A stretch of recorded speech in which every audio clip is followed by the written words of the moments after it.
This is Audible. Recorded Books and RB Digital present Shadowkeeper by Christine Feehan, narrated by Jim Frangione. Chapter 1. "Did you really think you were falling in love with her?" Giovanni Ferraro asked his cousin. "Seriously, Salvatore." He pulled his gaze from the little cocktail waitress winding her way through the VIP tables on the second tier. He had been watching her for most of the night. Each time something captured his attention, he found his gaze straying back to her. It was her smile. She could light up the room despite the darkness of the nightclub. There was something innocent and wholesome about her, even wearing the club uniform. She was just the type of woman he would never ever get near, but he couldn't stop watching her until the hurt in his cousin's voice dragged his attention back to those around the table. Salvatore Ferraro shrugged. He was from New York and had a slight accent his Chicago cousins didn't have. "I wanted the chance, at least. I've given up thinking I'm going to find the perfect one, the one my family wants." There was an edge of bitterness in his voice Giovanni had never heard before, but he understood it. They were shadow riders, and unlike anyone else in their families, their lives were not their own. They meted out justice and protected their people. They were required to begin training at the age of 2, so they didn't have childhoods or friendships outside their families. They were assigned bodyguards because, although they were lethal by the time they were in their teens, they were considered too valuable to their families to risk. They also weren't allowed to fall in love with just anyone. "We don't have that luxury, and you know it," Gino, Salvatore's brother, pointed out. "She was just like every other woman I've met," Salvatore said. Giovanni hated the underlying hurt in his voice. "What happened?" He already knew because it had happened to all of them. A woman professed undying love when in reality she was after their money. The Ferraros owned international banks, hotels, nightclubs, and casinos, as well as many other businesses. They lived life in the fast lane, and that drew a certain type of woman. She used the "I'll take the condom to the bathroom for you" ploy. Of course she had a syringe. Then it was "she loved me so much she would do anything for a baby." Salvatore pushed the heel of his hand against his forehead. "Dio! This life is fucked." "Stefano found someone," Taviano, Giovanni's youngest brother, pointed out. "It could happen.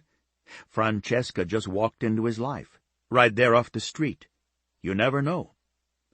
"I know I won't find her here," Salvatore said bitterly, looking around the club at the women flashing smiles at them and trying to get their attention by shifting in their seats and opening their legs to show they wore no panties under their club clothing. "I've got something that might cheer you up," Giovanni said, "and you could make a little money. We all have to agree to the payout." Salvatore looked up, interested. Vittorio, Giovanni's brother, groaned. "Not again."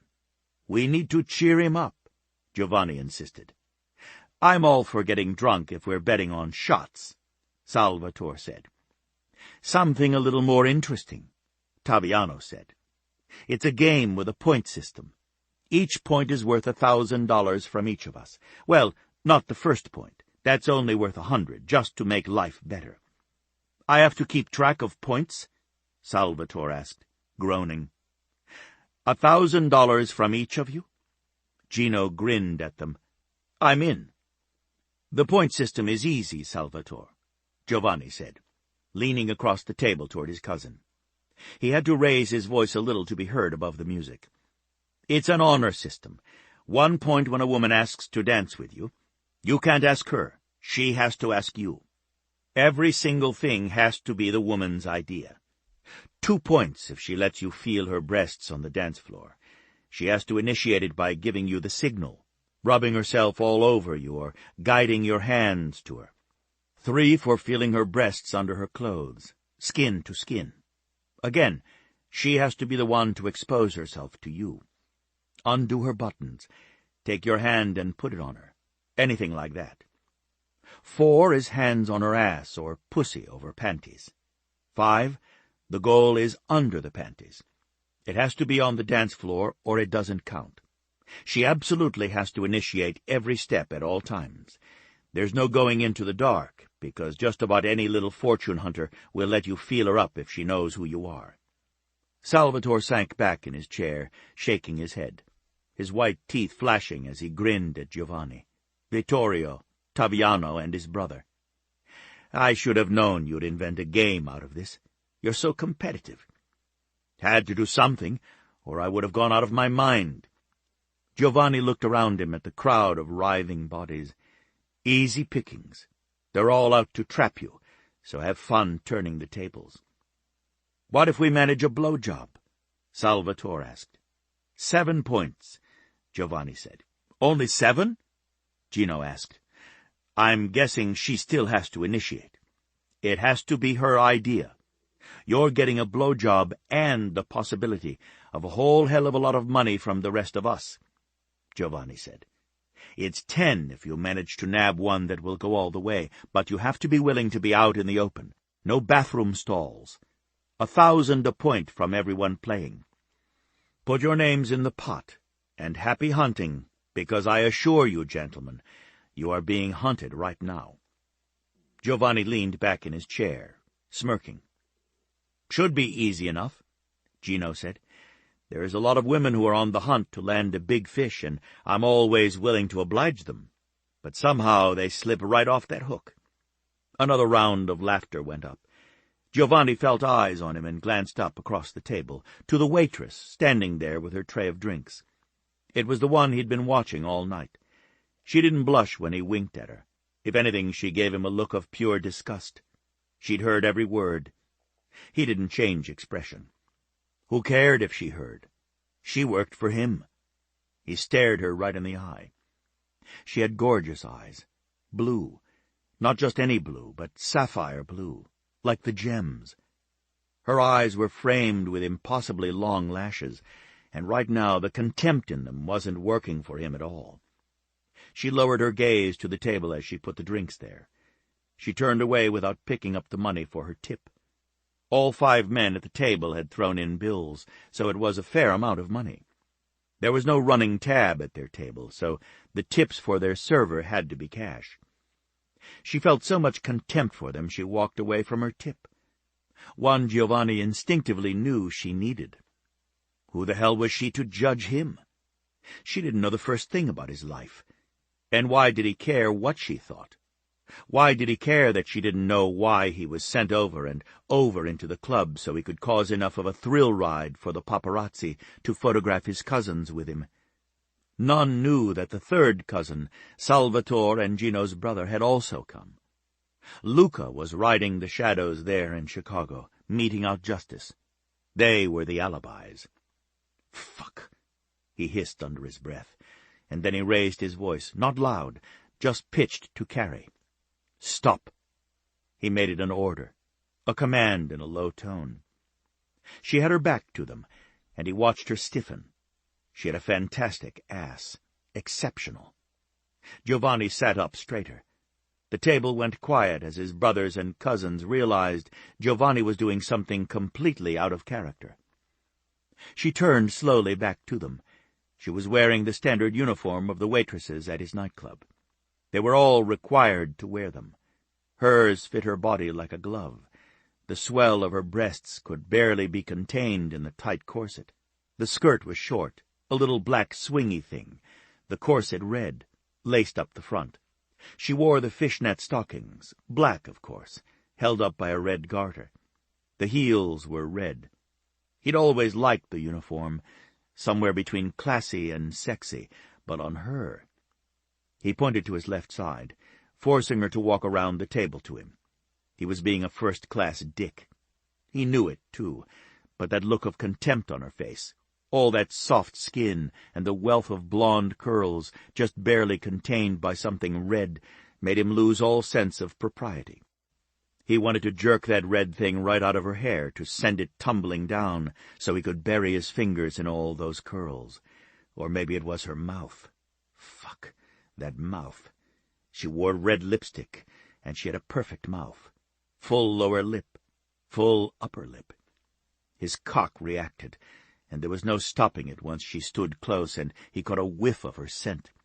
She smelled like cinnamon candy, a cinnamon candy-covered apple, hot and sweet. Her lashes really were her own, and so were those luscious breasts. He hadn't been so aroused by a woman in a very long time. She was angry, holding her temper by a thread. She looked straight through him. He didn't say a word. If she had been one of the servers trained to deal with the top 2 tiers, celebrities who often had a sense of entitlement, she would have known exactly what to do. And where the hell was security? The moment she looked uncomfortable, they should have been at the table, regardless of who he was. The rule was absolute. No woman, or man for that matter, was sexually or otherwise harassed in their club. He was going to go on the warpath over this incident. Still, he couldn't exactly pretend to himself that he was testing their policies as much as he wanted to. He didn't understand his own feelings. It had never mattered to him what others thought. His family was secretive, and they only had one another.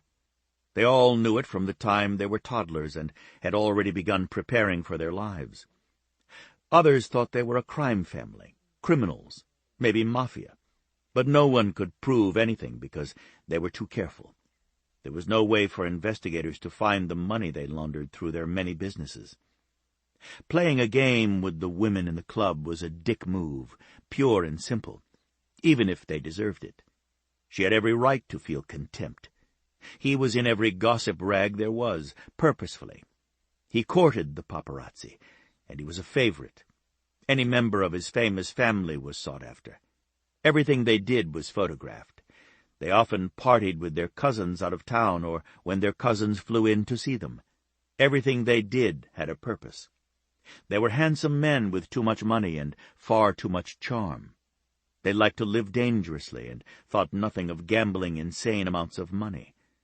They had different women on their arms every night, and the stories of their exploits were in every tabloid. She might blame him all she wanted, but it was the women who threw themselves at the Ferraro brothers and cousins, not because they cared, not even for the sex, and if he did say so himself, it was exceptional. Women threw themselves at them for the money. Should he respect women like that? Essentially, they were trading their bodies for money. They didn't care which brother or cousin they got. They cared about what they could get out of them at the end of their journey. It was like that day after day, year after year. The waitress held out a long time, but finally, she shifted her gaze to his. The jolt hit him right in his cock. It jerked, pulsed. It was so hard it hurt. He was grateful the table hid the thick length straining against the material of his suit. It felt as though nothing could contain that very healthy erection. He knew better than to continue with what he was doing, but he couldn't stop himself. By now, he should have called security himself and demanded to know why they weren't there, pulling a Ferraro server out of the situation if she couldn't get out herself. "What is it I can do for you?" She waited a heartbeat. 2. "Sir?" The tone, sweet, musical, pushed right through his chest, shifting something hard and tight inside of him. That note in her voice spoke to something in him, a key to unlock a part of him that was protecting his true identity. He felt as if something inside him ripped apart, leaving him exposed and vulnerable. The feeling was so acute, he put his hand over his chest to try to stop the persistent ache.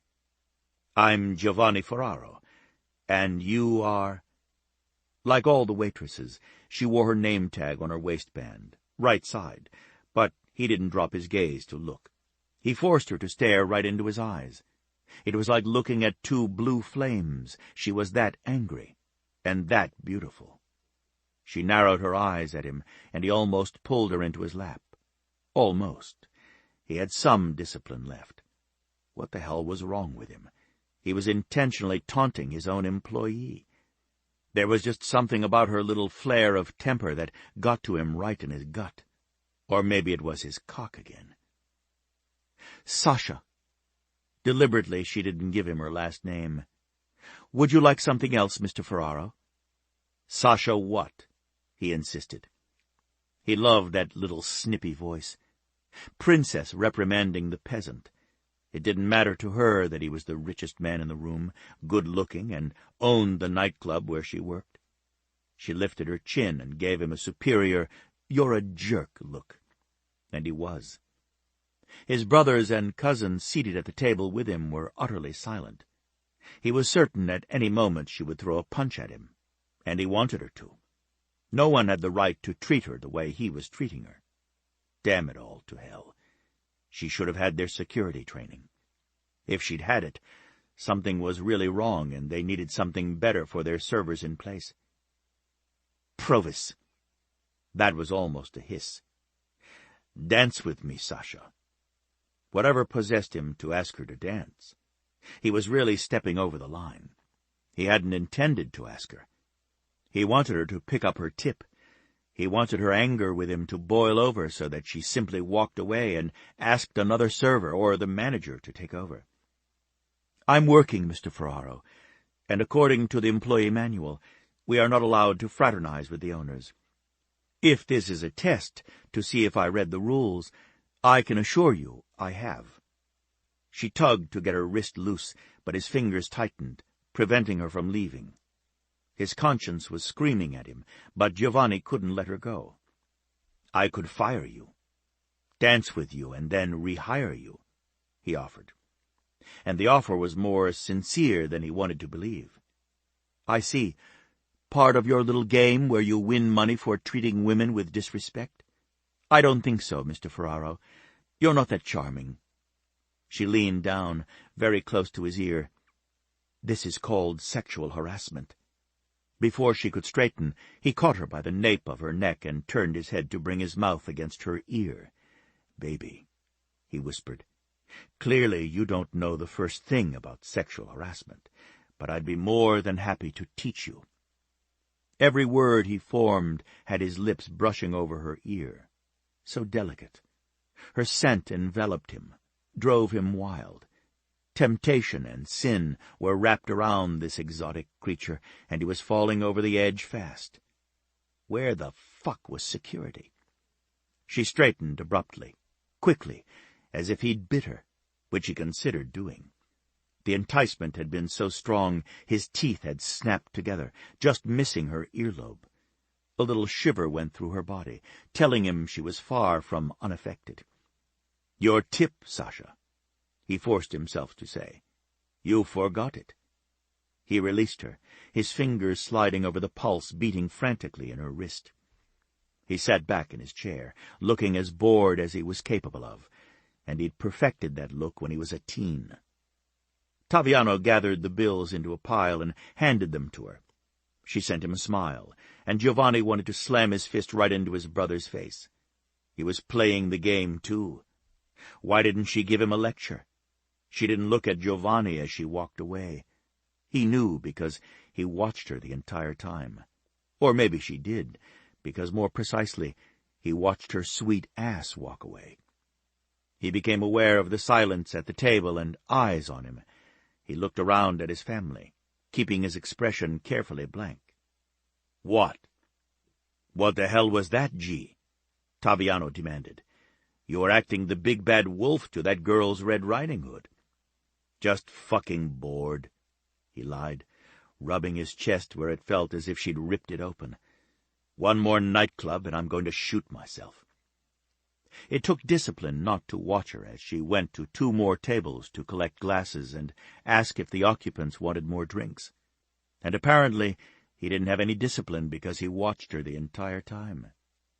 "She's gorgeous," Salvatore said. "Wouldn't mind getting to know that woman." Giovanni's head snapped up, and he glared at his cousin. "You touch that, and you're a dead man. Or at least maimed."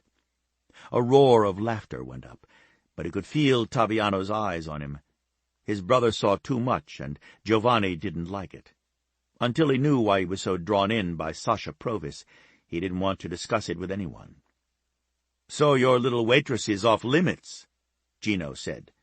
Salvatore's brother was every bit as good-looking and reputed to be the playboy of New York. "All our waitresses are off limits," Giovanni said, knowing he was trying to deflect.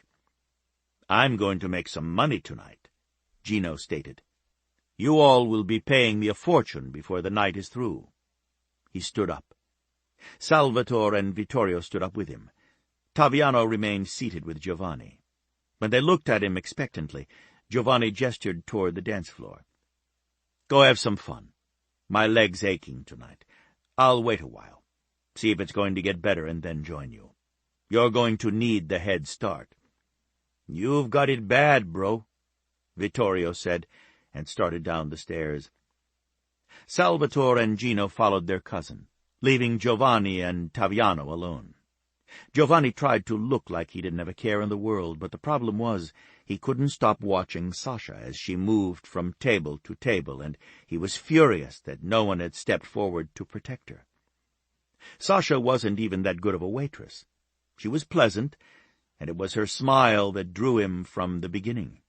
She seemed to remember drinks, but she occasionally tipped the glass slightly as she put it down.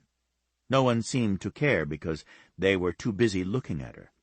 But one of the women might get jealous and object.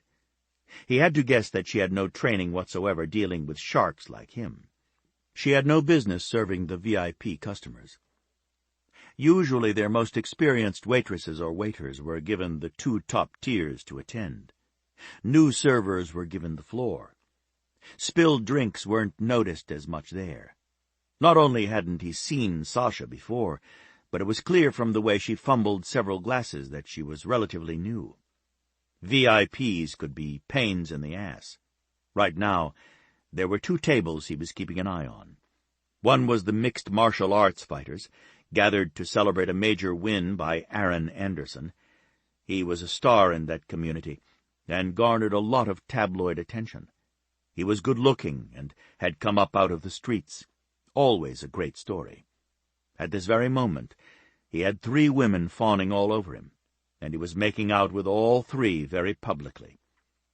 The other men at his table were getting similar notice, due to the fact that they were champions in other weight divisions or up-and-coming fighters on their way to stardom in Aaron's division.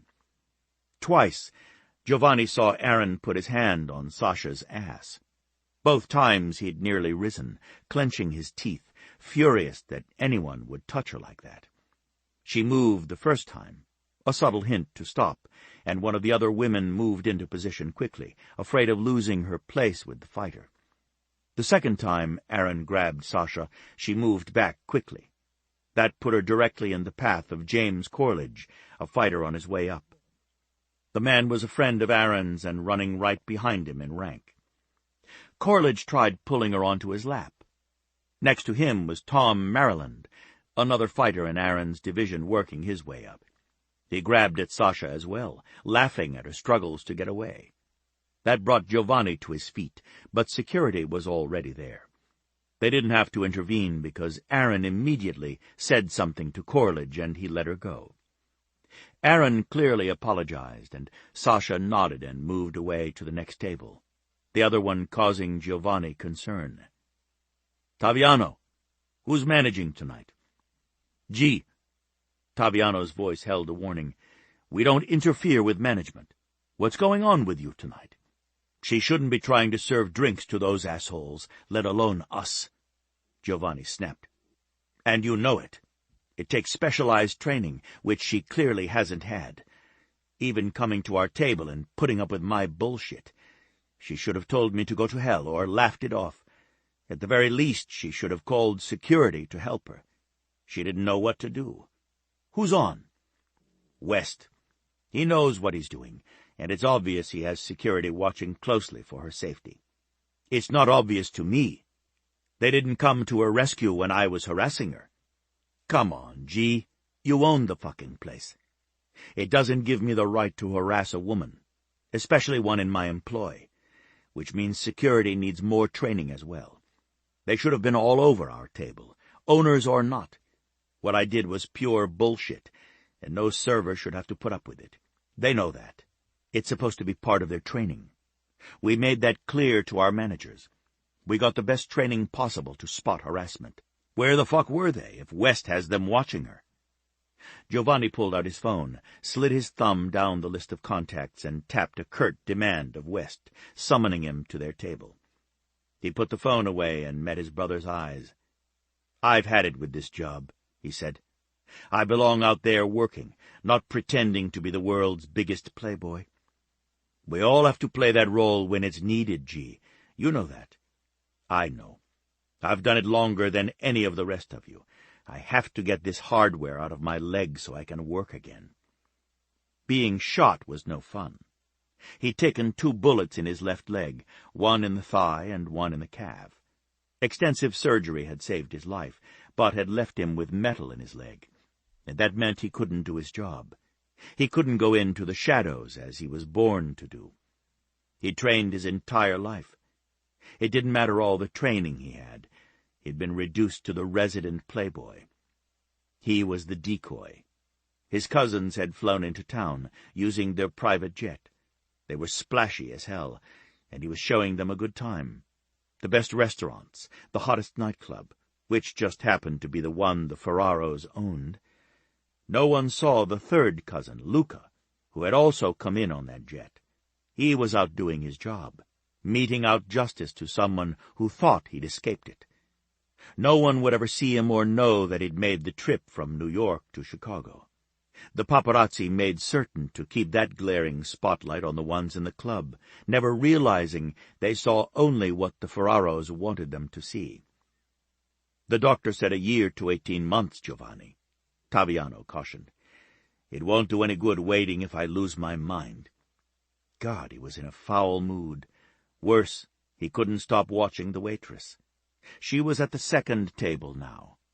John Darby was hosting his friends, as he often did. He liked the cameras on him, and didn't mind a scene in the least. They tore up hotel rooms and started fights in bars. His reality television program was a #1 hit because the man was willing to do almost anything to get eyes on him. No way should Sasha be waiting on those tables without the specialized training given to the servers dealing with celebrities. "Mr. Ferraro." West arrived in his immaculate suit, looking every inch the man in charge. "What's that, West?" Giovanni swept his hand toward Sasha. "She's totally green, and you've got her waiting tables she can't possibly handle." He was pissed, and it showed in his voice. He let his expression show it as well. "She has a good memory," West defended. "Better even than the experienced girls. There was an emergency tonight. Nancy called in sick at the last minute, and even though some of the others have more experience, they don't have the memory like she does. You know we can't have someone trying to write down the orders, not for those tables. She's our best for the job tonight." It made sense. They didn't move anyone up to the first and second tier unless they could memorize orders, keep them straight, and were fast. Sasha, apparently, was all 3. She's not experienced enough to handle the drunks and the attention they're going to give to someone looking like she does. He made it a statement. He couldn't come out and say he didn't want anyone close to her, not while they were drunk. Who was he kidding? He didn't want anyone close to her, drunk or sober. "Do you want her replaced? Did she do something that upset you?" West persisted. "No. Just bring me whatever you have on her." They didn't hire her without background checks. West and 2 others were responsible for the hiring. West frowned. "You mean you want to see the file we have on her?" "Yeah, West, that's exactly what I want to see." Giovanni couldn't help the sarcasm. What did West think he meant? West's lips tightened, but he nodded and turned away, striding through the tables to the wide stairs leading down to the second tier. Giovanni watched him go down the carpeted steps before turning to his brother. "Don't say it. You're out of control. Do you think I don't know that? Over having to play the part of a playboy, which all of us have done since puberty, or because of that waitress?" Giovanni wished he knew the answer to that. He'd made an ass of himself in front of her. That much was certain. His gaze kept straying to her, watching her as she moved through the tables, doing her job. He wasn't doing his, but she was doing hers. For some reason, his job suddenly seemed abhorrent. He didn't want to dance with another woman. He didn't want to touch one or kiss one. He had no interest in a blowjob by anyone, unless it was from those red lips and that mouth. He pressed the heel of his hand against his temple, right where the nagging headache persisted.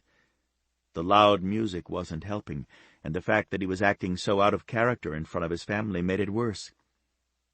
"It might be the waitress," he conceded. He looked at his brother, his hand dropping down to his chest to rub there, right over his heart. "I don't know what it is about her, but she got to me. I've never been this interested in just one. Not like this. Asking her out isn't going to be easy after that, bro," Taviano said. "She'll think everything you say or do is part of our game. Thinking about it, it's a shit game anyway." Giovanni nodded, because it was. His gaze followed Sasha as she once again started up the stairs toward their tier. The more he looked at her, the more beautiful he thought her. Not in a conventional way. It was more than that. Her skin glowed under the lights. There was a softness to her face, as if she didn't wear much makeup and it was her natural skin he was seeing. She had full breasts and a narrow waist, which only served to emphasize her hips. He glanced over to the table of MMA fighters. Aaron had a woman in his lap, kissing his throat, while another whispered in his ear. Another one appeared to be trying to put his hand on her breast. In spite of all the attention, the champion had moved his head to the side in order to see around the girl in his lap, his gaze on Sasha as she came up the stairs. Giovanni's breath hissed out in a rush. "Here's her file, Mr. Ferraro," West said, putting a folder on the table. "I printed out everything for you." His voice was stiff and very businesslike. "Will that be all?" "I've been acting like an ass all evening," Giovanni said immediately. Deliberately, he rubbed his temples. "Unfortunately, you got caught up in my protest. You certainly run this place without any hitches, or if there are, like tonight, you find a way to smooth them over. I appreciate that, as do the other family members." As Giovanni apologized, the tension receded from the manager's face. "No problem, Mr. Ferraro. I was worried about Sasha as well. I'll pull her off if you'd prefer," he added. "No." Giovanni shook his head. He was already in her bad graces enough as it was. The top tier of tables earned the most tips. By now, Sasha was aware her take-home could be several $1,000s. He wasn't about to lose her that, although he'd give her the money to keep her out of harm's way. He kept his hand on the file to prevent West from taking it away with him. "I do want more training for security, and if she continues to be a fill-in, have her given the training for working a tier like this." He sighed. "I'll shoot you an email." West nodded. "Of course, Mr. Ferraro. If that's all?" Giovanni nodded and turned to watch his favorite waitress. Sasha served John Darby's table first, putting the drinks down in front of each of his guests, mostly out-of-control college students. Darby's family was wealthy by most people's standards, and getting wealthier through John's celebrity. He'd dropped out of college and become the star of his own reality show, bringing his former frat boys with him on all his excursions. The fines he incurred from hotels and restaurants his friends and he tore up were nothing in comparison to the money pouring in for his show. People seemed to love watching a train wreck in action. Giovanni knew that Darby had been taken aside, away from the cameras, and warned not to make trouble in the nightclub. Stefano, Giovanni's oldest brother, was a very scary and dangerous man. Darby might think he was protected by those cameras, but he wasn't. There would be retaliation if he dared to cause a scene in any business owned by the Ferraro family. Still, it was important to Giovanni that his family not find out that the warning wasn't enough by Darby doing something to Sasha to increase his television ratings. Darby was getting too much attention and wasn't taking responsibility for any of his actions. When that happened, Giovanni knew bad behavior only escalated. He watched as Sasha shook her head, smiled, and stepped back when Darby tried to stuff the wad of bills down her top. He was half out of his seat when Darby laughed and handed her the money. She nodded and moved away, back down the stairs to get her next round of drinks. She only had to go down to the bar that served the 2 VIP tiers. It made it easier for the waitresses, not having to carry drinks up or down 2 flights of stairs. Seeing she was safe for the moment, Giovanni flipped open the folder and began to read the pertinent facts. She was single, no committed relationship. That was always asked casually in conversation. It helped to determine whether or not the potential server was available in the night hours. No husband, boyfriend, or child calling them back home before closing, although many of their servers were married. She was 22. There was no one listed for an emergency call. She lived in one of the apartments over Mashi's Deli, so in the heart of Ferraro territory. The family, in fact, owned the building and the apartment she rented. They had a property manager, of course, but there was satisfaction in knowing she was protected. "Giovanni!" Taviano's voice was low, a warning. He lifted his gaze to the stairs. Sasha was just a few feet from the MMA champion's table. All eyes were on her. The way several of the men, including Aaron, were staring at her in such a predatory way had him on his feet.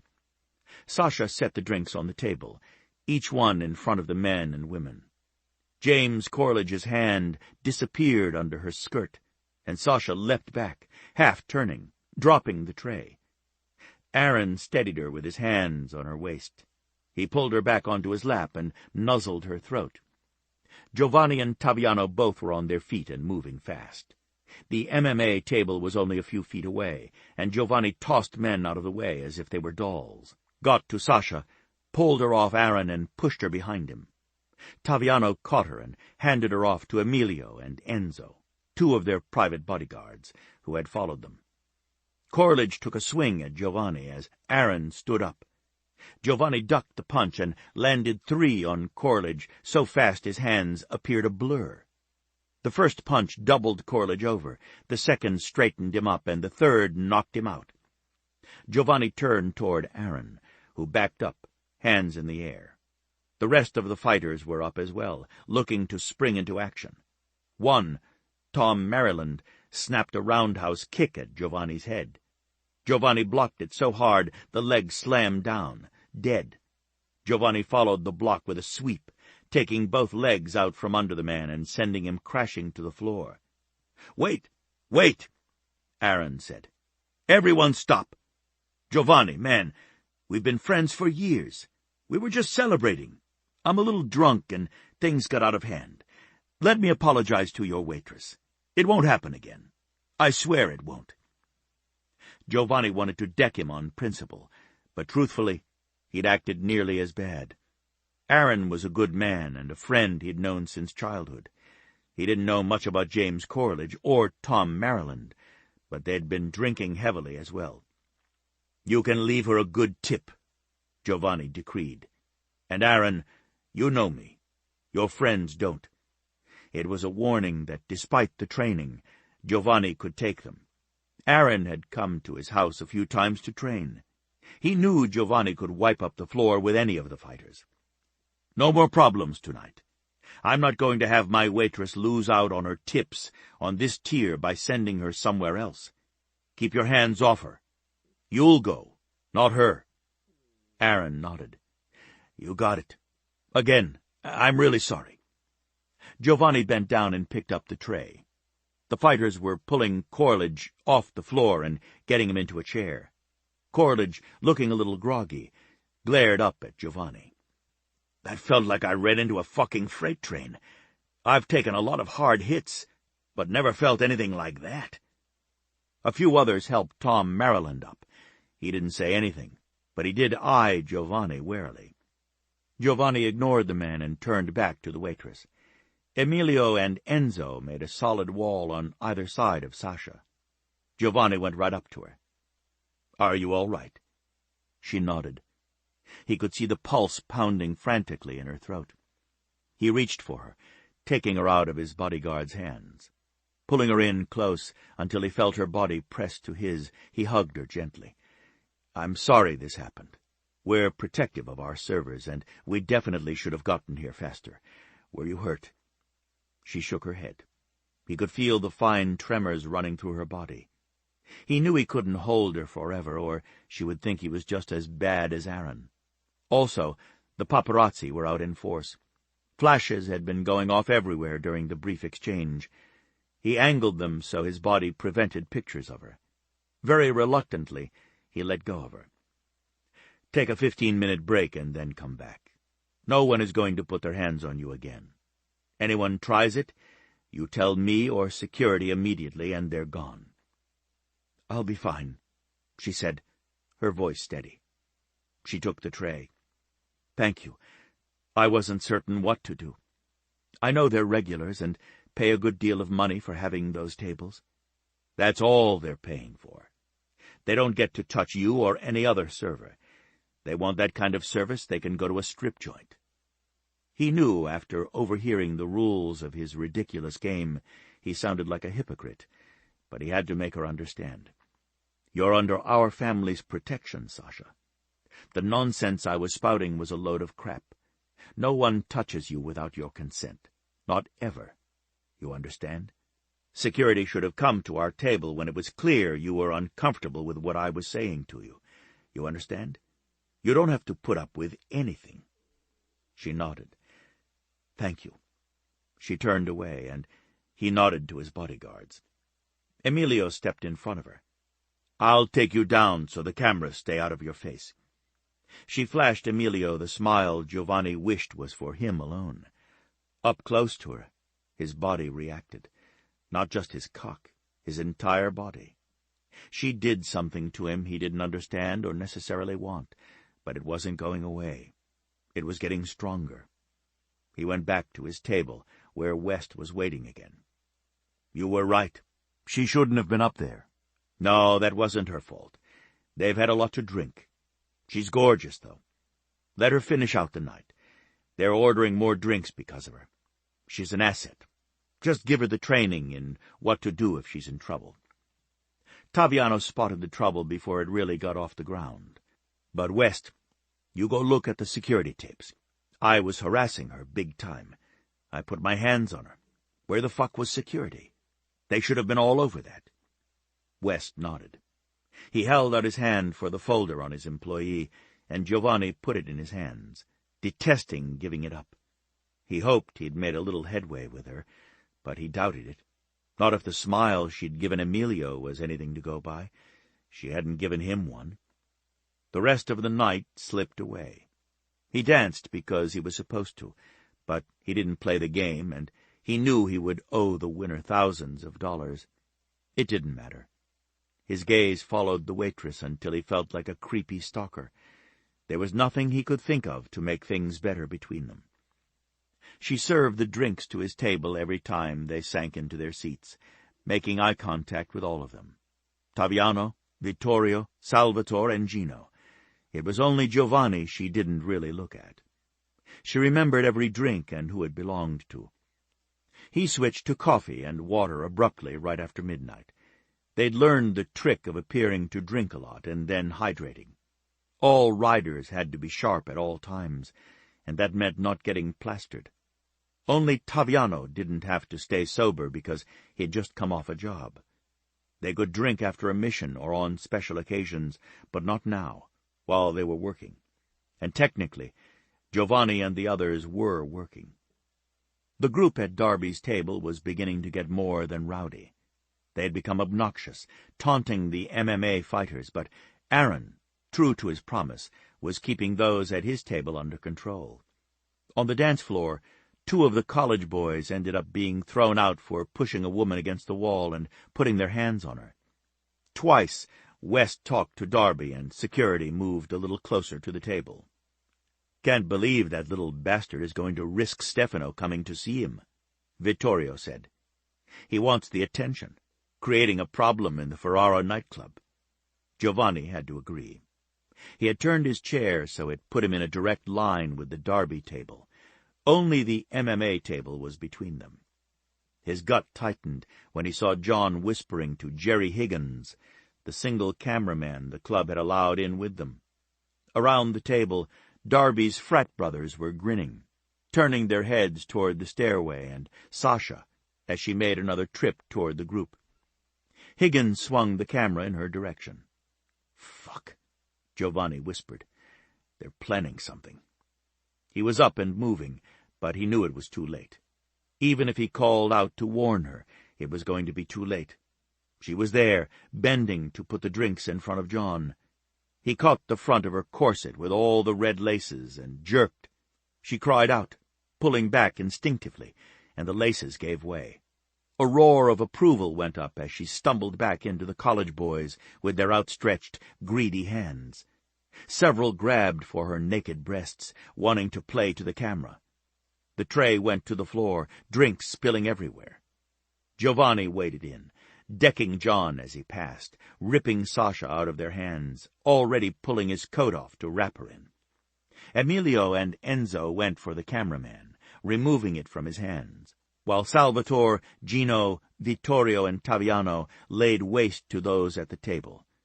It didn't take much, about 4 seconds, and it was over. The entire time, the bodyguards for the New York riders stood shoulder to shoulder, preventing anyone from below them seeing Sasha or what was happening at Darby's table. "Get them out of here," Giovanni said as the club security swarmed. He didn't bother to listen to Jerry Higgins' threats as the man was escorted out without his camera. It would be returned to him without a single documentation of the night's activities. The paparazzi might have photographs of Darby's party in the club, but not of this incident. It had been contained too fast. He kept his arm around Sasha, keeping her under the protection of his shoulder. "No one saw that," he assured. "You did," she pointed out. "1 second of it," he admitted. "I'm taking you out of here. Keep your head down, and I'll shield you with my hand from any other cameras. Emilio and Enzo will clear us a path to the back office. My brothers and cousins will make certain no one gets near us. Got that?" Her blue eyes looked a little shocked. Her body was trembling again, and he had the strange desire to pick her up in his arms and carry her from all danger. The music was going strong, and most people hadn't even been aware that there was drama. Darby's nasty assault for the cameras hadn't worked out this time. It was business as usual in the nightclub, and one more place John Darby would never be welcome again. "He's a horrible little toad," Sasha burst out. He glanced down at her. He was a big man, wide shoulders and a strong chest. She was petite, but he could see she was angry as hell. He liked that she was angry instead of wanting to burst into tears. "It's called sexual assault, Sasha, and you should press charges." She didn't respond, and he wanted to tip her face up to see her expression so he could tell what she was thinking. "You're not crying?" "Not yet. I will. Tonight, when I'm in my apartment and no one can see. Especially that nasty little weasel. I'd like to meet him in my hometown. I wanted to punch him right in the face. Hard. You work those tables. They don't have the right to touch you. I didn't have the right to touch you. Had you been trained properly, you would have signaled security. But they should have seen you were in trouble. I gave them every chance, and they didn't help you out. There's going to be hell to pay for that. Next time, Sasha, walk away. The hell with giving them drinks if they're acting like assholes." He kept her walking, aware of a few cameras. The cameramen knew him. He was generally easy to get photographs of. He shook his head at them, indicating they should back off, and all but one did. He noted that man, Chesney Reynolds. They'd never gotten along, but in the club he'd always cooperated. Why wouldn't he back off now? Unless— "Emilio, find Reynolds and talk to him. Money works. A lot of it. If he has footage because Darby paid him, get him to turn it over. Pay him whatever Darby did, the cost of that for a magazine and a bonus." Emilio nodded. Sasha looked up at him. "Why would you do that? It could be thousands of dollars. You're under my family's protection. You work for us. And that should never have happened. We agreed to take the chance with John Darby because our mothers go way back, and they asked us. But we were all worried he might try something. It never occurred to us he might assault one of our servers." He pulled open the door and found himself alone in an office with her. His brothers and cousins had gone with the bodyguards to make certain there was no film of Sasha anywhere.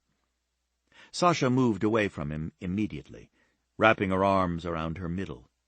His jacket was huge on her, reaching down to her knees. It made her look smaller, more delicate than ever. "I don't think I'm cut out for this environment," she said. "I don't understand men like that. Or you." It was unspoken, but it was there between them. "I made a lot of money tonight, but I don't think it was worth it. I need it, or I would quit. Which," she said, "I'm not about to do. I still wish I'd punched that asshole." He sure as hell didn't want her working there, but if she left, she might very well think she had to leave his territory. That wasn't going to happen, so he was glad she needed the money enough to stay. "I don't understand men like Darby either. I'm sorry about what you overheard at my table. I can see why you would think the worst of me and lump me in with him. It was frustrating." He couldn't tell her he had no choice but to go to nightclubs in New York, San Francisco, Los Angeles, and his hometown, Chicago, and play the part of a playboy, that it was his job. They used the women who would use them as tools, just as they did the paparazzi. "You're done for the night," Giovanni said. "Go change, and I'll take you out for something to eat, and we can sort this out." "You don't have to do that. This happened to you in my establishment. You're shaken up, which is understandable, when someone put their hands on you yet again." He scrubbed his hand down his face, wishing he could take back the rules of that stupid, insane game he'd made up. He wasn't about to let her go. He'd have to switch tactics. Chapter 2. Sasha stared up at Giovanni Ferraro for a long time. He was the most gorgeous, dangerous man she'd ever laid eyes on, and he scared her to death when she had never been afraid of anything human. She came from the country, a very small town, mostly open country in Wyoming. Men like Giovanni Ferraro didn't exist there. She wasn't a shy, retiring sort of girl. She'd hunted with her father and brother from the time she was about 5, although she'd been taught to shoot even younger than that. Her father believed in teaching his children how to handle and respect firearms. They shot ground squirrels that made holes for the cattle to step in and break legs. The squirrels also attracted snakes that injected venom in the cattle, sometimes killing them. She learned to hunt any predator that might kill and eat their cattle. She had done those things from a very early age. She had been surrounded by men as she grew up. They were hard-working, good men, all of whom respected women, or at least seemed to. Men who assaulted women to play to cameras or played games for money, she just didn't get. Giovanni certainly was terrifying in that he was very intimidating, and for the first time in her life she wondered what she'd gotten herself into. "Do you have a change of clothes here?" Giovanni asked, his voice gentle. She had almost forgotten her corset was ripped. Both hands flew up to cover her breasts. His jacket was huge on her, and she had to hold the lapels closed with one hand. "Yes." Thankfully, she'd arrived in her jeans and T-shirt and changed there. She had done that since she had gotten the job, still too uncomfortable to come to work in the uniform. "Go change." Again his voice was very gentle, yet there was a soft note of command. "I'm waiting here for you, so don't think about running off." Sasha nodded and hurried down the hall to the women's employee restroom where she'd left her clothes. It was a relief to get out of his company. There were rumors about the Ferraros. She saw them come and go from her apartment over Mashi's Deli. She loved her new home. She especially loved the location. On the ranch, she'd dreamt of living in the city, as teens often did, but she thought she'd never leave Wyoming. She had been certain she would marry a rancher and live close to her parents for the rest of her life. "Are you all right?" Mary Brayton asked. She was another server and had hired on around the same time Sasha had.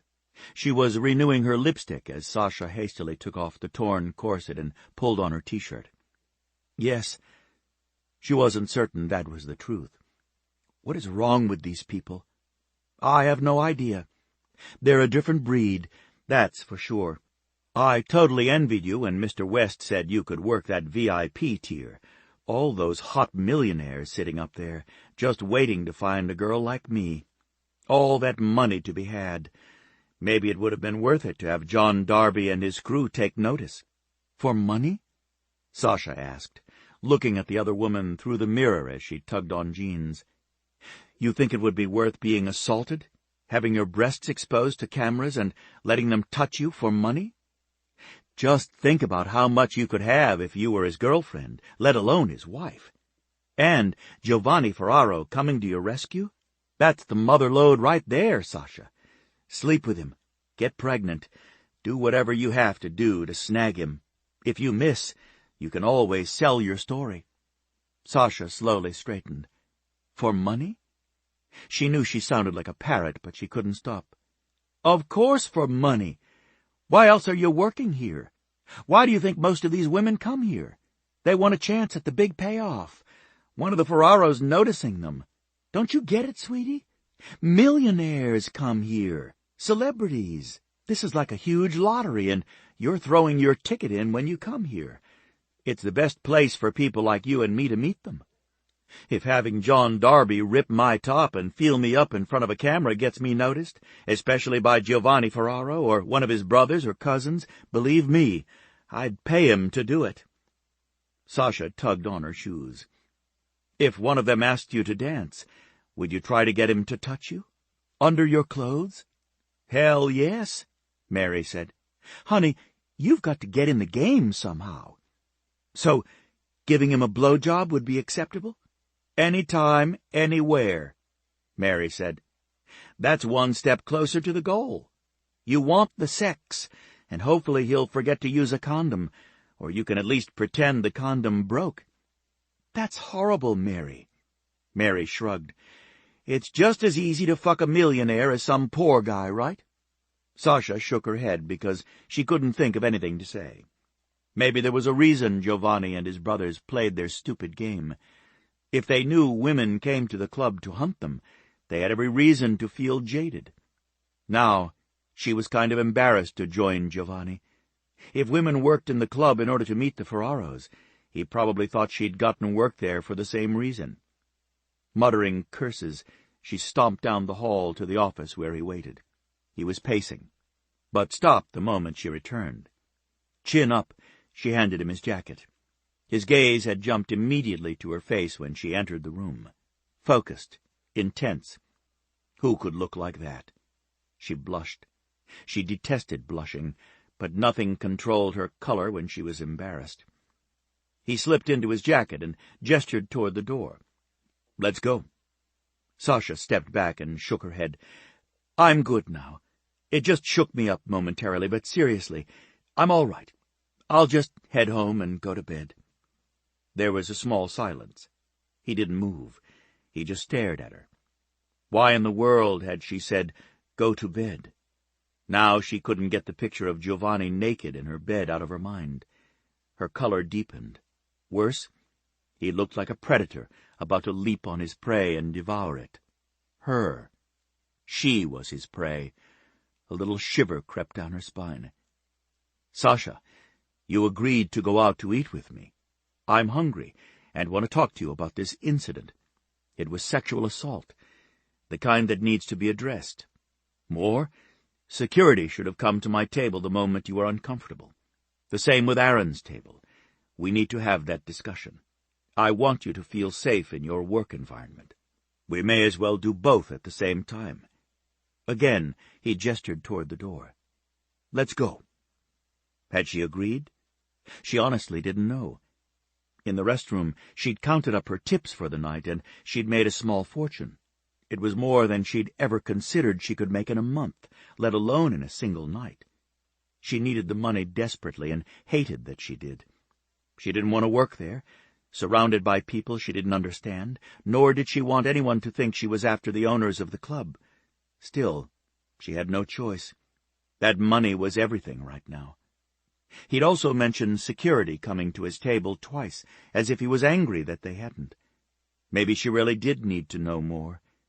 If they tested their employees by acting a certain way to see if they did their jobs, she needed to know that to keep working there.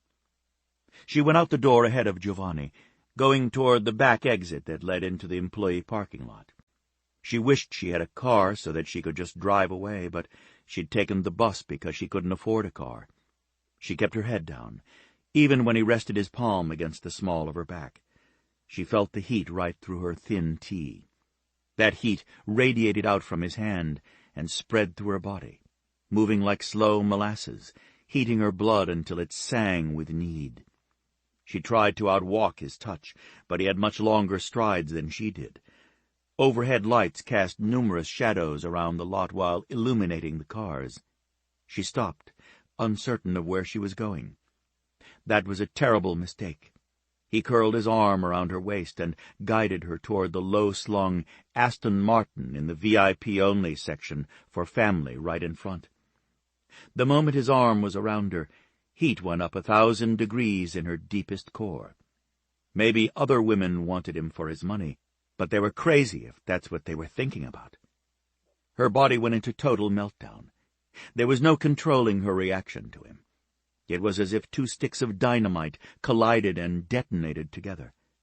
The rush was almost beyond her ability to control. She felt his breath hitch in his lungs, just for a moment. His arm tightened around her, and he kept walking, holding her upright. Her knees weakened, so she was grateful for his strength. On the asphalt, she could see their shadows had come together, connecting with all the other shadows in the parking lot. Giovanni opened the door for her, and she slid in without a murmur. She couldn't trust herself to speak, and she was very happy he had to let her go in order for her to get inside the car. The leather felt like soft butter against her arms, and, when she sank back into it, felt as if it molded around her, yet was firm enough on her back. She concentrated on doing up the seatbelt while he slipped into the car, to keep from having to look at him. She was still trying to control her breathing and the scorching need that wasn't letting up. "You live above Mashi's deli, right?" How did he know that? Yeah, she worked for him, but did the Ferraros vet every employee of each of their many businesses? The manager had been talking to him, so maybe he'd said something. Did it matter? Yes. She sounded a little curt and tried to soften it with a small smile. Petrov's is still open. It's pizza, but in my defense, it's very good pizza. I'm not being cheap. If you'd rather go somewhere else, we can. Every single person I've talked to since I moved into my apartment has mentioned Petrov's Pizzeria. I haven't been there yet, but it's on my list, she admitted. Your list? I make lists. Her mother had made lists. She couldn't help smiling at the memory. The lists had been everywhere in their house as she grew up. Now they were everywhere in her house. Lists? As in plural? There was a tinge of amusement in his voice. She glanced at him, but he didn't look like he was making fun of her. I make lists about everything. It keeps me on track, although I have to admit, I ignore the lists I don't want to do until it's almost too late. Such as? He prompted. Buying a car. I'm not wild about the idea of driving in the city. I'm a country girl. I grew up on a ranch, and we didn't have traffic jams. If we actually stopped at a stop sign, we complained about it. And she didn't want to spend the money. She didn't want to have to take a single cent and put it aside to buy a car. She was grateful Chicago had buses. What kind of ranch? Cattle. We had a big spread, and all of us worked. Mom, Dad, my older brother, and me. We had a couple of seasonal hands, but for the most part, it was just the four of us. Sometimes only 3 if Sandlin had to work away from home to bring in cash for the ranch. That happened some years. Then it was essentially my dad and me working the cattle by ourselves. Sounds nice, Giovanni said. My family works closely together, and we like it that way. My sister-in-law, Francesca, is a wonderful cook. So is Taviano, my youngest brother. He was there tonight with me. One of my favorite things to do is to get together with my brothers and sisters, meaning Emanuele, my sister, and Francesca and Mariko, my 2 sisters-in-law, and have dinner together. It's loud and crazy, but it's always fun." She couldn't help but be surprised. She pictured him in 5-star restaurants every night. "I only have one sibling, Sandlin. He's 8 years older than me, but we were always really close. My dad doted on me, but Sandlin did as well. I think they spoiled me rotten. I went hunting and fishing with them, out with the cattle, camping at night, just about everything. When I had school dances, my dad and mother chaperoned every single one." She laughed at the memory.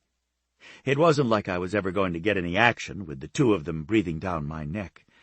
If a boy did ask me out, my dad was like one of those old-school fathers you hear about. He'd take out his guns and clean them in front of my date. If it wasn't them, it was my older, very scary big brother." "What happened to them?" She looked at him sharply, the smile fading from her face. "How do you know something happened to them? You're here, not there. There's so much love in your voice, I can't imagine you moving away from them and the ranch. You wouldn't leave them when you would think they needed you most." His tone was very matter-of-fact. She was such an idiot. Why would she think Giovanni Ferraro was interested in her just because he knew where she lived, and now this? "My father got cancer. It was a long road. With only Sandlin and Sasha to do the work on the ranch, the bills piled up so fast they couldn't pay them all. There was no way to sell off enough land or cattle to pay those bills. Just when the doctors told us Dad was in remission, he and Mom were killed in a car accident on the way home from their first dinner out in over a year." She swallowed hard.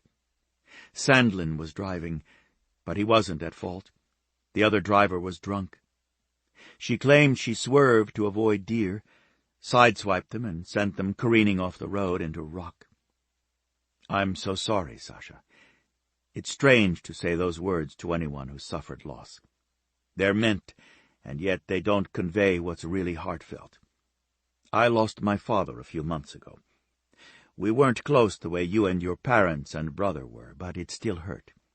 I think about all the things I didn't say to him, or he didn't say to me, and there are so many regrets. I hope you don't have those. I hope your times with your parents and brother were good, and the memories are beautiful ones. They are. I'm sorry about your father." She was learning quite a bit about him in the short ride to Petrov's. She should tell him Sandlin was still alive, but she didn't want to talk about her brother. In spite of the strange connection she felt with Giovanni, she really didn't know him that well, and that was a long, sad story. He pulled the Aston Martin into a parking slot and turned off the engine. She realized she thought of the sound as purring. The engine purred right before it went off. She couldn't afford one, but she was a little in love with the car.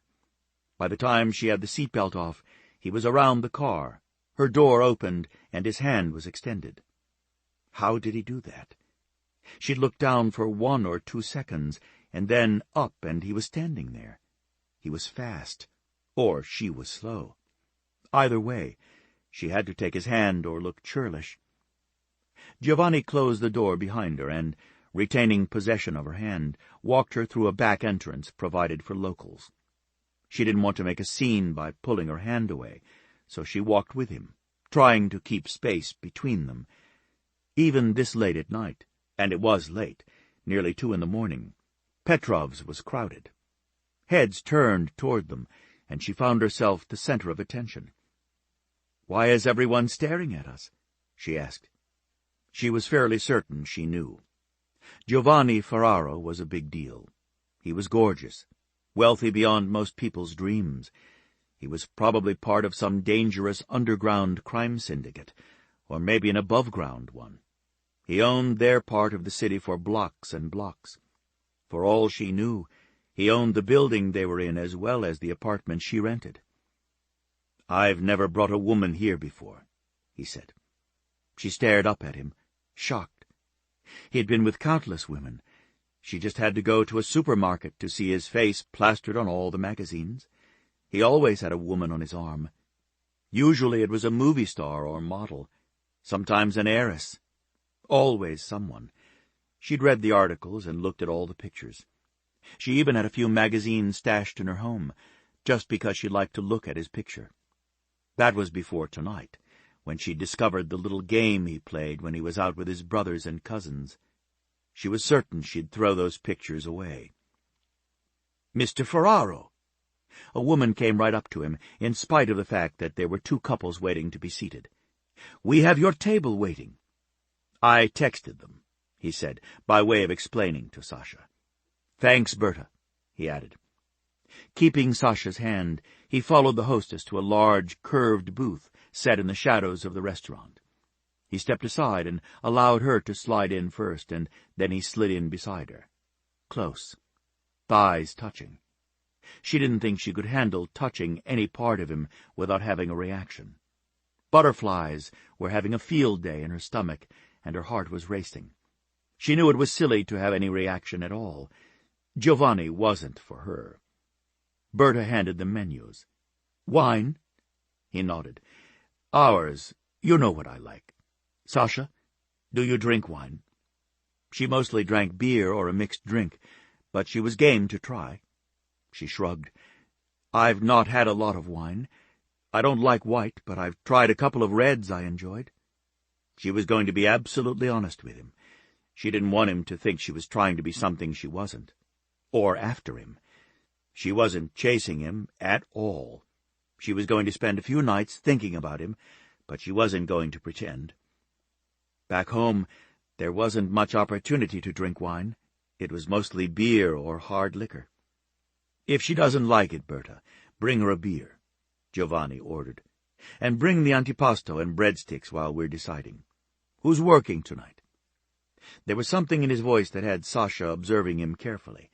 She couldn't tell from his voice why, but it mattered to him who was making their pizza. "Benito is on until closing." Berta glanced at her watch. "He closes right at 3. Tito will open for lunch." "Thanks. How's your mother doing?" Giovanni asking after the hostess's mother shocked Sasha. The fact that he knew she had a mother, or that he cared, shocked her. "She's much better, Mr. Ferraro. She's out of the hospital and is doing physical therapy. We really appreciate your family helping us when we needed it." He waved that away. "Emme and Francesca said they thought she'd be able to walk without crutches soon. Anything else she needs, you let one of us know." "They came twice a week to check on her," Berta said. "It really cheered her up, and they always brought her some little gift. That sister of yours is so sweet. And Francesca, she knew exactly what to bring, mia madre. I truly don't know what we would have done without all of you. I was so worried about the bills." Tears swam in her eyes. "Berta." Giovanni's voice was so gentle it turned Sasha's heart over. "The only thing that matters is your mother's recovery." He glanced down at Sasha and smiled. That smile nearly robbed her of breath. The man was lethal. "You want to try their meat pie? No one makes it better than Benito. There's black olives on it as well." "With mushrooms," she supplied, when she could quit staring at his mouth. "There you go, Berta. House meat pie with mushrooms." The hostess nodded her head and hurried away, leaving Sasha alone with him. She rested her elbow on the table, put her chin in her hand, and stared at him. "How well do you know her?" "Berta? Her parents have been here as long as mine have. She graduated a couple of years ago from high school, was going to college, and then her dad was in an accident. It was industrial. He worked away from home, and there was some kind of explosion. He lived about 18 months, and Berta and her mother took excellent care of him. He was a good man, and they were very devoted to him. She didn't want to go back to college and leave her mother, so she stayed home with her." "She's around my age, then," Sasha said. "Were you close to her family?" She didn't know why she had to press, but she did. She needed to understand the dynamic going on. He didn't seem the same man as the one she'd met in the nightclub. "Not particularly, but she's from the neighborhood." That didn't answer why his family had helped out with bills and care for Berta's mother. "Why don't you take other women here?" She felt silly calling him Mr. Ferraro when they were having dinner together, but he was technically her boss, and she wasn't about to call him Giovanni. She had no idea how to address him, so she didn't call him anything. It's home. On my home turf. I don't have to be that man. She wasn't about to let him get away with that. That man? She kept pushing because she really wanted to understand. She liked this Giovanni Ferraro. You saw him, the playboy, the man partying it up every night. My cousins come into town, and what else would we do but go clubbing? Fly to New York or San Francisco or anywhere in the world. What's expected of me? Of us? There was the slightest hint of bitterness in his voice. That didn't make sense either. Can't you do the unexpected? For the outside world, no. That was adamant. Here, where I live, where I count the people mine, yes, I'm doing it right now. He fascinated her, when nothing had for a long time. She was beginning to relax in his company, even with his thigh pressed tight against hers. She turned toward him, angling in her seat, one leg drawn up. Her denim-clad thigh rubbed against his immaculate suit. She was becoming a little fixated on his eyelashes. They were unexpectedly long and thick and even curved up on the ends. That should have softened his features, but it didn't. It only made him look more intense and compelling. Then there was his mouth. You sounded as if you really liked Berta and her family, as if you were close friends. She knew she should quit pursuing it, but Giovanni Ferraro had secrets, and for some insane reason, she wanted to know every one of them. She leaned closer to him, her eyes on his face. When he talked about Berta and her family, he was different, animated. Most of the time, his handsome features were set in stone, those angles and planes unreadable. But she was certain Berta's family was something very important to him, because his entire demeanor lit up when he talked about them. I do like them, he admitted. They're hard-working, honest, loyal. You can't ask for better people. She bit back her surprise, knowing if she blurted out how shocking his statement was to her, it would tell him that she thought he was shallow, which she had. Berta arrived with the antipasto, breadsticks, and wine. Expertly, she took out the cork and then grinned at Giovanni, her eyes laughing. "Nice job," he commented, a teasing note in his voice. Sasha had to change everything she'd thought about him. She couldn't equate this man with the one in the club, hunting women for a game and money. She detested that he had been so demeaning toward women, although after listening to Mary in the employee restroom go on about how to trap one of the Ferraros, she had a better understanding of his life. "Right?" Berta said. She poured a small amount into Giovanni's wineglass. "Do you have any idea how many corks I ruined learning to do this? Benito told me he was taking the wine bottles out of my paycheck." The hostess was laughing, but the gorgeous smile on Giovanni's face faded. "He what?" Sasha shivered in spite of herself. At once that got his attention. His focus had been on Berta, but he immediately put his jacket around Sasha, and then his arm, drawing her beneath his shoulder, one hand rubbing up and down her arm. He did it smoothly, accomplishing all of it in seconds, with the minimum amount of fuss, so it was done before Sasha realized what was happening. "No, Mr. Ferraro," Berta hastened to explain. "He was only teasing me. Benito would never dock my pay while I was learning something." Giovanni took a sip of the wine and nodded. She poured more into his glass and then into Sasha's. The room fell into a hush again. Sasha looked up and Berta hurried away, back toward the newcomers. His brothers had arrived with the cousins. Sasha sat up straighter and tried to pull away from him. "What are they doing here?" There was no keeping the suspicion out of her voice. If they got 1 point for getting a woman to dance, what would it be for coaxing a woman to go out when she'd overheard the rules of their stupid, childish game? How could she have been so stupid? "Relax, Sasha." His voice was mesmerizing, gentle, caring. How could he sound like that when he wasn't that way? She hated that she was so susceptible to him.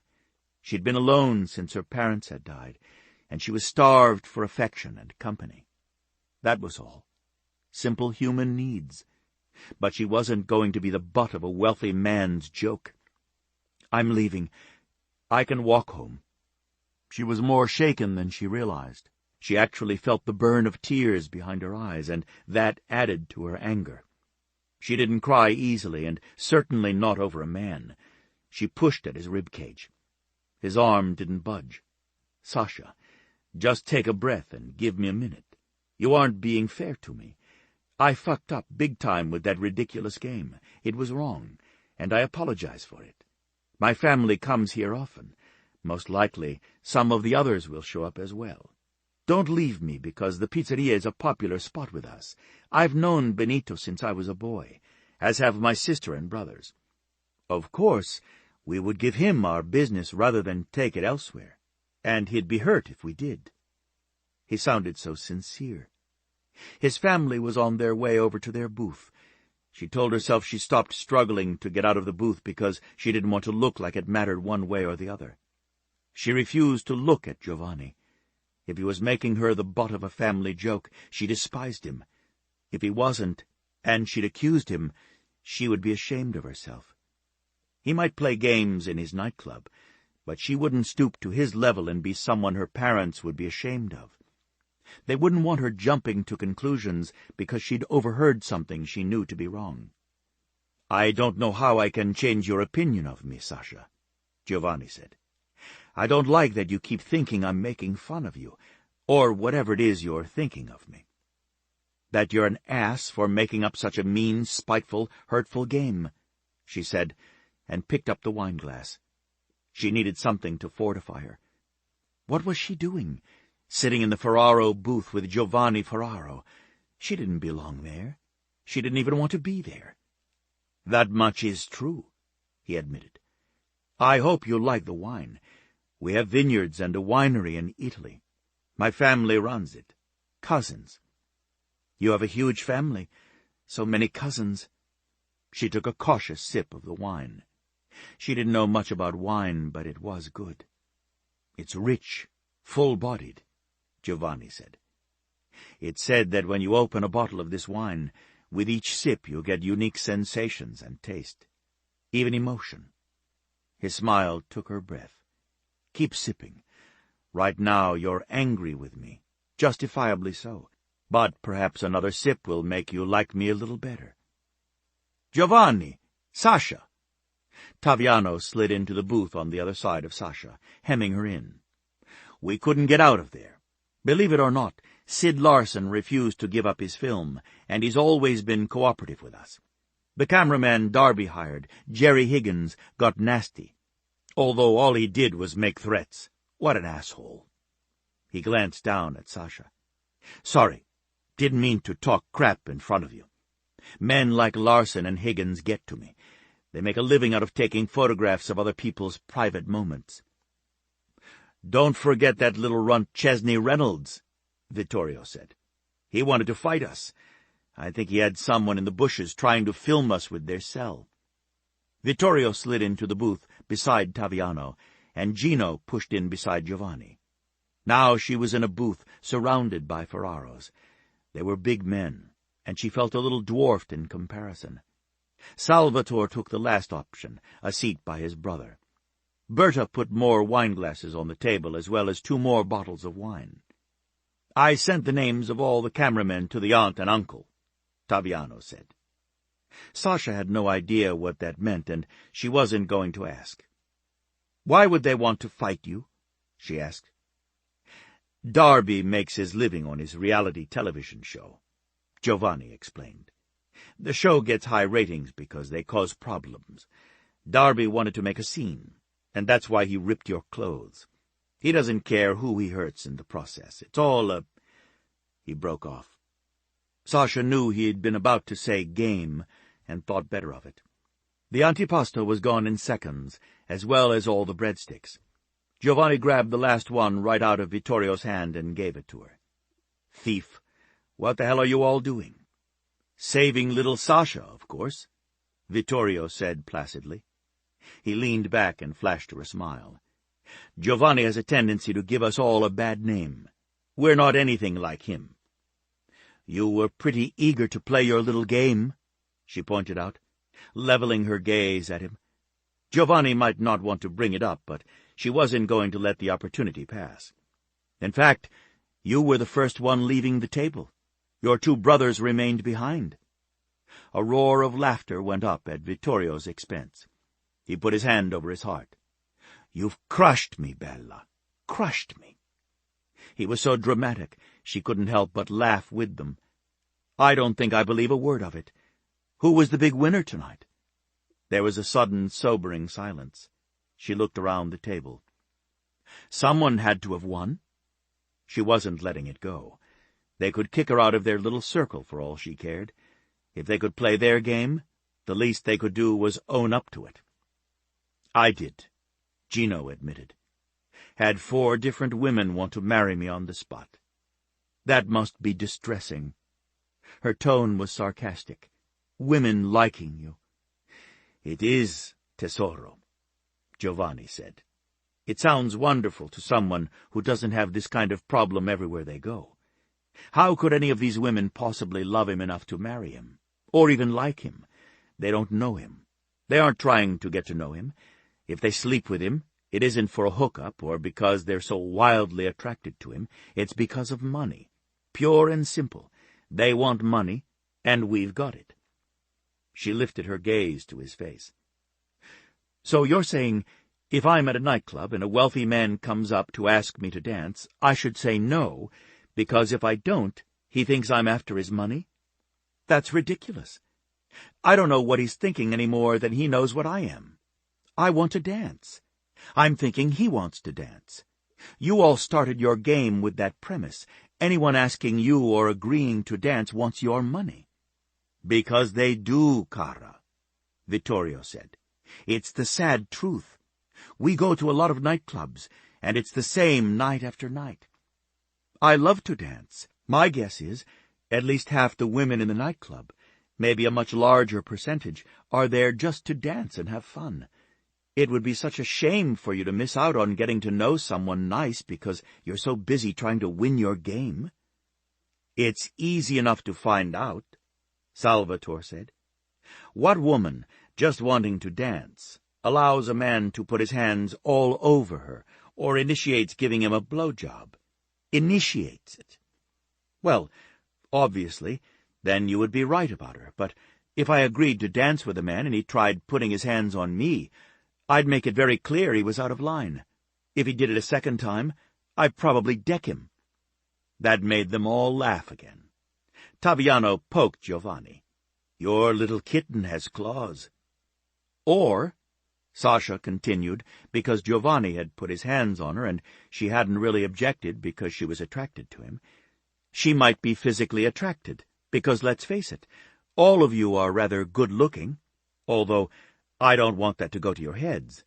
If she was drinking and wanted to have a good time and maybe find a partner for the night, or hope she's finding a man interested in her, she might let him touch her that way." Giovanni's arm had settled back around her shoulders, and he ran his finger along her arm.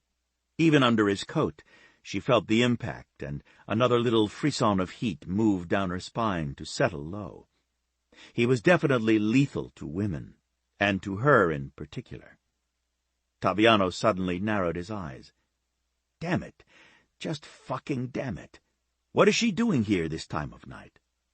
They all followed his gaze to the entrance. 2 girls and 3 boys were waiting to be seated.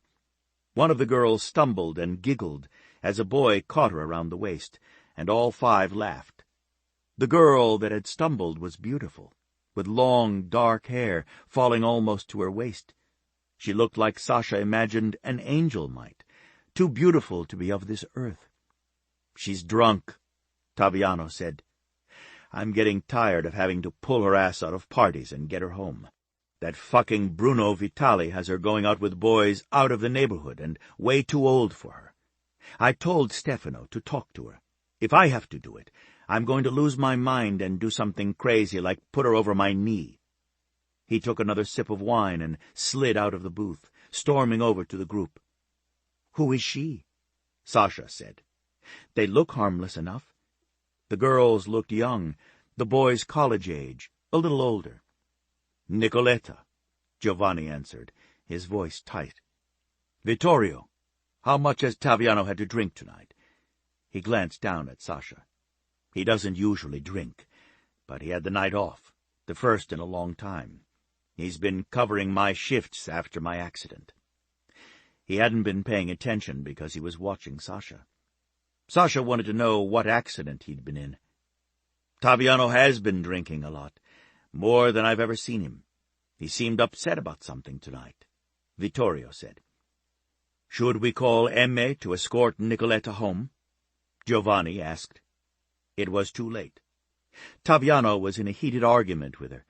She backed away, shaking her head. He caught her around her waist and slung her over his shoulder and marched out. The others in her group stood at the entrance, stunned, staring after Taviano and the struggling girl uneasily. Everyone saw him reach up and smack her bottom hard as he went through the door. He didn't just remind her in that very loud voice in front of her friends and everyone in here that it's past her curfew, did he? Or spank her? Sasha was outraged. Giovanni wiped the smirk off his face instantly. Nicoletta is the epitome of a pain in the ass, he explained. You have no idea how many times a member of my family has been called to find her and escort her home. I'm talking called out of important meetings, dinners, our beds. If we happen to be on a date, major charity events. You name practically any circumstance, and we've had to leave to find that little hellion. I don't envy the man who ends up with her. Is she related to you? Underneath Giovanni's humor, she heard worry. Not by blood, but we look out for her.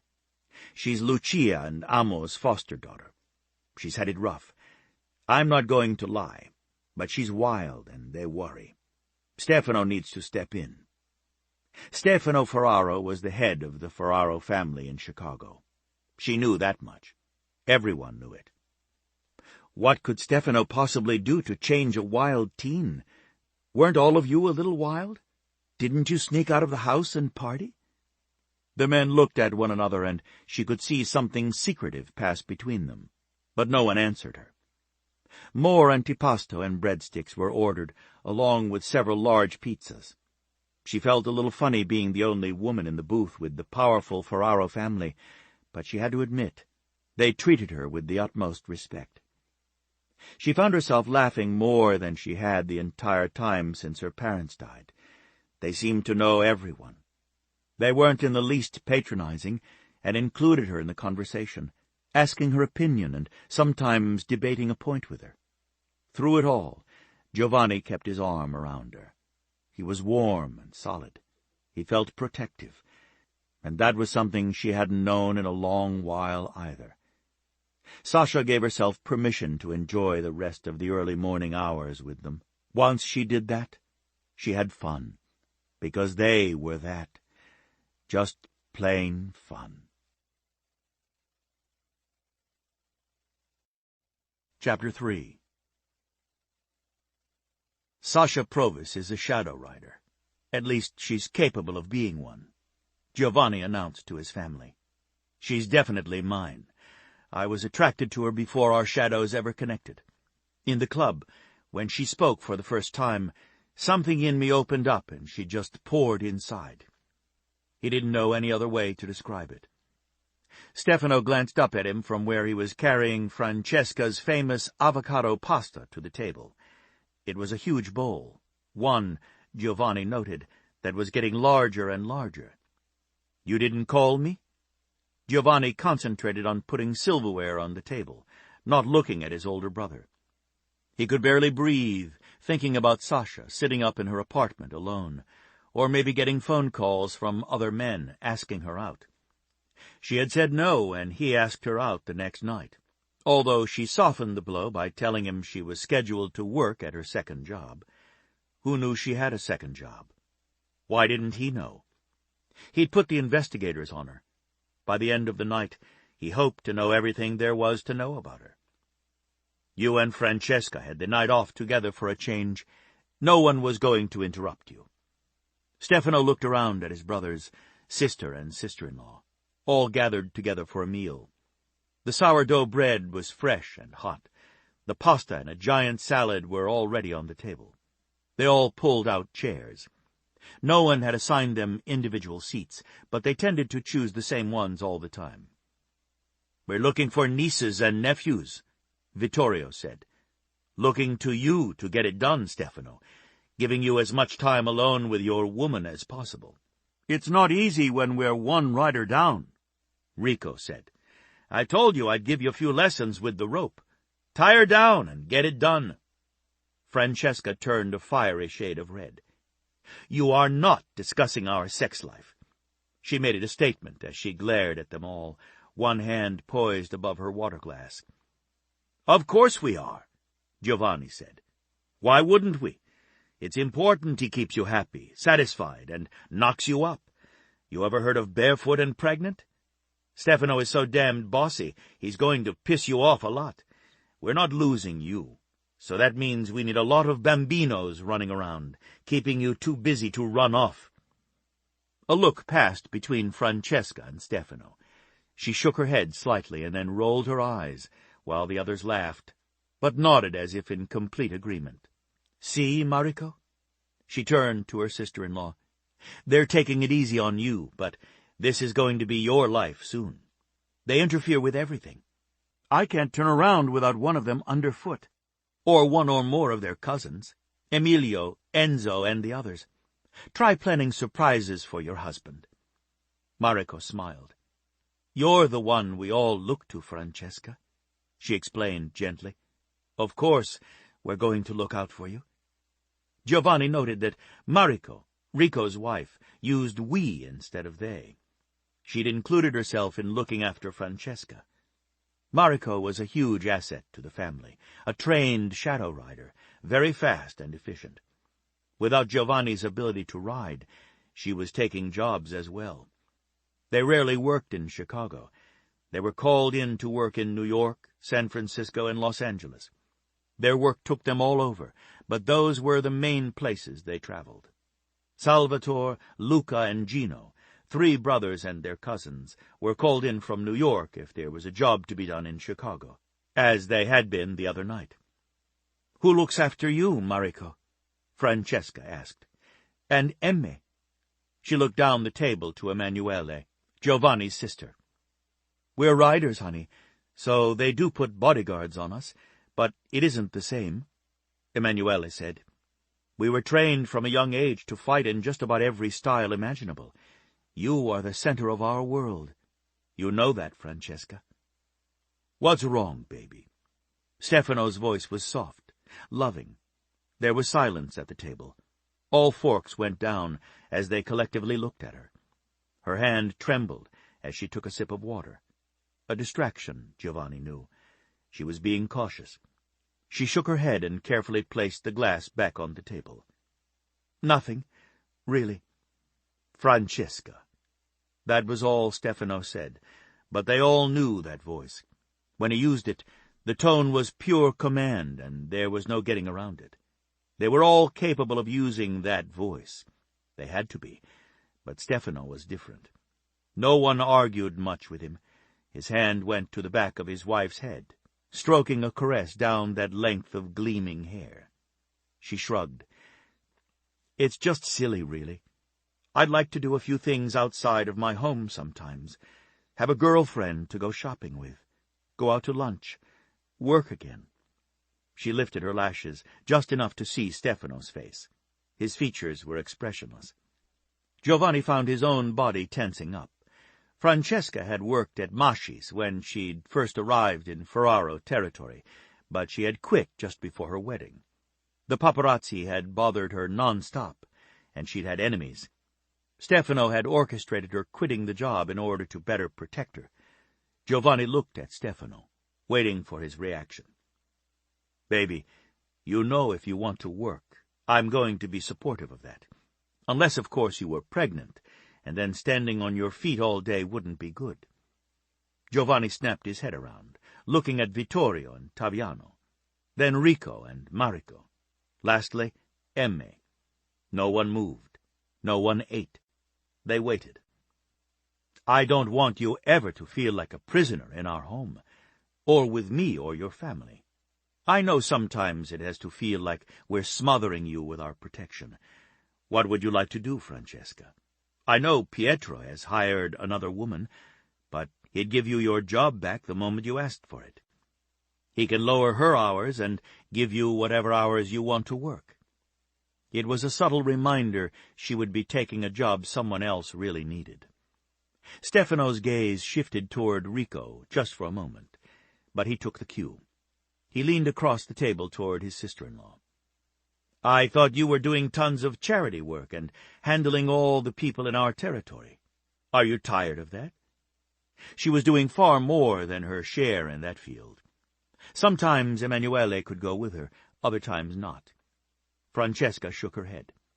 "No, it's interesting work. I'm on a few committees and the board for raising funds for the local cancer fund, the one that helps the families through it. I think it's important work, and I do love visiting with all the families." Her voice trailed off. "Honey," Emanuele's voice was very low, "what is it that's making you upset? You told me the other day that you loved what you did. It is important work." "I was talking with Eloisa the other day." There was a swift intake of breath. Giovanni felt his stomach start to turn. Stefano's features darkened, but he remained silent. All of them did, waiting. Their mother could wreak havoc as no other woman could. "No one is eating," Francesca said rather desperately. "The food's going to get cold. This isn't important enough that you're all getting upset." "Of course it is, Francesca," Vittorio said. He was gentle with his sister-in-law, his voice almost mesmerizing. He didn't raise his voice, but then Vittorio never did. He kept that velvet, soft tone that stroked inside a person and made them want to comply. "Anything that makes you upset is important to all of us, let alone Stefano. Enlighten us to what wisdom our parent passed on to you," Stefano said. Francesca's gaze shifted to his face. "Don't be like that. Eloisa is trying." "Bullshit she's trying," he snapped. "Damn it, Francesca. When are you going to learn our mother is a first-class bitch?" His breath hissed out between his teeth. Giovanni understood. They all did, all of them with the exception of Francesca. Even Mariko knew Eloisa took great pleasure in shredding others. She enjoyed ripping people into little pieces, making them cry, and then walking away, superior and happy that she'd accomplished her mission. "That's not nice, Stefano," Francesca said. "She's your mother." "Baby," his voice softened. "You had a wonderful mother, and you're going to be one. Our mother was never that. Never. She didn't hold newborn babies and look down at them with love. She handed them off and stayed away until they were 2, and she could start their training. She didn't cuddle them when they got hurt, or get up with them in the middle of the night if they had a nightmare. I know Eloisa and what she's like. She loves all of you. In her way, yes, she does. I won't argue with that. But she isn't compassionate or caring, at least not to us. For whatever reason, Eloisa chose to ignore that she had children. We're all past that. We don't have mommy issues. You keep trying to mend those fences, and I love you for it. We all do, but she's going to eat you alive, and I can't allow that." Stefano's voice changed completely. He used his commanding, "don't fuck with me or else" voice. Giovanni couldn't help wincing. "Tell me what she said to you." Francesca sighed. "She said I was rather worthless, sitting on my barren ass at home all day. She asked me point-blank if I had been tested and was I able to produce children. She made it very clear that I better be able to at least have children, or I was useless to you and the family." Giovanni gasped, and he wasn't alone. Francesca was the center of their lives. She mellowed Stefano, the head of their family. More, she brought him joy and fun, things he'd never had. He couldn't imagine what they'd do without her now that she was with them. Stefano studied his wife's face for a long time. The clock ticked. Breath moved in and out of lungs. Silence stretched to a screaming point. He caught Francesca's chin and turned her face fully to his. "I never, in my life, heard the kind of fucked-up bullshit my mother manages to spout. I often wonder if she's in her room all night, just thinking shit up. You don't sit on your ass. You go out in the neighborhood and visit the elderly. Men and women we've known our entire lives, but you just met. You do that. You bring them groceries and make certain they have what they need to be comfortable. I heard you helped old man Lozzi pay his bills when he was confused. You took him to the doctor, didn't you?" Francesca frowned at him, nodding. "His diabetes was out of control. The doctor told me you saved his life. Then you went back to his home, paid his bills, cleaned his house, which, by the way, next time you bring in the cleaning crews. You also stocked his home with the kind of food he needed. He isn't the only one. You visit the residents who are sick. I tried to do that in my spare time, but never could fit it all in. We all did. Even dividing the work between us, we couldn't get it done. You took that off all of us. Emme goes with me. When I can, Emanuele said. But it isn't that often. And all the committees and boards you're on, Francesca. Stefano continued. Each of them needs a Ferraro on them. You took that off of us as well. More importantly, baby, you are my entire world. Our world, Giovanni said. You, Mariko, and Emanuele are important to us, and not because you can give the family babies. If we never have a child, I would go through my life happy, Stefano assured. The doctor said there was no problem, and we can have children. He reached out his hand to her, threading his fingers through hers, his eyes on hers. Just relax, baby. We're going to be fine.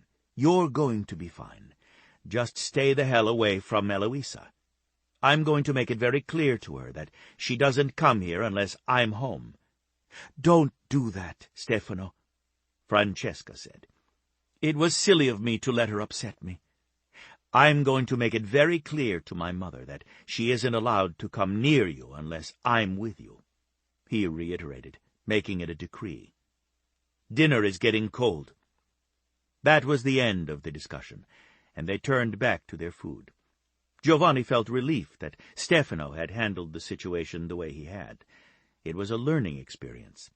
He'd need a few lessons, especially after blowing it with Sasha. How the hell do you keep your temper in check? He asked Stefano. Stefano's gaze swept over him. You've always been cool, and then your temper burns so hot and out of control. It takes down everything in its path. You just have to acknowledge to yourself that that cool is all a facade. Know what triggers it and be very careful. You're going to need to be calm and rational to reel this girl in. She isn't a fish, Francesca objected. She's not even on the hook, Giovanni said, annoyed. I can get every woman I don't want, but not the one I do. She's attracted, but running in the opposite direction very fast. Ordinarily, his family would have been teasing the hell out of him, but Sasha was the one. He'd made that clear. Their shadows had connected, and already that pull was being felt. She'd unlocked that vulnerable place inside of him, and now he had no choice but to actively pursue her. There could be no mistakes. She was that woman, the one destined to be the center of his world in the way Francesca was for Stefano and Mariko was for Rico. Why? Stefano asked. Giovanni stiffened. Why what? Why isn't she on the hook? She's a server in our nightclub. You had dinner with her after hours. From what I was told, there were 2 incidents at the club, and both times you stepped in and took care of it before security. Why isn't she on the hook? Stefano, Francesca said gently. Giovanni knew he wasn't going to drop it. He was ashamed to tell Stefano in front of Francesca and Mariko about the game he'd made up. Stefano watched him eat his pasta. Giovanni took a sip of wine to wash the pasta down, and then made his confession. She overheard me telling Salvatore and Gino about this stupid game we sometimes play when we're bored. Stefano's face darkened. Game? For money, we bet on women." Giovanni glanced at Francesca's face. She looked at him under her long lashes, her face soft and compassionate. He hated that she was going to be disappointed in him. "I get so fucking sick of women throwing themselves at us because we're Ferraros. The point is, Giovanni, to use that to our advantage. We need to be seen in public while one of us is dispensing justice," Stefano said mildly. "What did she overhear?" "Nothing that could compromise us," Giovanni said. "You know I would never talk about our work." Although he would have liked to do just that with her. He wanted to explain to Sasha why he was upset and tired of the nightclubs, why he had to appear to be a playboy when he wasn't. Okay, maybe he was. God, he scrubbed a hand down his face. He didn't even know anymore. He wanted to go up to her apartment and just sit with her, see her face, watch her smile light up her eyes. All this time, and he hadn't made any headway. "What did she overhear?" Stefano repeated. "The game.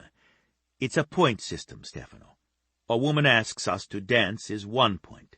She initiates certain things on the dance floor, more points. She offers to do certain things, more points. That sort of thing. Sasha overheard and was rightfully disgusted, and now has a very bad opinion of me." "The woman has to initiate the contact?" Francesca asked, leveling her gaze at him. She understood, all right. There was nothing slow about Francesca. He glanced at Mariko. She had been raised in Japan, and English wasn't her first language, but she understood as well. "This is a game you played, Rico?" she asked her husband. Rico took her hand. "You know I did all sorts of things I shouldn't have done, farfallina mia. I'm not that man now." "Perhaps it would be good to retire this game," Francesca said, and looked pointedly at Vittorio and Taviano.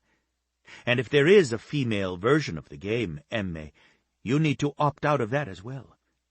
Taviano and Vittorio concentrated on their food. Emme glared at Giovanni.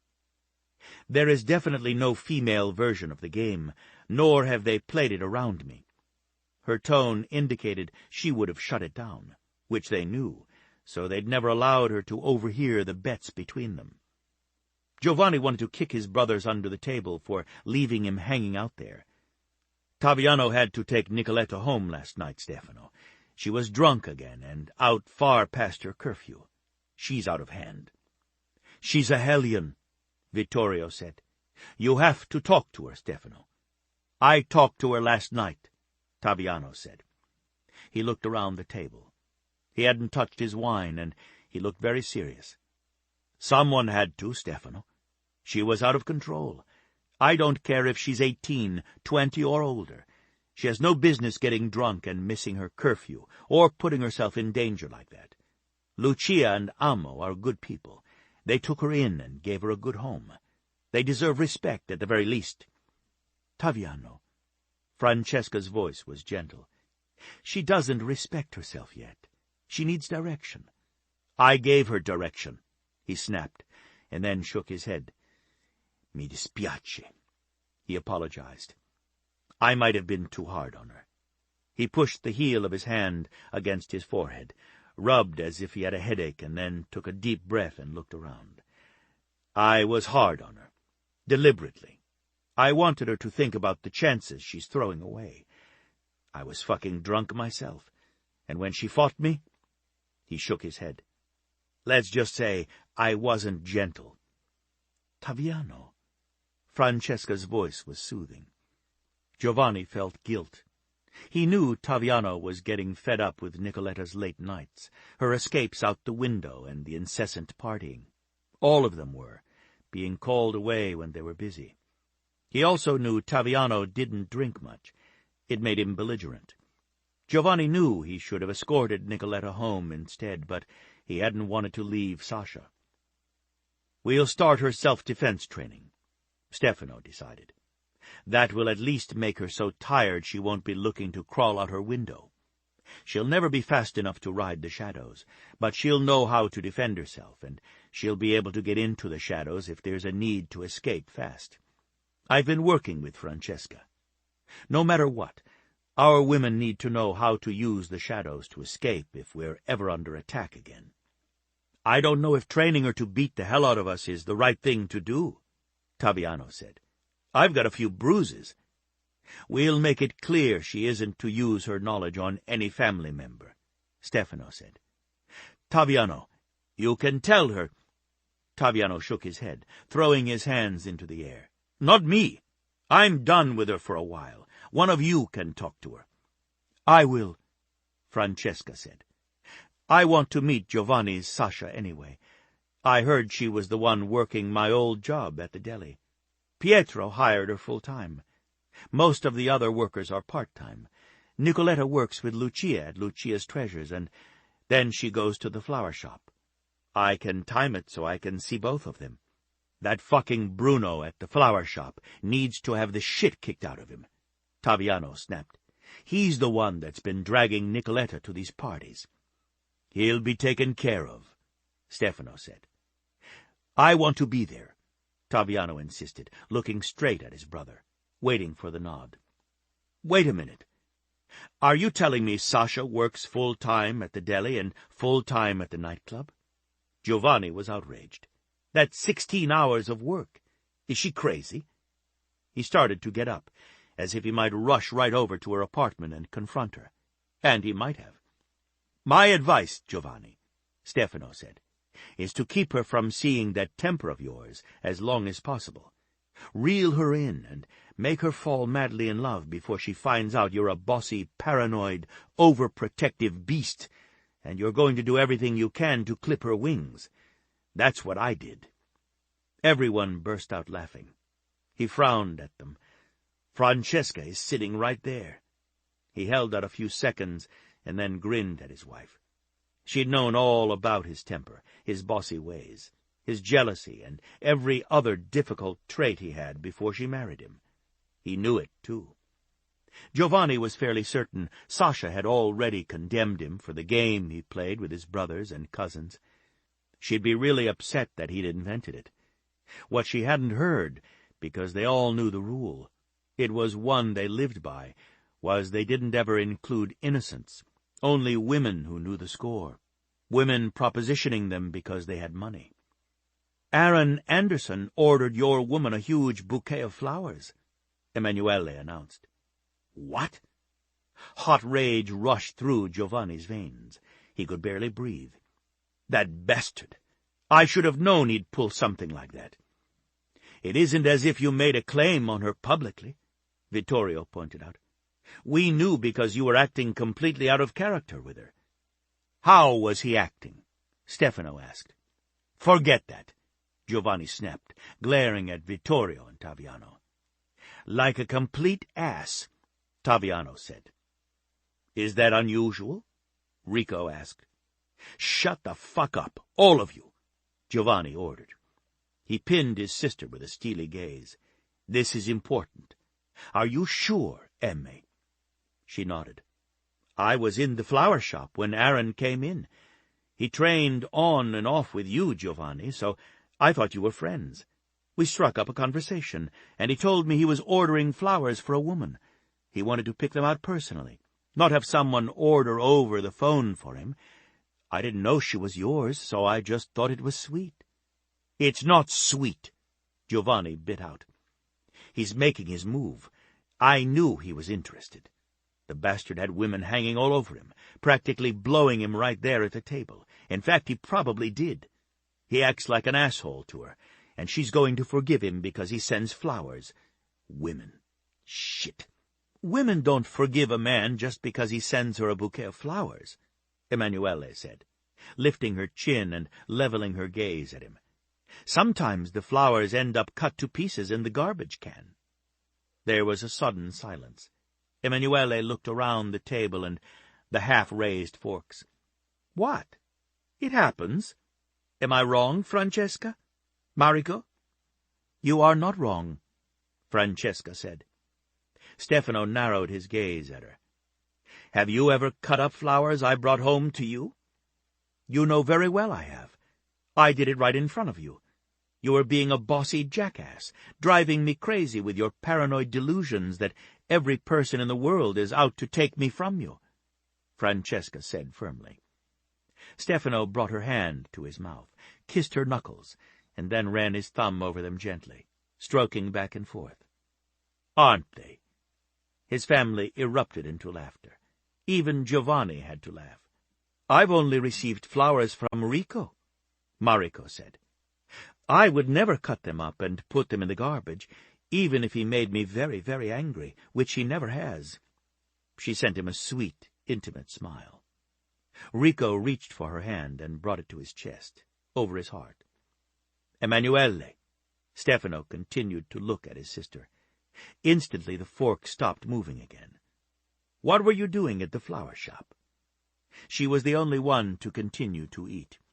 She took a bite of pasta and delicately chewed it before taking a sip of wine. When Stefano kept looking at her, she shrugged. I visit Signora Vitale often. Shadow riders could hear truth, and Emanuele's voice righteously rang with honesty. Stefano continued to look at her. I am well aware you visit Signora Vitale on a regular basis. I also know she doesn't go to the flower shop. Her grandson Bruno runs it now. I check on him regularly. If I didn't, he would probably be sending drugs out with every order. Taviano sighed. I check on him, too, just in case. Nicoletta works for the Vitales, so I want to make certain Bruno toes the line, which he doesn't, and has no business pulling Nicoletta into his shit. He looked at his sister. Stefano's right. Signora Vitale doesn't frequent the flower shop. Emanuele glared at him and mouthed, traitor, over her wine-glass. She was the youngest of the Ferraros, and strikingly beautiful with her long dark hair and curvy body. Emme? Rico pushed. It isn't anyone's business, she snapped. I'm over 21. You can all stay the hell out of my business. Emanuele, Stefano cautioned. He sat up straight. Damn it, that fucking Valentino Soldi has been coming around again, hasn't he? Are you seeing him? There was a small, telling silence. Every fork and wineglass went on the table, and once again only the ticking of the clock and the breath rushing in and out of their lungs could be heard. It isn't your business. It is my business. It's the entire family's business. The Soldis are criminals and our worst enemy. You know that. We're criminals, Emanuele pointed out, glaring at her oldest brother. Did you know about this, Francesca? Stefano demanded. Francesca didn't reply, and her silence was damning. Dark lines of anger made her husband look very dangerous. We'll talk about this later. It was a threat, nothing less. He switched his attention to his sister. He's manipulating you to get information. We've had this conversation repeatedly. Since you were 16, sneaking out of your fucking window and seeing him. He's too old for you, and he's the enemy. Giovanni didn't want to hear that Valentino was too old for his sister, although he agreed she shouldn't see him. Sasha was only 22. He was older not only in years, but in experience. Of course, so was Valentino. You see him again, Emanuele. You're going to give me no choice here. What does that mean? She challenged. What the fuck do you think it means? Your loyalty has to be to this family. My duty is to protect it, and every member in it. The Soldis nearly wiped out every member of our family. That is ancient history. Long before any of us were born, she snapped. The feud still exists to this day. Go to Sicily, Emanuele. You'll learn fast enough. Valentino can't be trusted. If he persists in using you to get to us, he's going to disappear. Emanuele went white. She put down her napkin, her dark eyes never leaving her brother's face. I would never forgive you. Never, Stefano. I would disappear, and you would never find me. If you think I'm trying to scare you, I'm not. It's the honest truth. I love you. I do. I love all of you. You have no right to harm Valentino when he hasn't done one thing to any of us. He took our side and saved lives when we needed it. He had his men help us," she reminded, almost pleading with her brother. "I know he did, Bella," Stefano said. "I'm not saying Valentino isn't a good man. I think he is, but he's loyal to his family. He should be, just as we're loyal to one another. It isn't safe." "I'm safe with him." "You aren't, Emanuele," Stefano said. "He's a very dangerous man. I'm telling you, I don't want you to see him again. You'll be safe. He'll be safe. We can still be civil to one another. You know I'm right." She closed her eyes for a long minute. Giovanni wanted to put his arms around her and hold her tight. Something had happened between Valentino and Emanuele, something she refused to tell any of them. Most of the time she avoided him, and then there would be short times they would sneak off together. Those times never lasted long. Again, no one knew why. "You don't have to worry," she said. "I'm not seeing him. I told Bruno if Valentino called, he wasn't to fill the order, that I'd compensate him for the loss." She lifted her chin. "So, you have nothing to worry about other than my disloyalty to the family." "I never thought you were disloyal." "Of course you did. I must be giving away family secrets if I talk to him. I'm a woman, after all, and I can be persuaded by great sex." There was bitterness in her voice, enough that every single member of her family protested at once. "Emme!" Stefano heaved a sigh and pressed his fingers to his forehead, as if to relieve a pain. "Honey, I have never treated you as less than you are, a shadow rider of equal value as every man seated at this table. Maybe I'm guilty of loving you too much and being worried every second of my life that something would happen to you. I do the same with Francesca and now Mariko. I can't help who I am. The obsessive-compulsive streak to surround everyone I love with a huge wall is a battle I fight every day. I don't mean to smother you, Emme. I trust you as a rider. I know you can take care of yourself and that you won't betray family secrets. Then stop getting upset if I see Val," she whispered. Giovanni wanted to protest.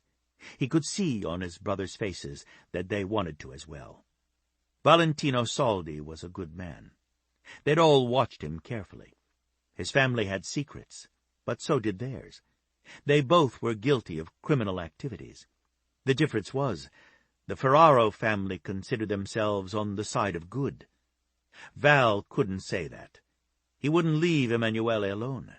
More than once she'd made it clear she wasn't seeing him, and he always seemed to talk her around.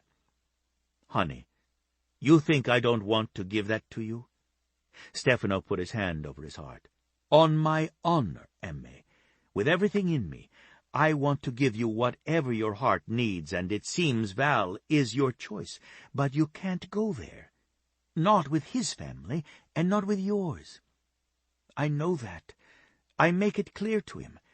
I just don't like you threatening him. I have to manage my own life, but—" She held up her hand to stop Stefano from interrupting her. "If I need you, any or all of you, to help me, I promise I'll ask." Stefano sighed and shook his head, but he didn't persist. Giovanni wanted his older brother to lay down the law in no uncertain terms. They all knew Val was dangerous. Emanuele, by tacking on the last, made it clear that she thought there might come a time when she would be once again making it clear to Valentino Soldi that she wouldn't date him. "What are you planning to do about your little waitress?" Vittorio asked Giovanni, the peacemaker, changing the subject. "I have no idea. She already probably thinks I'm the playboy from hell," Giovanni admitted, "and she doesn't like me." "What else did you do?" Stefano asked, his tone deceptively mild. He hadn't gotten his way with Emanuele, so he was quite willing to battle it out with his brother. Giovanni shrugged. "I did ask her to dance, and when she wouldn't because of club policy, I offered to fire her and then rehire her after." Rico groaned. "She had to think you were trying to make her part of that game you invented." He invented the game? Francesca echoed. Giovanni, you didn't. I'm sorry. Giovanni wasn't above acting. He hung his head. Really sorry. He was, now that Sasha had overheard him. There was no explaining what their lives were like to someone who hadn't been born a Ferraro, someone whose financials weren't plastered in every tabloid for all to see. Every kidnapper and money-hungry man or woman who thought they would have an easy ride. Salvatore thought he'd met a woman who really cared about him for him, not the money. They went on several dates together, and she seemed genuine. We can hear lies, as you well know, and everything pointed to the fact that their relationship was going in a good way. Was she a rider? Mariko asked, looking around the table. I thought you could only be with a woman who was a rider. Sometimes we get tired of waiting, Vittorio said. It isn't easy being alone and feeling as if you're always going to be alone. Go on, Francesca encouraged Giovanni. She got up before he did and said she would dispose of the condom in the bathroom. She was lying, and he heard the lie. We all have had that trick played on us, and nothing makes us angrier. It's a cheap, low blow to have a woman try to get pregnant that way. There was a small silence.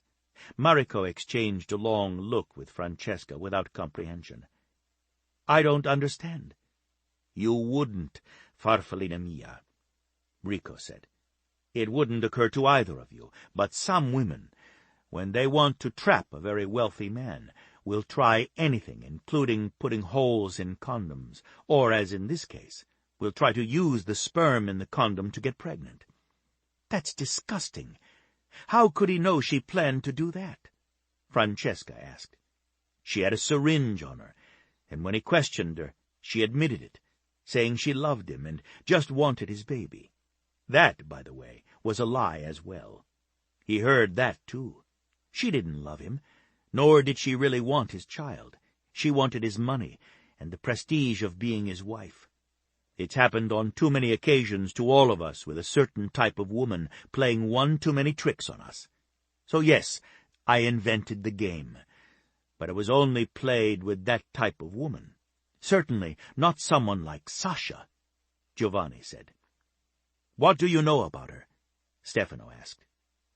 She's from Wyoming, a ranch. Are you certain about her? Stefano continued, glancing at Taviano, which meant he wanted the investigators set on her. Ranch means cattle that are probably artificially inseminated. Giovanni shook his head. Taviano and Vittorio did the same. Still, it wouldn't matter. Sasha would be investigated. Giovanni needed to know everything he could about her to win her. I already sent everything that was in her work file to the investigators. Stefano nodded his approval. Francesca made a face at him. If I overheard the rules of the game, Giovanni, I would think you were after me on a dare or a bet, Emanuele said. I can't imagine what you could say that would make me agree to go out with you, let alone be seen in public with you, except that. That's the most disgusting thing I've heard in a long time. Poor Salvatore. He really liked her? He said so. Salvatore wants to settle down. He said he told his parents about her and that he was serious. That's the night he found out she was after him for the money. I'd like to pay that woman a visit, Emanuele said. What's wrong with these women? Sometimes I want to lock you all up and protect you myself. Speaking of paying someone a visit, Stefano, Giovanni said, I can't do it myself, or I would. There was a hint of bitterness in his voice. Darby made a scene deliberately in the club after all the warnings. He had Sasha's camisole torn open and would have exposed her on his fucking reality show. We got the footage. Stefano's face darkened. All of it? We think so, Taviano said. There were a lot of paparazzi there. We needed them to film Salvatore and Gino so they had alibis while Luca did his job. As usual, Luca made it out of the plane and back in without ever being seen. As far as the world knows, he was in New York the entire time. I'll pay Darby a visit. That little prick needs to be taught some respect. Stefano said. "I'm with you," Vittorio said. "I wanted to do a little exposure myself." "That gives me an idea," Stefano said. He glanced at his wife and forced a small smile to cover the grim darkness in his eyes. "We'll talk about it later." Chapter 4. Sasha smiled as she handed the carefully prepared and wrapped sandwich to Tito Petrov. He was flirting outrageously with her. She had been getting that a lot since she had moved into her cozy little apartment above the deli. She loved her apartment. She liked the people she worked with at the deli, and especially the owner, Pietro Masci. He reminded her of her father. "Don't just smile," Tito complained. "Say yes. Go out with me." She shook her head. "I'm sorry, but I'm busy tonight." The deli suddenly went quiet. The buzz of conversation that was always present hushed. "Tomorrow night, then," Tito insisted, his voice overloud in the unexpected silence. "I'm working," she said, as gently as possible, lifting her gaze to sweep the room, puzzled at the weird cessation of noise. Giovanni Ferraro stood in the doorway, his wide shoulders seeming to touch from one side of the door jamb to the other. He wore a three-piece pinstriped suit and looked so good in it she thought he should be modeling for some high-end fashion company. He wore his hair short as a rule, but lately it wasn't quite as neat as it usually appeared in the magazines, as if maybe he'd neglected a cut or two. He was gorgeous. There was no doubt about it. His eyes met hers, and she couldn't look away. His were dark and held mystery that had the capability of turning either ice-cold or fiery hot. He had to know he was hotter than hell, and she wasn't in his league. Still, there he was, and she wasn't going to delude herself into thinking he wasn't there for her. He was. He was hunting. She knew all about hunting. She lived by hunting. Now she was the prey. Something perverse in her loved that. Her body came to life just looking at him. Staring into his eyes sent heat rushing through her veins. Tito half turned, saw Giovanni, and slowly straightened. "Shit," he said, under his breath. "Not again." Forcing her gaze back to her customer, Sasha pressed the numbers on the pad to ring up his purchase. She turned the entire pad around so he could swipe his card. He did so, muttering to himself. She didn't understand, but she didn't ask what he meant. "You going out with him?" he asked. "Because I really would like to take you out tonight." That she heard. Before she could answer, Giovanni loomed over them.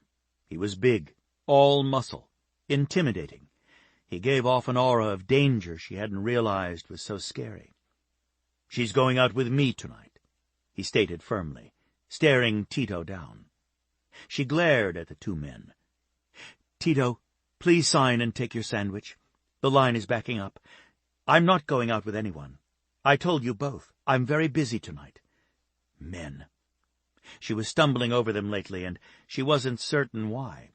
She had no time for men. She'd heard somewhere that if you weren't open to a relationship, then men knew it and didn't bother to ask you out, or to dance, or to have a pizza. "I'm not a bone." Giovanni's gaze drifted over her, touched her mouth and lingered, dropped lower to drift over her body, and then came back to her face. "Definitely not a bone. I appreciate that very much."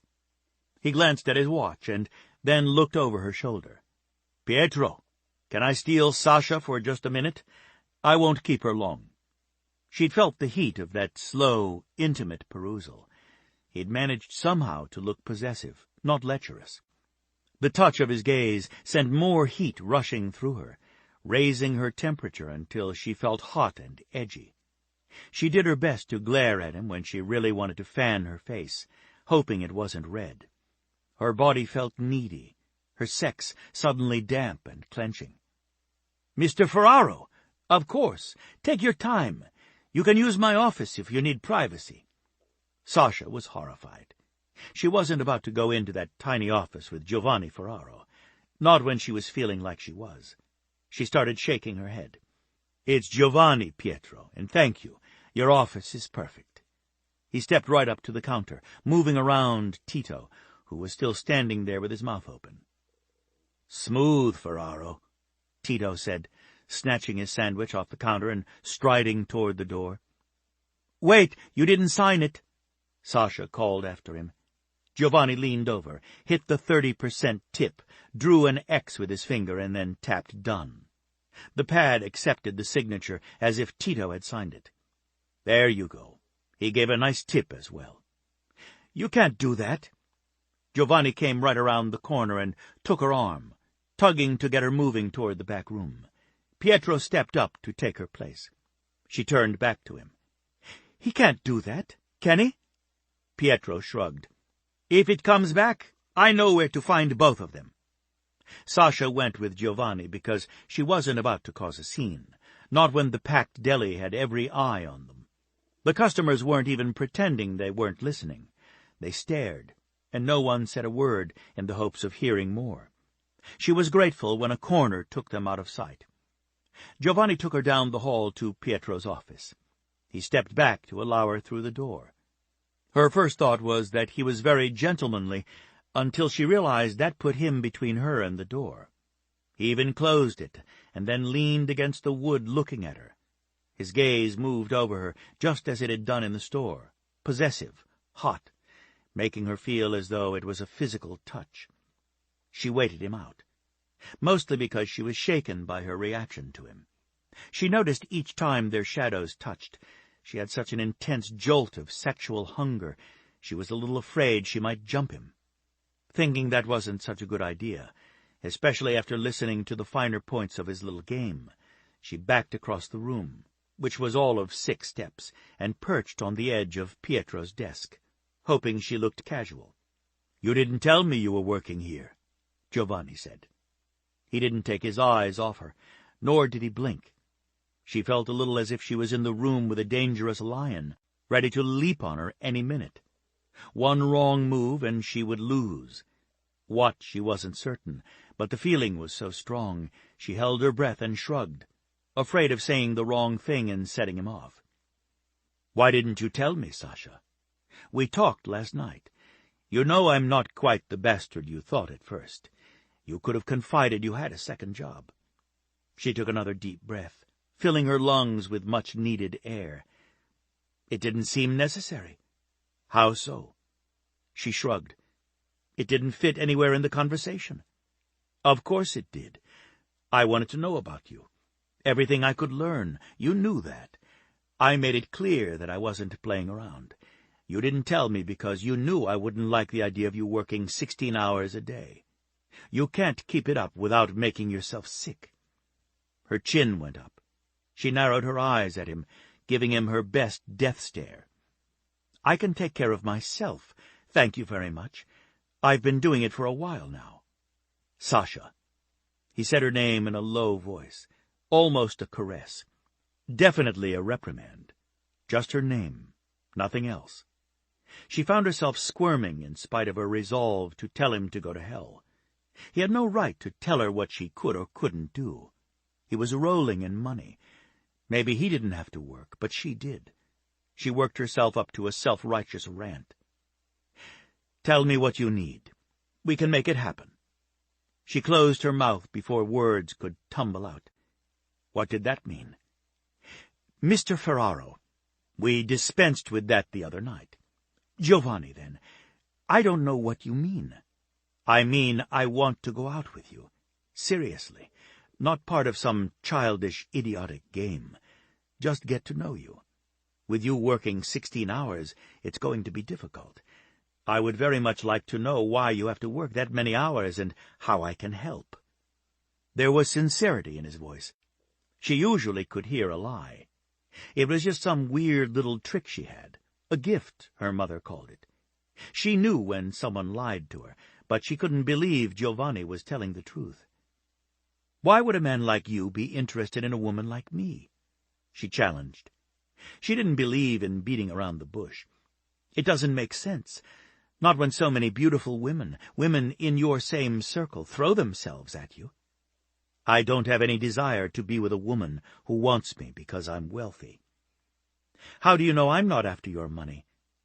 His eyes didn't leave hers, and she felt the burn of his gaze all the way to her bones. He was just plain sexy. He didn't have to talk. He could just look at her, and she wanted to start peeling off her clothes. "I know." "Well, I'm sorry, Giovanni, but I'm not interested." "You're interested. Don't start lying to me, Sasha." He folded his arms across his chest and kept his gaze on hers, steady, unrelenting. "Tell me why you have 2 jobs." "It's not your business." "Everything in our territory is my business. You're my business." "Why?" "You know why. I'm not playing this game with you. I'm interested. You're interested. I made an ass out of myself. But we got past that." "You may have, but I haven't," she said. "Just look at yourself in those magazines. You're all over them. You have women hanging all over you. You're practically doing it with them in every other shot. There's a lovely shot of you on a balcony with a woman. She has no clothes on, and you don't have your shirt on. There was another with a different woman that same night, same hotel. She was coming out of your room at 3 o'clock in the morning. Do you really think I would want to be a part of that lifestyle? It isn't going to happen, no matter how attracted to you I am. You live one way, and it's a way I don't understand. I told you I was serious about being with you, Sasha. You know damn well I'm not lying to you. You can pretend you think I am, but it isn't the truth, and as far as I can tell, you live by the truth." She could barely breathe. He sounded serious, and he sounded like he wasn't about to back off or give up. She would give in to him sooner or later if he kept at her. She knew she would. She had never been so attracted to a man in her life. Her breasts ached. That had never happened to her before, not one single time. "Stop shaking your head." She hadn't known she was shaking her head. Self-preservation was a beautiful thing. "We wouldn't work, and you know it." She wished she didn't sound so desperate. It was only because he had caught her off guard. She hadn't expected him to be so direct. She knew his intentions. She wasn't stupid. She'd sat next to him for a couple of hours, his thigh pressed against hers. She was adept at reading men. She'd grown up around them. She liked direct. She needed direct. She was a plain-spoken woman. She said what she felt and expected those around her to do the same. She'd come to the city because she had to, because this was the place that for now, maybe for always, she needed to be. She realized almost immediately that most people here weren't quite as plain-spoken as she'd been brought up to be. She liked Giovanni better for it, but it was also harder to resist him. "We belong." Her sex clenched. For a moment, she thought he was going to take a step toward her, and she flung up her hand to ward him off. He couldn't touch her. That would really get her in trouble. He'd realize she was a little bit in lust with him, over the top in lust. He just stayed there, draped lazily against the door, looking in complete control while she was a mess. "Sasha, did you hear me?" "I heard you." Her voice came out a whisper. "I am not going there with you. I'm not. I need the work. When things don't work out, and they won't." He'd get bored. Men like him got bored. Sometimes they got bored in the same night, and she had the evidence to prove it lying on her kitchen table, the magazine open to the exact page. "I just can't afford to lose my job." "Sasha, we're going to see each other. It's going to happen. Just tell me why you need 2 jobs. "It isn't your business." "Men like me investigate women they're interested in. You have to know that." "Oh, my God! Are you kidding me?" She was outraged. "Every woman you date is investigated?" "Thoroughly." "You have someone looking into me right this minute?" He nodded, looked complacent. She wanted to pull out her hair. She might have even yanked at it. At the very least, she wanted to throw something at him. "You don't think that's wrong? Totally messed up?" "It's something we have no choice in. All of us do it. If you've got skeletons in your closet, you may as well confess now. It won't make any difference. I'm still going to claim you." He regarded her with that steady gaze, his eyes darker, sensual lines cut deep in his face. "If you're still coming after me, then wasting your money and the time of investigators seems a little foolish. Knowledge is always a powerful thing." "What does that mean?" "It means stop beating around the bush. Why do you have to have 2 jobs? The apartment isn't cheap, but you can certainly afford it on what you make at the club." She had to have the job at the club. If she hadn't needed it, she would have punched John Darby right in the nose. She might have done the same to his obnoxious, very drunk friends and the cameraman filming the entire setup. She knew they would have aired it on his reality show, and if she sued, they would have gladly paid her whatever she wanted. The episode would have been worth it to them. She pulled out Pietro's office chair and sank into it. "I told you I have an older brother, Sandlin, and that he was driving the car the night of the accident." She pushed her fingers through her hair and then scrubbed her hand over her face. "He suffered a traumatic brain injury, very severe. She forced herself to say it aloud. "He doesn't remember me. Not at all. He doesn't remember anything of his old life. I bring photographs to him, but nothing sparks his memory. He can't take care of himself and needs a full-time caretaker as well as rehabilitation. That doesn't come cheap. I researched the country for the best facilities, and there was a really good one here in Chicago. You pay for it yourself. There's some insurance, his Social Security. I tried to hire a lawyer to sue the woman who hit him, but there was so much to do and I haven't had time. That's coming next. You can see, I don't have the time or inclination to date anyone, let alone a man who has cameras following him around. My life is real, Giovanni." "Meaning mine isn't?" He straightened, and her breath caught in her lungs. He was back to looking like the lion, now stalking her. God, he was scary. He came close, towering over her, making her feel small, making her feel like a snob. She was ashamed, but before she could take it back, he perched himself on the edge of the desk. He caught the arms of the chair she sat in and leaned toward her. Up close, he looked more dangerous than ever, and he smelled delicious. "I was shot twice a few months ago. The shot to my thigh shattered the bone, and I've had to have several surgeries. I'll need another to get rid of the plates and rods. I've been months in physical therapy, and haven't been able to do the job I was meant to do for my family. You don't know the first thing about my life, Sasha, but I assure you, it's very real." She wanted to look away from the intensity of his stare, but she couldn't. She'd said it, and she'd been wrong to make such a statement. "I'm sorry. Of course your life is real. I can't imagine the things you have to deal with in your life any more than you can imagine what is a hardship in mine. It was really wrong of me to imply that I have things harder than you. I really am sorry." He caught her chin, his thumb sliding over her skin, sending little electrical pulses zapping through her like little lightning strikes. "You're an incredible woman. Do you know that? I don't know many women who would apologize the way you just did. Right away. No beating around the bush. It was wrong of me, and I didn't even really mean it." She licked her lips because he kept staring at her mouth, and she was suddenly very hungry for his kiss. She craved it when she had never so much as felt his mouth on hers.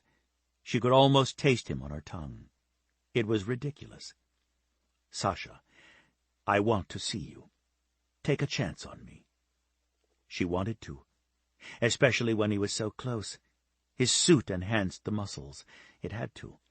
The coat and vest and shirt just stretched across that wall of a chest, and his wide shoulders.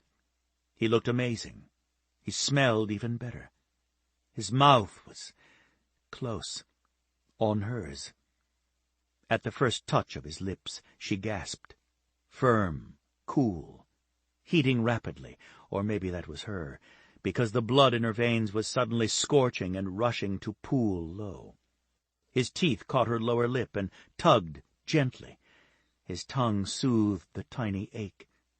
Her heart thudded. Her stomach did a slow roll. She was aware of him moving, or maybe it was her, but she was in his arms, surrounded by him. Her mouth opened all by itself. She didn't really have a thing to do with it. He was unexpectedly gentle. That was her undoing. She couldn't resist him. He appeared dangerous and tough as nails, although smoothly sophisticated. He took his time exploring her mouth, and all that fire he ignited in her grew until she felt as if he was pouring flames down her throat so they could spread through her body. Her arms crept around his neck, and she found herself kissing him back, her tongue tangling with his. Her body melted into his. She couldn't think any more. She wasn't even certain of her own name. All that mattered was his addicting taste and the fire he created with just his mouth alone.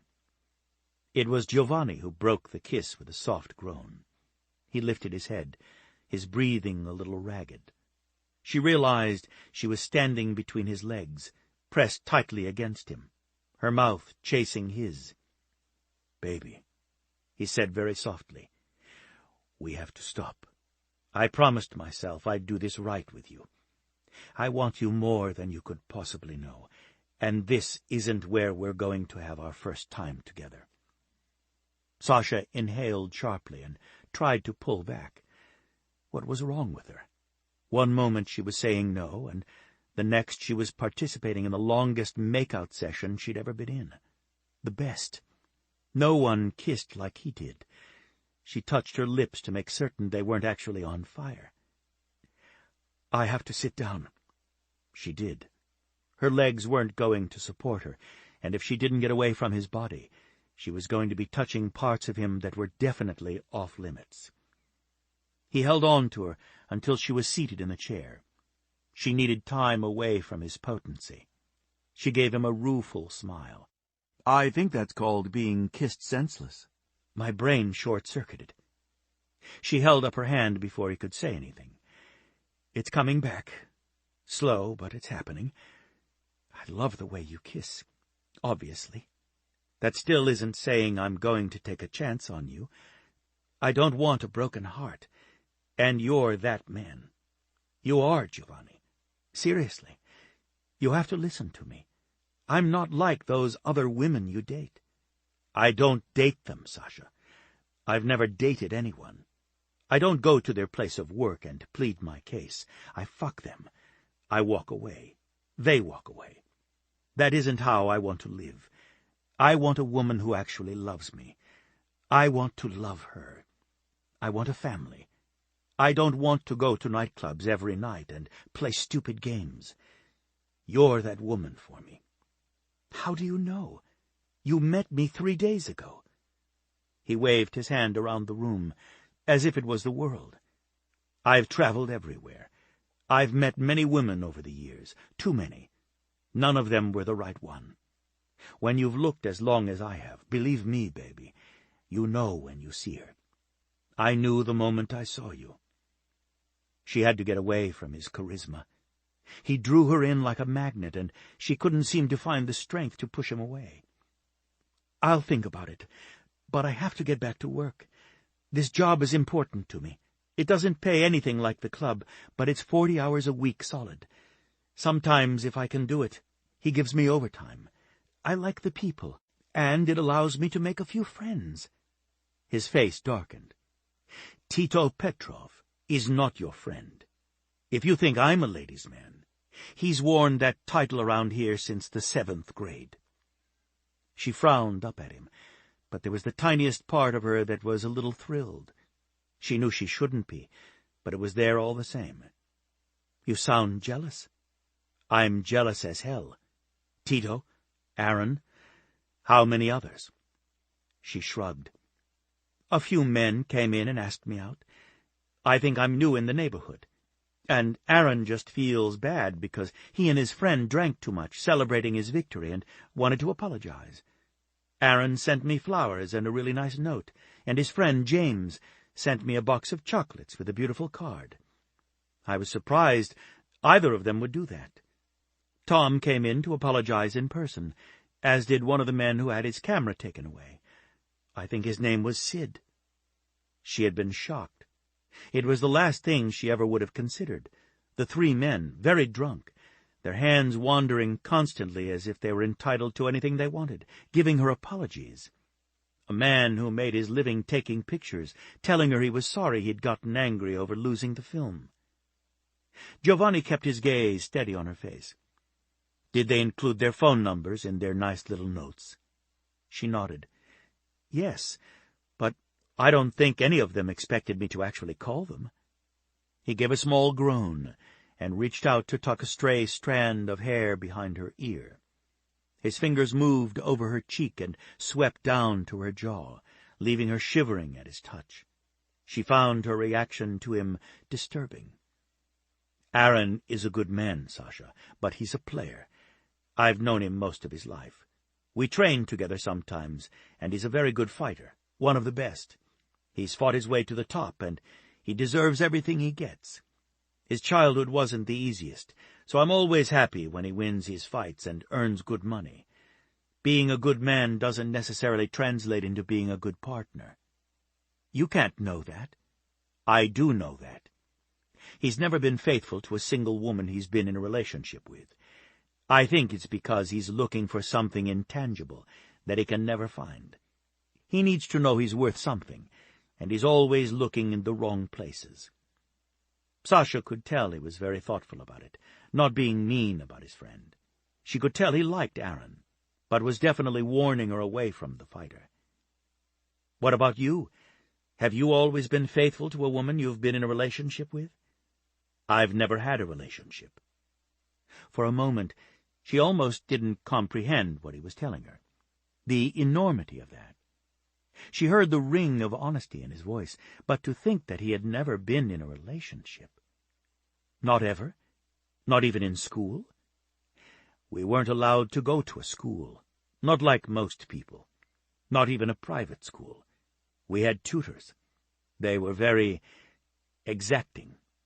We weren't encouraged to have social relationships with our peers.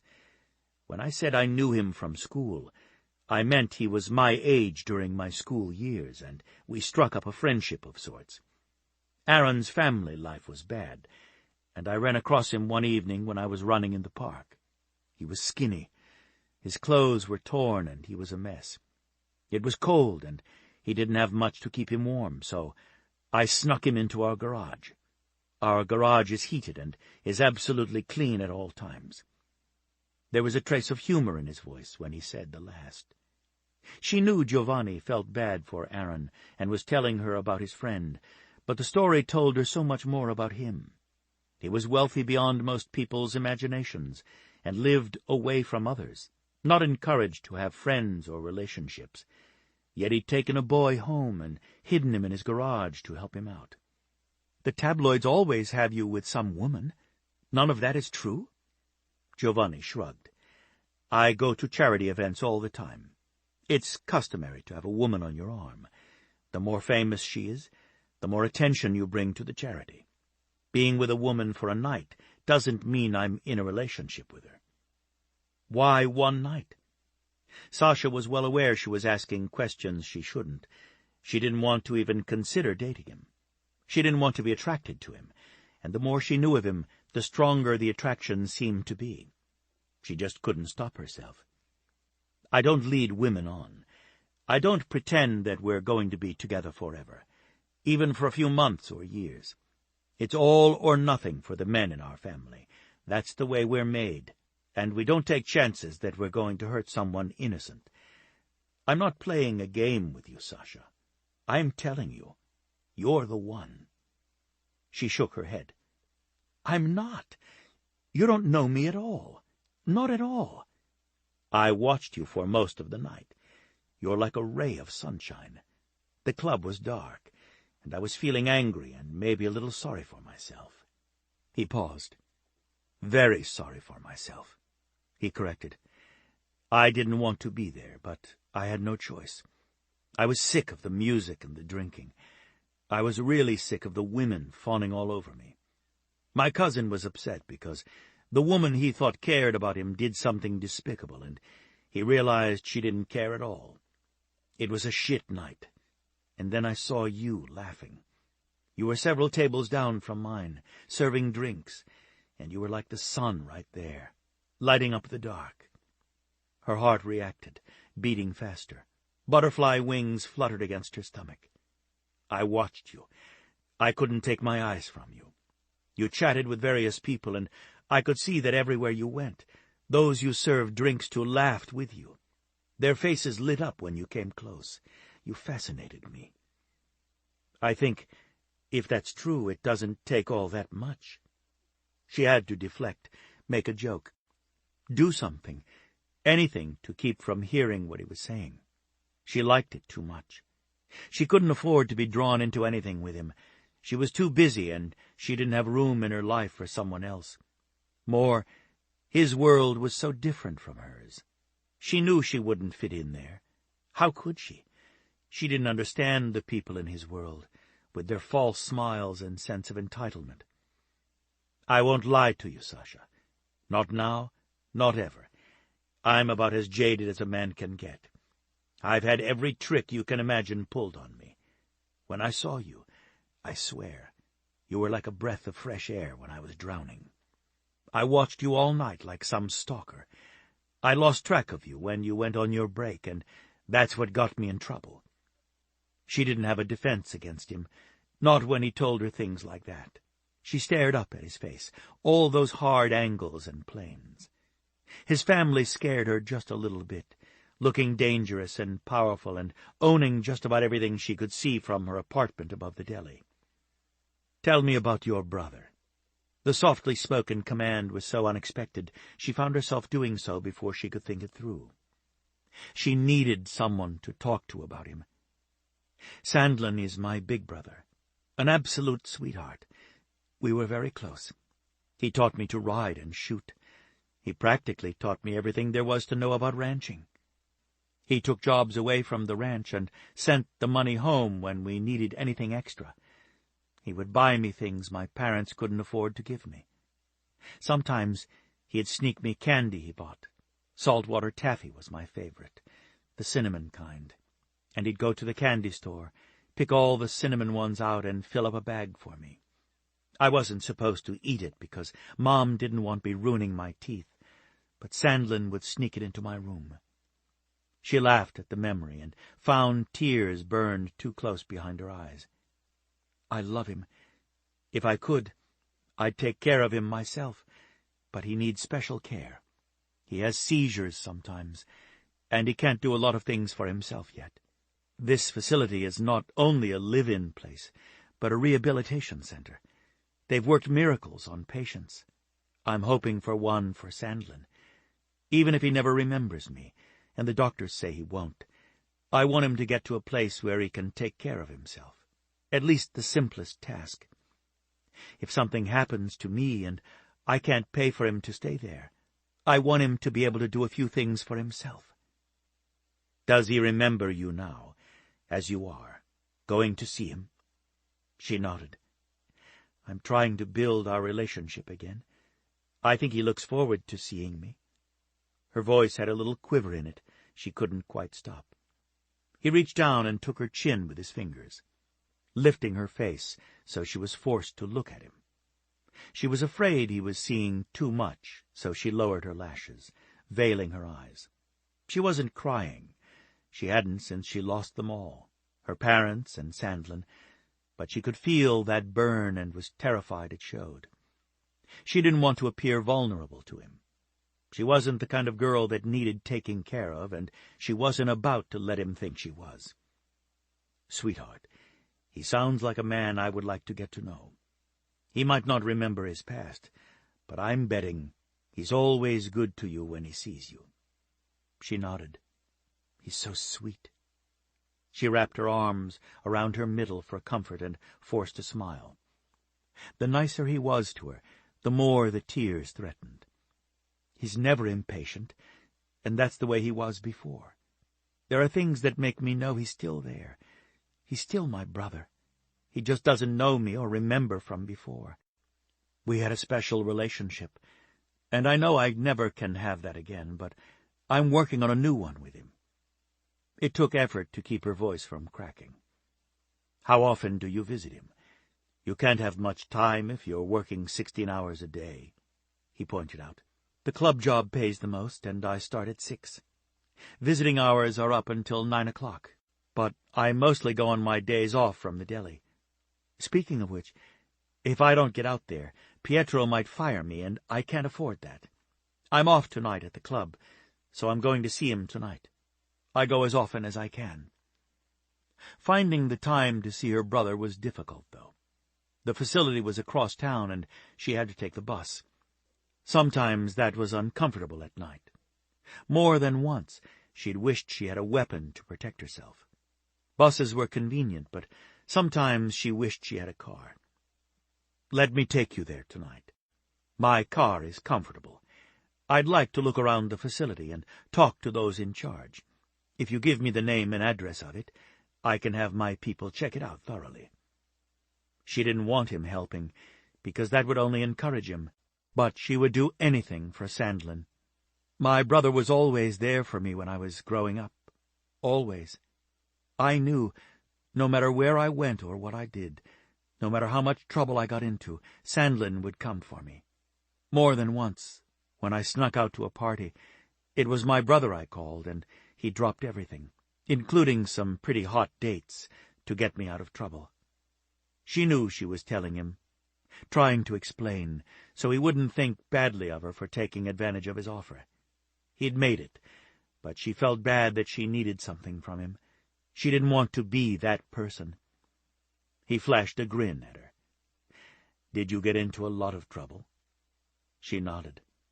I worked hard in school and on the ranch, doing an adult's work, so I thought I should be able to go wild on the weekends like my friends. Drinking is not my friend. The booze we had was really cheap, and hangovers hurt like hell. She started laughing at a memory, sharing it with him, wanting him to know how wonderful her brother was. I remember this one time my brother had a date with Ginger Tartar. I called her the Tart to my brother, but she was really good-looking. She had breasts and hips and these lips. She pursed her lips and made fishy noises. Sandlin was with her, right at the crucial moment, getting her clothes off her, and I called in a panic.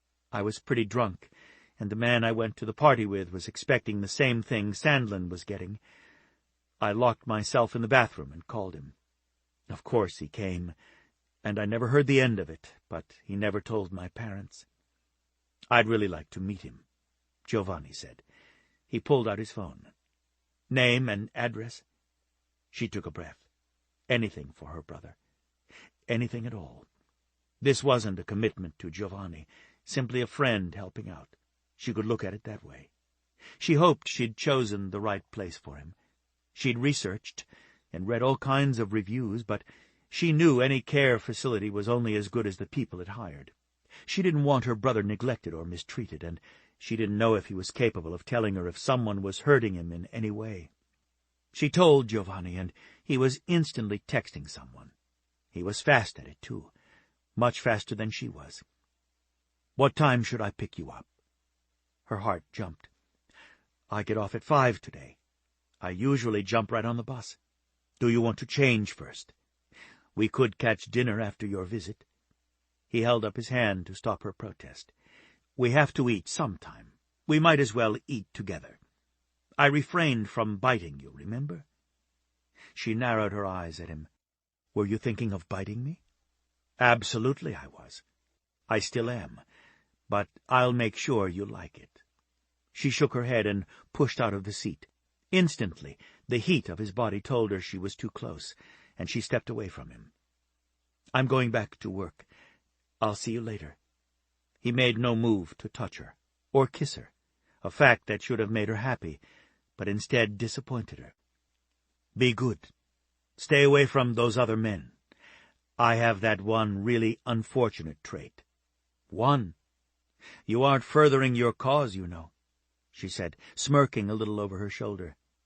I believe you have many unfortunate traits.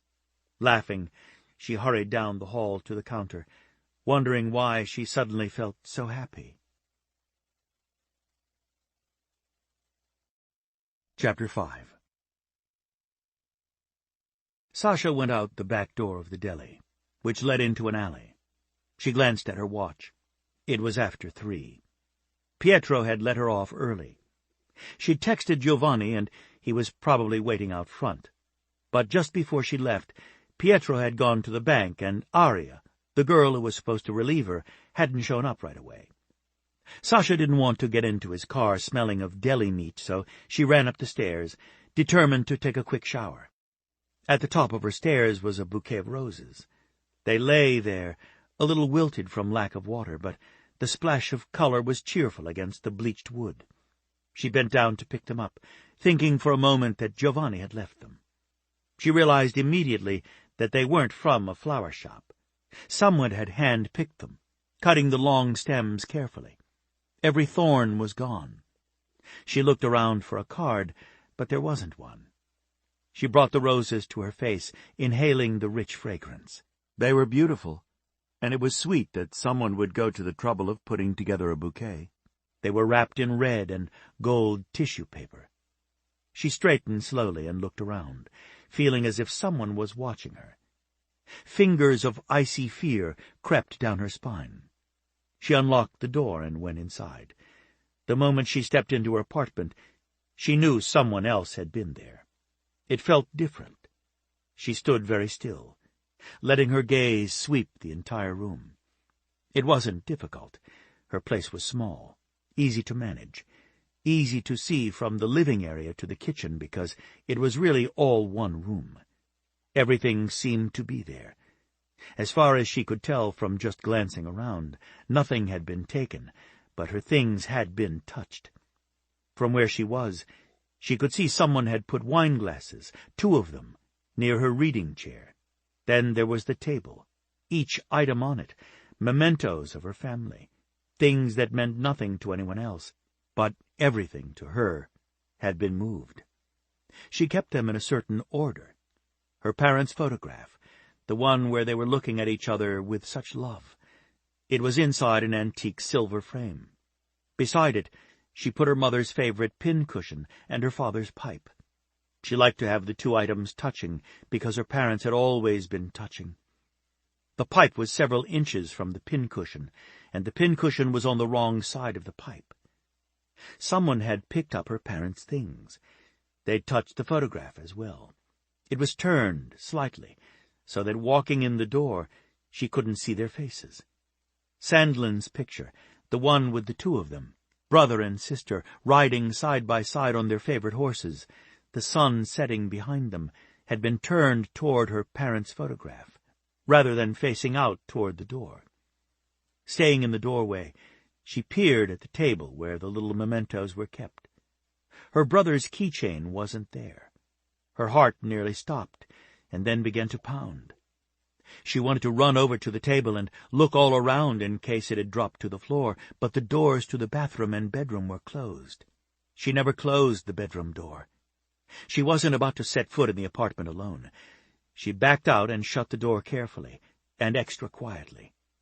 Running down the stairs and across the alley toward the deli, she nearly ran right into Giovanni. He caught her by the shoulders to steady her. "What's wrong?" The question was clipped, almost growled. He sounded dangerous, and for once she was glad. His gaze swept over her, taking in everything, including the bouquet of flowers she still clutched in her arms. "What is it? You're very pale." "Someone was in my apartment. They touched my things. I didn't go into the bathroom or bedroom." She didn't realize she was shivering until he wrapped his arms around her and held her close to his body. He felt strong and safe. "The doors were closed, and I thought maybe it would be better to get someone to come with me." "I'm going to call the police and a couple of my brothers," Giovanni said. "My brothers will get here faster than the cops. We'll go in and make certain no one's inside." She shook her head. "Wait for the police. If someone's in there, they could have a weapon." He set her aside, texted in that extremely fast way he had, and then started up the stairs. She followed. He turned back to her, frowning at her. "Go into the deli where I know you're safe." "I can't do that. There isn't any point in arguing with me. I'll just do what I think is right. If you're going in, I'm going with you." "Where did you get those flowers?" She glanced down at the bouquet, once again surprised she was holding it. "They were in front of my door. Whoever went inside left them for you," he surmised. "At least the probability is high." She dropped them immediately onto the ground, the same weird tingle of fear slithering down her spine. "That's horrible. Why would someone leave me obviously hand-picked flowers and then sneak into my apartment and touch my things?" "I don't know, honey, but we'll find out." Giovanni glanced around the alley, up toward the rooftop of the opposite building, and then took her hand and pulled her to him. Taviano and Rico strode out from around the corner of the alley, both wearing the signature pin-striped suit all the Ferraros seemed to wear. "Sasha, you met Taviano, and this is my brother Rico," Giovanni said. "I was just heading upstairs to see what's going on in her apartment. Taviano is going to stay with you. Rico will go with me. He's tough. He can defend me if someone jumps out at me." He bent his head to hers to brush a kiss along her temple. Deliberately, he took her hand and placed it in Taviano's. "Don't let her out of your sight. I'm putting her in your care." There was something about the formality of the way Giovanni worded it that had her gaze jumping to his face. He was looking at his brother. Something she missed passed between them, and Taviano nodded. Giovanni caught her chin in hard fingers. "This time, honey, you stay right here. I can't be dividing my attention, looking out for you and sweeping your apartment." There was steel in his voice. Sasha was independent, a woman who went her own way and made her own decisions, but she wasn't about to defy that voice. More, she wasn't going to put him in danger through her own recklessness. Giovanni took the lead going up the stairs. "Someone's watching from the roof. Text Stefano and let him know. I caught the glint of binoculars. The idiot isn't that good at hiding himself. He's watching us.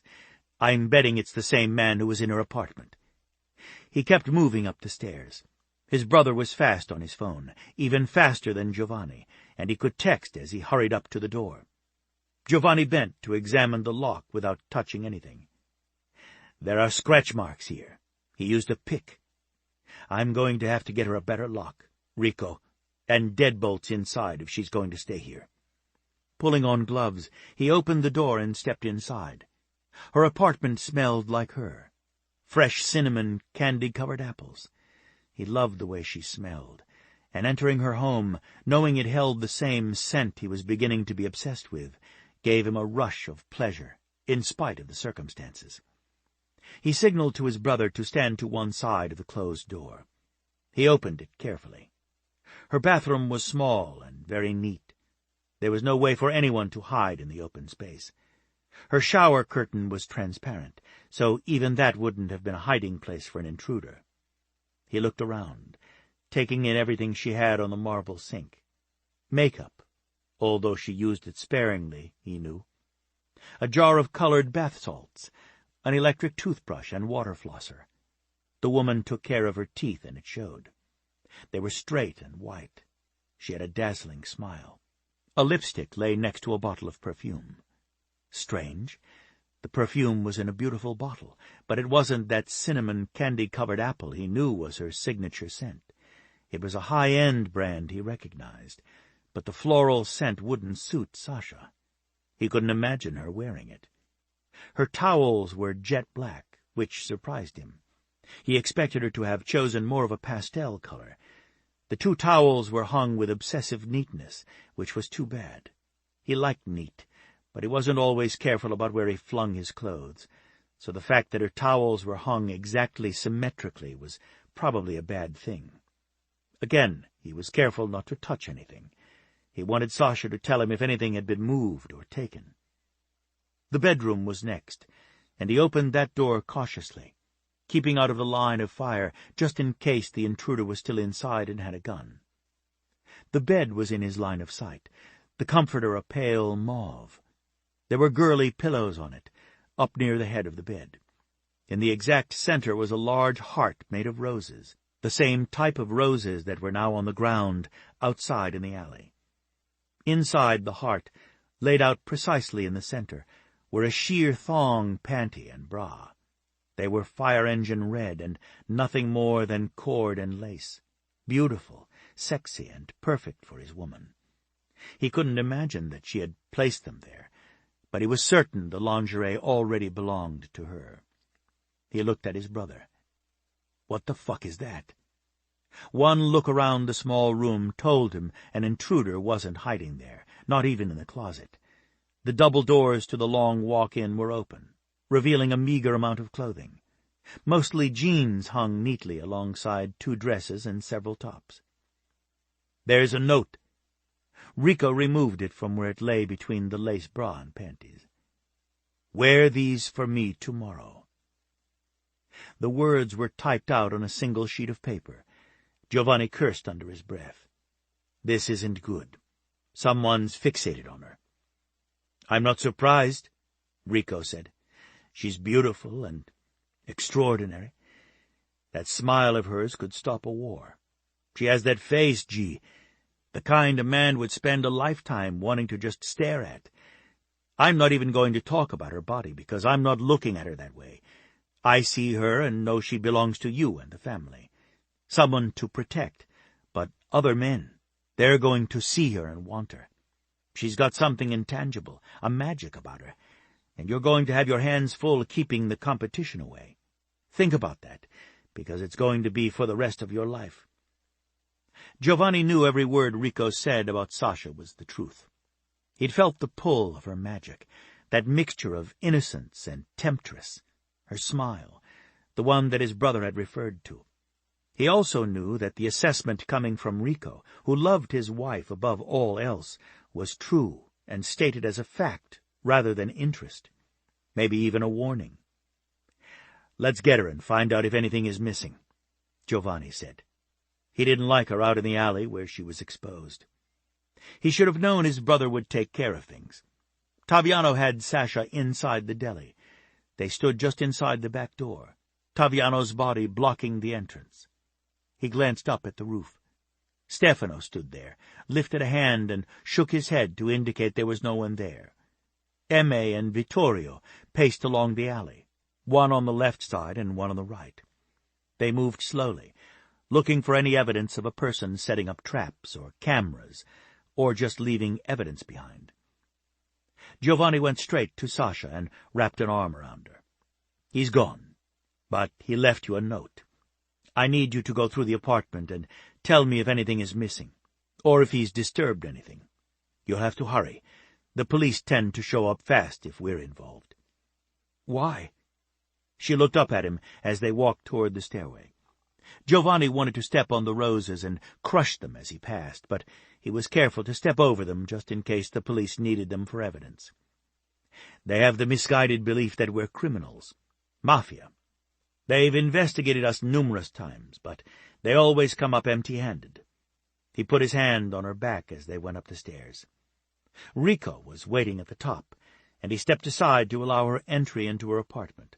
She hesitated, just for a second, just long enough that Giovanni noticed, and then she stepped inside and went straight over to the little table that held the photographs of her family. "There's something beyond terrifying to know someone's invaded your personal, private space," she said. Her voice was pitched low, but he caught the slight wobble and wanted to smash something, or someone. She was being brave, but she was shaken. He watched as she looked all around and under the table where the photographs were. "He took my brother's keychain. He moved the photographs and the things I have here. Why would he take Sandlin's keychain? It isn't worth anything to him, or anyone but me." "What did it look like?" Giovanni followed her as she circled around the living space and kitchen. "It was just a keychain with a picture of me in it. He took it when I was barrel racing and had won a championship." She suddenly broke off and ran across the room to the armchair. A book lay upside down on the cushion. Next to the chair was a small round side table. 2 wine glasses sat out with a bottle of red wine. There was wine residue in each glass. On the side of one of the glasses was a small smear of pink lipstick. "This isn't mine. I mean, the glasses are, but not the wine, and I didn't drink anything with anyone. My book was sitting here on the table when I left." The book on the chair isn't the one I was reading. I don't know where mine is, but that's not it. He staged this. He had to have. And I'm certain that's my lipstick." Giovanni picked up the book, turning it over to the open pages.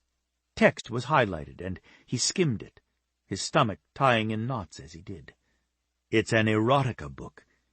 This has a very graphic passage between two lovers highlighted. Sasha pressed her fingers to her temples, as if that might stop a headache. "What's he trying to say?" "I think he's fantasizing that you're in a relationship with him," Giovanni said. She turned her head to look at the bathroom door. "He was in there, too, wasn't he?" "You tell me." Giovanni was certain he had been. She took a deep breath and started to touch the door handle. He caught her shoulder to pull her back and opened the door with his gloved hand. "Just in case, honey. We don't want to mess up any fingerprints." She nodded and stepped inside, her gaze instantly drawn to the towels and then the little cabinet where her things sat. He was definitely in here. Those towels aren't mine, and I'm not that neat. I couldn't get them on the rack like that. She pushed back the shower curtain, made a face, and stumbled back. He was in here, too. I think he took a shower. There were a few drops on the shower curtain, but the floor of the stall was damp. He used my soap and shampoo. I'm never touching those things again. What's wrong with him?" Giovanni stepped up and caught her around the waist, pulling her back to him, wrapping his arms around her. "The cops will get him. What about anything else? Look carefully, Sasha." She studied the cabinet and then indicated the lipstick. "He used that on the wineglass rim. I keep it in the drawer along with the other makeup. He put that there. The perfume bottle I've never seen before, nor do I use that particular scent. He had to have brought it." She pressed back into him and turned her head to look up at him. "You don't think he used my toothbrush, do you?" Giovanni shrugged, trying for casual, but he was buying her a new toothbrush. The idea of her putting her mouth anywhere near where the intruder had put it sickened him. "Cops are here, G," Stefano announced. Instead of two uniformed officers, two men in suits came through the door. Giovanni introduced Sasha to the two detectives, who he was very familiar with, and then indicated the scratch marks, pointed out the bouquet on the ground and where she'd found it. He circled Sasha's shoulders with his arm and pulled her under his shoulder, keeping it there, letting the detectives know she was not only with him, but under his protection. His hovering family told them the rest. "Stupid mistake on his part, messing with your family," the one who had been introduced as Detective Jason Bradshaw said. His tone held all kinds of innuendo. Giovanni didn't rise to the bait. He let them question Sasha, realizing almost immediately that they were falling under her spell. Even now, with everything going on, she managed to smile that made them look at her in a way that had him wanting to tear their heads off. The detectives were thorough. He had to hand them that. Stefano always said the department's detectives weren't always the politest, but they definitely knew their jobs and didn't jump to conclusions. They worked their cases and had a high arrest rate. He respected them, and Giovanni could see why. The two men might not like the Ferraros, or, at the very least, suspected them of being a crime family, but they put aside any prejudices and photographed and documented everything. Their questions were polite but probing, leading Sasha to find a few other items that had been touched, moved, or had disappeared. Her hairbrush was missing. Her mother's silver hand mirror. The book she'd been reading was nowhere in the house. The other two wineglasses that made up her set were gone. She was trembling visibly by the time they entered the bedroom. It was the first time Sasha had been inside it, and she made a small sound that tore at his heart before turning her face against his ribs. "I take it you didn't leave your bed that way," Bradshaw stated. "No." She cleared her throat and forced herself to look at them, but she gripped Giovanni's suit vest so hard her fingers curled into his skin. "But the clothes are mine." She glanced at the dresser just under her window. "That drawer was closed when I left." The other detective, Art Maverick walked over and peered inside. He turned his head, his eyes meeting Giovanni's and then his partner's. "What is it?" Sasha asked. Giovanni was afraid he already knew. "Baby, go with Rico. Wait for me outside. I'll just be a few more minutes. You're finished with her, right? She gave her statement." Maverick nodded. "That's right, ma'am.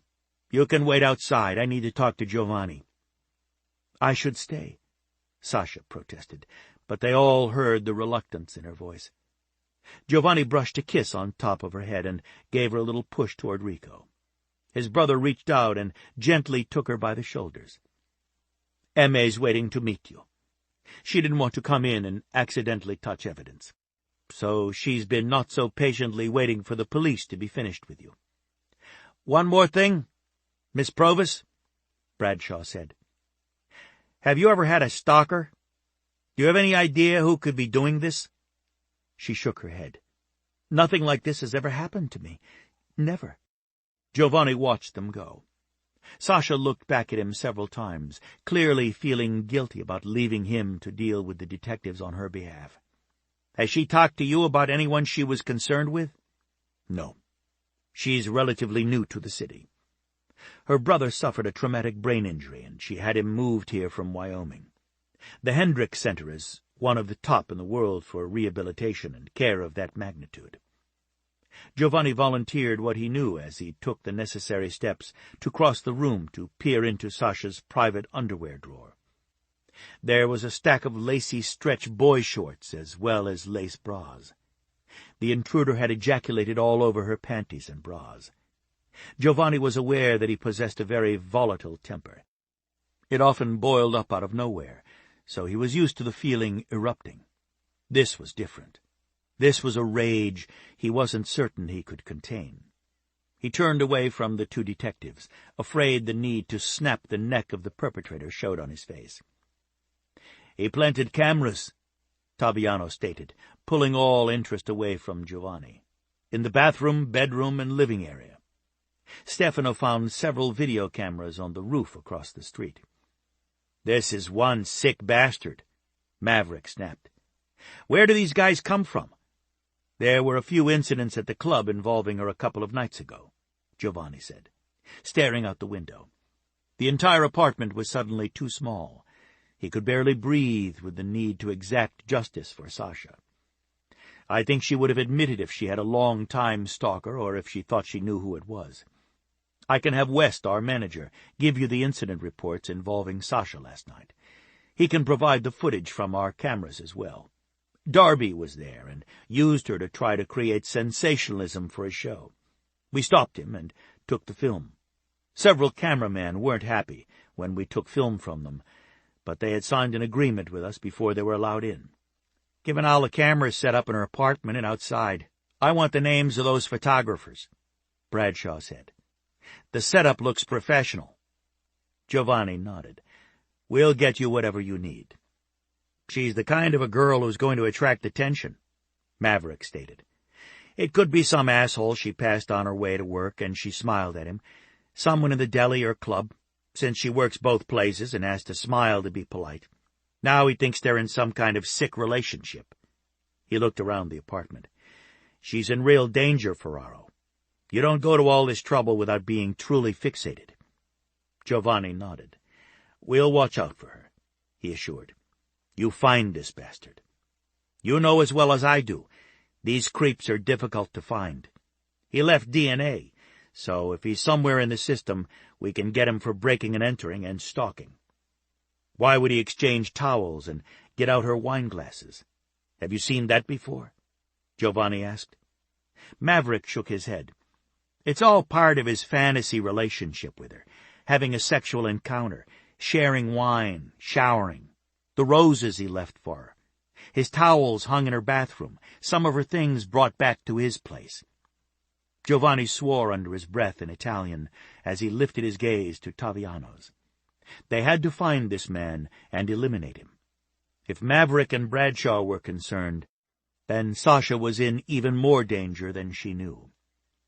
"If you're finished with her, I'm going to take her out, Get her a few things to wear and a new toothbrush before we go to see her brother. Just to warn you, Ferraro, if he's as dangerous as I think he is, he'll be angry with her for having anything to do with you, and he'll perceive you as a threat to his relationship. He'll definitely go after you." Giovanni gave the detective his shark smile. "I want him to come after me. If he fixates on me as his enemy, he won't have time to harass her. I can take care of myself," he assured. "Just find him." Maverick nodded. "Then we're finished with her. We'll need to be here a little longer. I want to take these cameras for evidence as well as sweep for more." Giovanni started out the door. "Ferraro!" He turned back. "Is it possible someone is striking at you through her? She isn't a part of our world. He wanted her to be. He intended to make her a part of it, but she wasn't yet. She works for us at the club, but no member of my family hired her. We don't do that. She was in trouble the other night because a few customers got out of hand, so I stepped in. But that's something all of us do when there's trouble. My table just happened to be closer than security. I did take her to dinner after, and my brothers and cousins joined us." In his gut, he was certain whoever had fixated on Sasha had done so without counting him in the equation. Maverick nodded, as if he had been just as certain but had to ask. Giovanni joined his family inside the deli. Francesca, Emanuele, Mariko, and Sasha sat at a table together with his brothers surrounding them. As usual, Francesca had everything under control. Sasha was even laughing. She looked young and happy with the other women, and that made him feel better. He'd had a bad taste in his mouth, and just looking at her took it away. He liked seeing her looking as if she didn't have a care in the world. That was her gift, he decided. She had a crazy stalker, and her sanctuary had been violated. Her beloved brother didn't remember her, but she could put that aside and still find a way to be happy. She had courage and strength. She looked up, her gaze meeting his, and smiled directly at him. For him alone. His heart stuttered in his chest. He couldn't help but smile back, the dark, ominous feeling lifting just a little.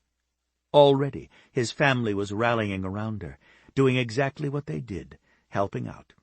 He could always count on them. He wanted her to understand that she could as well. Stefano caught his eye, and he drifted across the room to his oldest brother.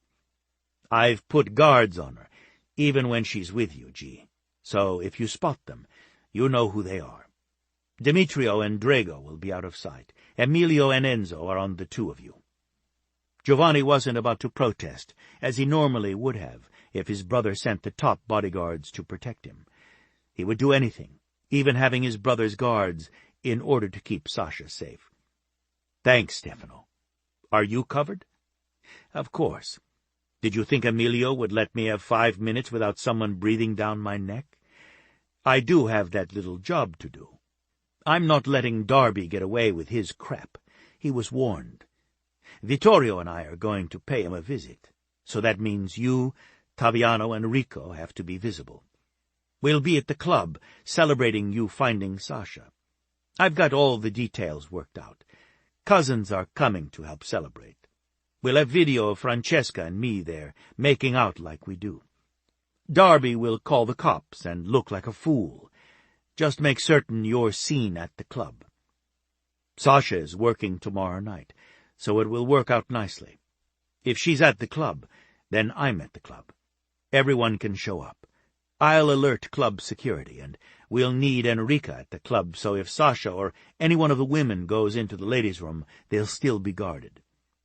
I'll make certain Emilio knows to assign her the days Sasha is working." Giovanni once more turned to look at Sasha. She appeared as if she belonged with the other women. She had the same sweet innocence about her that all of them did. Emanuele glanced up at him and gave him a thumbs up, her opinion of his choice. He put his hand over his heart and nodded. Sasha caught that gesture. He didn't mind. He was determined to be as honest with her as possible. "I hate to break up the party, ladies, but Sasha is going to need a few things for tonight and tomorrow." Lucia and Amo are waiting in their store. They said to use the back entrance as they're closed. Nicoletta will let you in, Francesca said. Nicoletta, the problem child. He glanced at Stefano. Stefano sighed and nodded. She'll be joining us for self-defense training 5 days a week. Mariko has struck up a friendship with her, and she'll be her first instructor. That's a heavy schedule, Giovanni objected. She works 2 jobs and has to keep up with her schoolwork. I spoke with Agnese Moretti, and she's caught up on her work and then some. There will be no problem with graduation, Stefano assured. Otherwise, I would have been sitting down with her until it was done. Giovanni nodded his head and held out his hand to Sasha. Let's get a move on so you can see your brother tonight. I know you don't have much time off. I can't do that. There was regret in her voice, but she took his hand. I can't possibly sleep in that apartment, so I need to find a place to stay, and I need clothes and things like a hairbrush, hair products, and a toothbrush. He closed his fingers around hers and tugged until she was under his shoulder. We're taking care of the clothes now, and I'm certain Emanuele won't mind shopping for you so we can see your brother. Lucia and Amo have chosen a few things for you, so if you like them, we can get them immediately without taking much time. We'll help, Francesca added. We can get you the things you need while you go visit with your brother. No problem. I can't ask you to do that, Sasha objected. Sandlin doesn't remember me at all. I go visit him, and he's always sweet, but he has no idea I'm actually related. He doesn't have a clue who I am. If I skip tonight, I don't think he'll care. But you'll care, Giovanni said. She was trembling, and her voice shook just the merest thread, but he heard it because he was so attuned to her. Let them help you, honey. They're right here, and they can take the things to my house and have them waiting for you. He nodded to the women of his family as he turned a protesting Sasha toward the door. You can argue with me about staying with me after you get clothes from Lucia and we're in the car. Just hold your arguments. We'll miss visiting hours if we don't get a move on. He shepherded her right out the back door so they could go down the alley to the back entrance to Lucia's treasures. The police were still working on Sasha's apartment, and he picked up the pace, not wanting her to think too much about a man invading her space and using her things. I'll have a cleaning service take care of your place. They'll sterilize everything. John Balboni owns the local hardware shop, and he'll install several deadbolts and better locks on the doors, including your bedroom door. Giovanni, you can't do that for me. We owned the building, and it wasn't safe, he argued. Right here. He indicated the 3 stairs leading to the back entrance to the little boutique. Nicoletta waited in the doorway. Her gaze shifted from him to Sasha, and she kept her attention centered on her. Her smile was professional. Hi, Sasha. I'm Nicoletta. I'm so sorry for what happened to you. Francesca called, and Lucia has pulled some clothes and lingerie she thought you'd be interested in. Giovanni told us your size. Giovanni narrowed his gaze at the teenager. She was 18 now, and looked more of a woman than the scared girl she'd been when she'd been rescued. He was certain she'd tacked the last on just to see him get in trouble, and of course Sasha rose to the bait. My size? Your size was on the 2 garments on the bed, he pointed out, although the truth was, just looking at her, he knew her size. That makes sense, she said, mollified. She flashed a smile at Nicoletta. It's nice to meet you. Francesca was just telling me how proud of you she is. Nicoletta's smile was instantly genuine. She could be the nicest person on the planet, unless it's Mariko or Emanuele. Well, after Lucia, of course. They were telling me about Lucia. I've seen the Faustis in the deli, but haven't really met them. Pietro talks about them all the time. He loves them. When they come in, I'm always busy, so I haven't had the chance to get to know them. Emanuele, in particular, is fond of Lucia. Everyone is, Nicoletta assured as they moved through the back room. I already love her, and that's saying a lot. The fragrance in the store was subtle, but with it came a sense of peace. That was also Lucia. Nicoletta stepped back to allow them into the shop. "Sasha, this is Lucia and Amo, my foster parents. This is Sasha. She's with Giovanni." There was a small silence, and then both Lucia and Amo broke into huge smiles. Both went straight to Sasha and kissed her on both cheeks. "It is wonderful to meet you, Sasha," Lucia said. "Even under these circumstances. We've waited a long time for Giovanni to find the right woman." Sasha frowned and started to shake her head. Before she could speak, Amo took both her hands and beamed at her. "At last! We've prayed for you to come along. Giovanni needs his woman. We pray, and here you are. Please, look at what my Lucia and Nicoletta have chosen for you, but feel free to look around. Anything is yours if you want it." "Thank you." Clearly, she didn't know what to say or do, because she moved back into Giovanni as if for protection. Going up on her toes, she whispered for him alone, "I can't possibly afford anything in here, nor do I want them to give me clothing for free." "I've already taken care of it," Giovanni assured. "Before you throw something at my head, just accept it, and we'll battle it out in the car. We can't stay longer than 10 minutes. The Hendricks Center is across town, and it takes a little while to get there, even driving fast." She gave him a dark scowl, which only made his cock ache. God, she was adorable.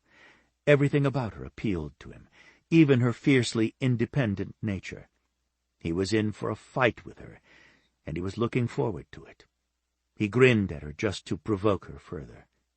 Sasha turned away to look at the soft jeans Lucia had set aside. There were 3 pairs and several tees and tanks. Just going by the look on her face, Sasha loved them. She touched the exquisite underwear, a higher-end stretch lace panty, and beautiful bras he couldn't wait to take off her. "We'll take them all," he said to forestall any arguments. "She'll need a sweater and something for bed." "No, Giovanni." Sasha was firm on that. "I can't possibly afford these, and you know it." She turned her head to look longingly at the jeans and tees. "Maybe 1 pair, just because, and the underwear." "All of it," Giovanni said firmly. "Lucia, why don't you argue with Sasha while Nicoletta wraps everything up for us, and Amo and I will take care of things." "Absolutely not," Sasha objected, trailing after him. He didn't even turn around. He heard Nicoletta whispering, "They're all like that. Trust me. If you're considered family, and he wouldn't bring you here, or with the others if he didn't, they'll just take over your life." There was no bitterness in her voice that Giovanni could detect, but there was something he couldn't put his finger on. He turned to look at her. She was looking away from him, down at the clothing she was carefully wrapping in tissue paper. There was a look on her face that made him want to go to her and comfort her. He couldn't stop himself, even though he knew she would probably reject him the way she did all of them. He strode right past Sasha and tipped Nicoletta's chin. "Are you all right, Sorellina? Tell me, and I'll take care of it." For a moment, it looked as if Nicoletta blinked back tears, and his heart sank. She shook her head. "I'm good. Just working a lot lately." "Will training with us be too hard on you?" He kept his voice low, gentle. He wasn't certain how to handle her when she'd been stripped of everything. She'd lost her family, was in a nightmare world for far too long before they'd managed to rescue her, and was uncomfortable with them because they knew far too much about her. Her body screamed at him not to touch her, so he let go of her chin. "I want to learn to defend myself," she whispered back. "Don't take that away from me." "We want you to learn, Nicoletta. If you're worried about something, you can talk to me, or to Francesca. You do know that, right?" She nodded and kept wrapping the clothes. He turned away from her, feeling as if he'd failed her. Surprisingly, Sasha didn't say another word. She retreated to the other side of the boutique with Lucia and left him up front with Amo. Chapter 6. "She breaks my heart," Sasha said. When Giovanni looked over at her, she clarified. "Nicoletta, she's so young, but she isn't. She's as grown up as I am, maybe more, and she shouldn't be." He was driving the Aston Martin again, her very favorite. Well, at least she thought it would always be her favorite, even though she'd seen a dozen different cars his family drove, and some of them looked extremely luxurious. He handled the car the way he did everything. He was absolutely confident and looked casual while he was doing it. "She's had a difficult time. Like you. She lost her parents too young. She was put in a bad situation, and Stefano was able to get the authorities to allow her to live with Lucia and Amo. But there were a lot of very cruel things that happened prior to her coming here. She's finding her way, and we're all looking out for her." "The alcohol?" Lucia was worried. "Like I told you, we were pulling her out of parties all the time. Apparently, after the talk Taviano had with her, Lucia says she's been subdued, hasn't gone out with those friends again, and has really worked hard on her schoolwork. It's only been a couple of days, so we'll see." "How can she work 2 jobs and still go to school?" "She has tutors. She doesn't go to regular high school." "Where did she meet these friends of hers?" "She works at the flower shop with Bruno Vitale. He's been a thorn in our side for a long while. He just turned 25, and those are his friends, none of them from this neighborhood, and she's been hanging out with them quite a bit. It's been worrisome to everyone." Sasha nodded. "I can see why. She needs friends, though, Giovanni." She knew she was talking about herself as well. Maybe she could befriend the girl, although Nicoletta didn't seem too interested in her. "We were tutored," he said. She hadn't meant to put him on the defensive. "You have a very large family. There was no way you were going to get lonely. I understand loneliness a little better than you. Don't kid yourself, Sasha. Every one of my brothers, as well as my sister, experiences loneliness. Stefano has Francesca, and Rico has Mariko, so I'm betting they don't, but when you search the world and you believe you're never going to find the right partner, you're lonely. It doesn't matter how big your family is or how much money you have." She heard the sincerity in his voice, and her heart clenched. "I suppose you're right. I'll see if I can befriend her. It would be nice for both of us. What did you mean by training?"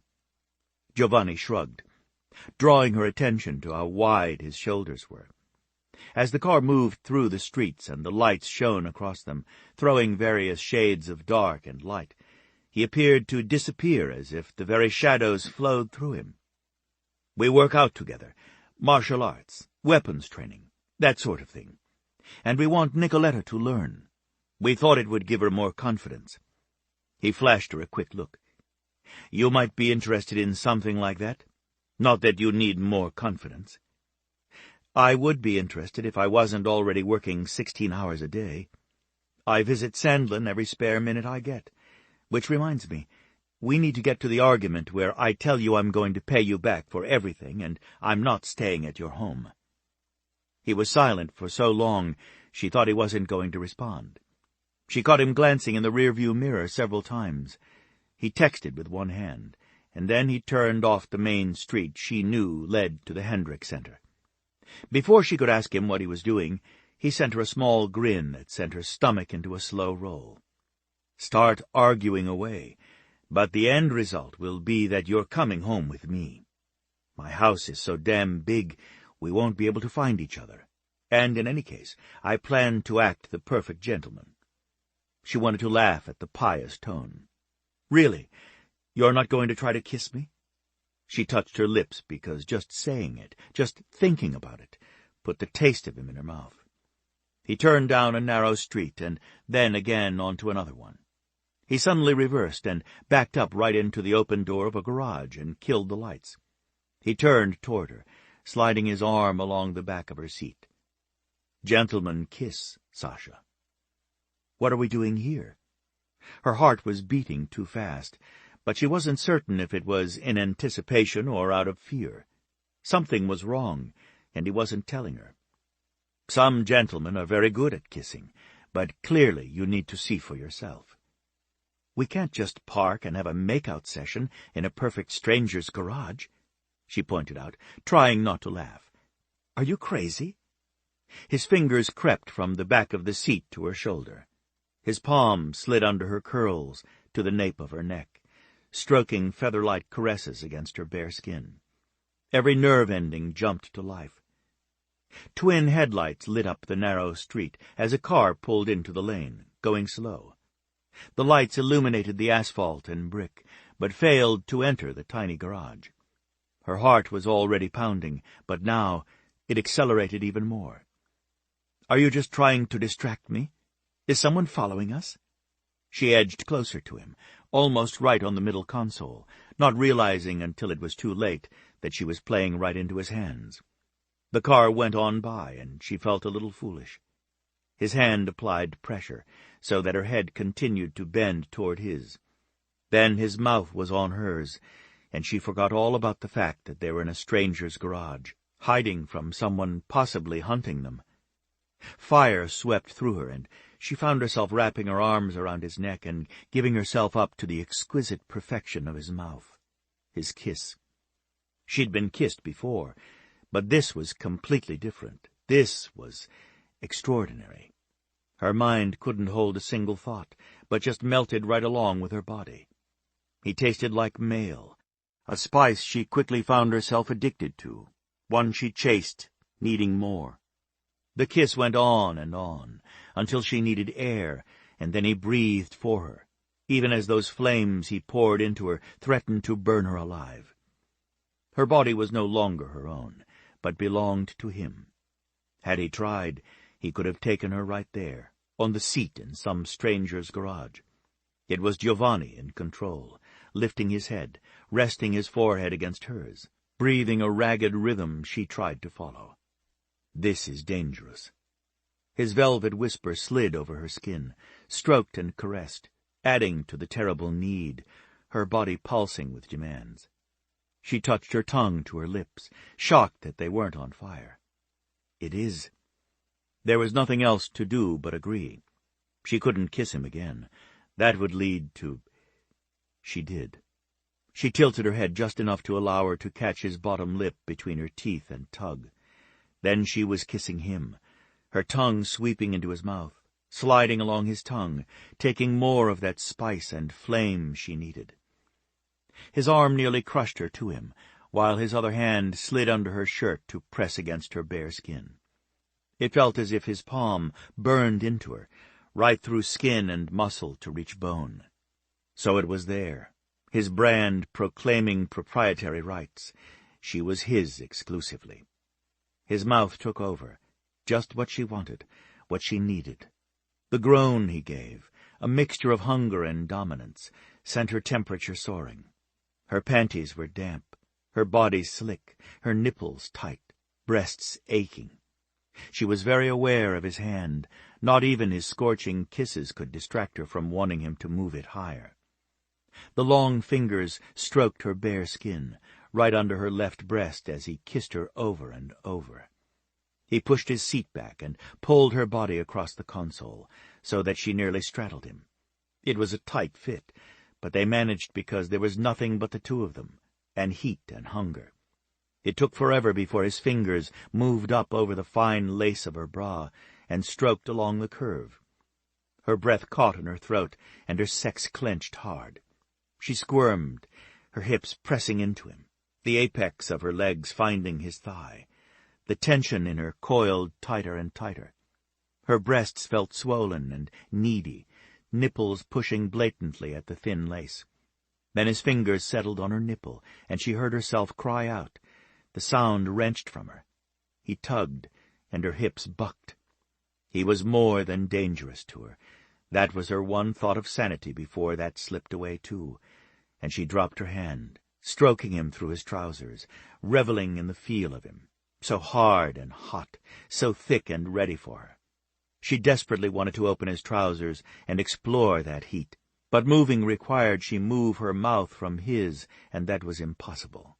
His tongue was velvet, his mouth hotter than anything she'd ever known, hot, hard, commanding. She sank further under his sexual spell, the web closing around her, and she let it. She wanted it. "All clear, Giovanni." A male's voice came over the radio, shocking her. She tried to pull back, but Giovanni continued to kiss her, one hand shaping the nape of her neck, holding her head tilted to his while his other hand explored the full curve of her breasts, the valley between, each nipple, tugging and rolling while she gasped at the streaks of jagged lightning streaking through her bloodstream to pool low in her body. Her sex clenched and throbbed. She curled her palm over his heavy erection while she rode his thigh, desperate for release. "Get out of there, man. Harvey is heading your way." Giovanni sighed into her mouth. He lifted his head as his fingers stroked her breast slowly, one last time. "Baby, we've got to stop. The owner of the garage is on his way, and we don't want to be caught here." She tried to move, but her body felt limp, hot and needy. She closed her eyes, desperate to find air, while her sex wept with hunger. Very, very gently, he lifted her off of him and placed her back into her seat. Leaning around her, he caught her seatbelt and snapped it back in place. She hadn't known he'd taken it off her in the first place. Or maybe she had. She couldn't think clearly. Her mind absolute chaos. All she could think about was reaching into his lap, taking down his zipper and straddling him. "Baby, help me out." It was said with a husky groan. Sexy, almost as desperate for her as she felt for him. Almost. But he'd already adjusted his seat and was pulling the car out of the garage, able to function, while she was still having a full-body meltdown. "I'm just sitting here." To emphasize how good she was being, or to keep herself from unzipping his trousers, she threaded her fingers together and locked them that way until her knuckles turned white. "You're looking at me like you want to devour me." "I do." She wasn't going to lie. If he wanted a demure, sweet woman, he had the wrong girl. She grew up on a ranch. She knew about sex, need, hunger. Right now, he'd taken her higher than she ever dreamed a body could go. She wanted all the way with him. She looked up at his face, all those sensual lines carved so deeply. He looked like sex and sin incarnate. She touched her tongue to her lower lip. "I want to see what you look like. Feel the weight of you in my palm. I want to taste you. Kissing you, I wondered if your cock would taste as good as your mouth." She watched in fascination as his erection grew even larger, and he had to shift his body just a little as he drove down the little alley to the corner where he waited for a car to flash lights before turning onto the street. "You're making me crazy on purpose." "Maybe. You made me that way and then just left me hanging, so turnabout is fair play." She sent him a small smile. He'd certainly made her forget about the fact that her home had been invaded and she didn't want to go there. "You know I'm going to retaliate." "You would have anyway, and this way I get to have a little fun." Deliberately, she leaned toward his lap, as if she might actually carry out her threat. "It's all I can do just to keep from unzipping you and swallowing you down." His cock jerked beneath his trousers, and she couldn't help the satisfied smile. She reached over and stroked her fingers over the hard length. She felt the heat right through the material, and her sex clenched again. "Not in the city, though. You couldn't keep us on the road." "Is that a challenge?" She loved the intensity of his hunger. His voice had dropped to a growl, the sound sending a little shiver down her spine. She liked being in control. When he was kissing her, she was out of control. Here, she skated that edge. She'd never done anything so daring as she was contemplating. A little wicked voice kept whispering to her, urging her on. "Maybe." "You're playing with fire. We're on a very public street. Sooner or later you have to get back on the main street with all the streetlights. Stop signs. It isn't like you could keep the car under control. And if I'm willing to accept the challenge, I'd be in trouble if you lost control. We both would be." He turned his head to look at her. Her entire body went into meltdown again. The tension coiled so tightly in her jerked at her sex, just from the look on his face. She'd never seen anything or anyone look so darkly sensual, so completely wicked, so beautifully masculine. She couldn't help herself. She caught at his zipper and slowly, watching his face the entire time, slid it down. A muscle ticked in his jaw.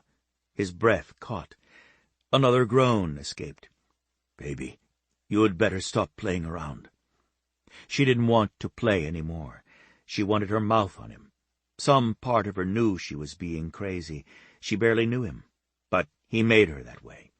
She'd never met anyone with such animalistic sexuality. Everything about him called to her. She wet her lips again, tugged at her seatbelt to give herself room, realized it wasn't going to work, and undid it. She was a rule follower, and that gave her a thrill. She never did anything like this, and right now, having him in her mouth was all she could think of. She pushed down his underwear, shorts made of the same material as his suit. His cock sprang free, and her breath caught in her throat. He was beautiful, a little intimidating. She wasn't certain how much of him she could take, but she wanted to try. She wanted to claim every delicious inch of him. She didn't think about anything else but the way her body was on fire and the fact that he wanted her so much. She didn't care where they were, only that she wanted to keep feeling the way she was. It didn't allow for anything else to slip in and freak her out. She couldn't take much more going wrong. For just these next few minutes, her mind and body would be solely occupied with hot, perfect sex. Sasha licked up his shaft, wanting to feel him, get to know his cock intimately. She liked how hot he was, how heavy he felt. His heartbeat throbbed through the long vein. His girth was a little intimidating, but it was part of the challenge. She tasted the pearly drops leaking and thought of his taste as an aphrodisiac, a little salty, but mostly the same addicting spice as his skin when she licked at it. She used one hand to stabilize herself in the moving car. The other fisted him at the base, and she licked around him, getting him wet, very wet. Very slowly, she began to take him into her mouth, sucking on the velvet head, her tongue running under the crown, flicking and teasing that sweet little spot that made his body shudder. She smiled, knowing she was getting to him in spite of his steady driving. Giovanni wanted to pull over and savor the feel of her hot, moist mouth surrounding him like a tight fist, so scorching hot. She sucked at him hard, then released him and changed the tempo. She was humming, a soft little tune that was muffled by the hard cock in her mouth, but that melody vibrated through him, sending shock waves to his groin. He'd never felt anything like it in his life. He couldn't help but drop one hand to her head, holding her there, not wanting it to stop, even when they came to a red light and anyone might see into the car. He didn't want her aware of where they were in the city. He wanted her mouth on him, sucking hard, running up and down his shaft, taking him deep, so deep he touched her throat, and then she was swirling her tongue around his shaft and teasing the underside of the crown as she came up for air. Every movement sent hot pleasure swamping his body in waves.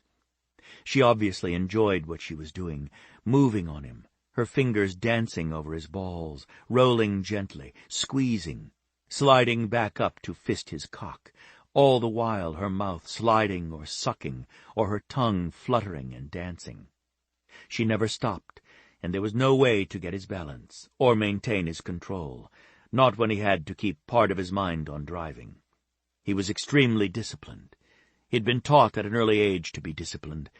She was sucking that out of him every time she took him deep. It took everything in him not to force her head down on him, so that she swallowed him whole. There was a strange roaring in his head.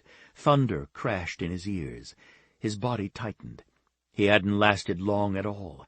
His balls drew tight, his seed boiling hot, ready to erupt. He knew he had to warn her he wasn't going to be able to stop. He had to make it to the next stoplight before he did.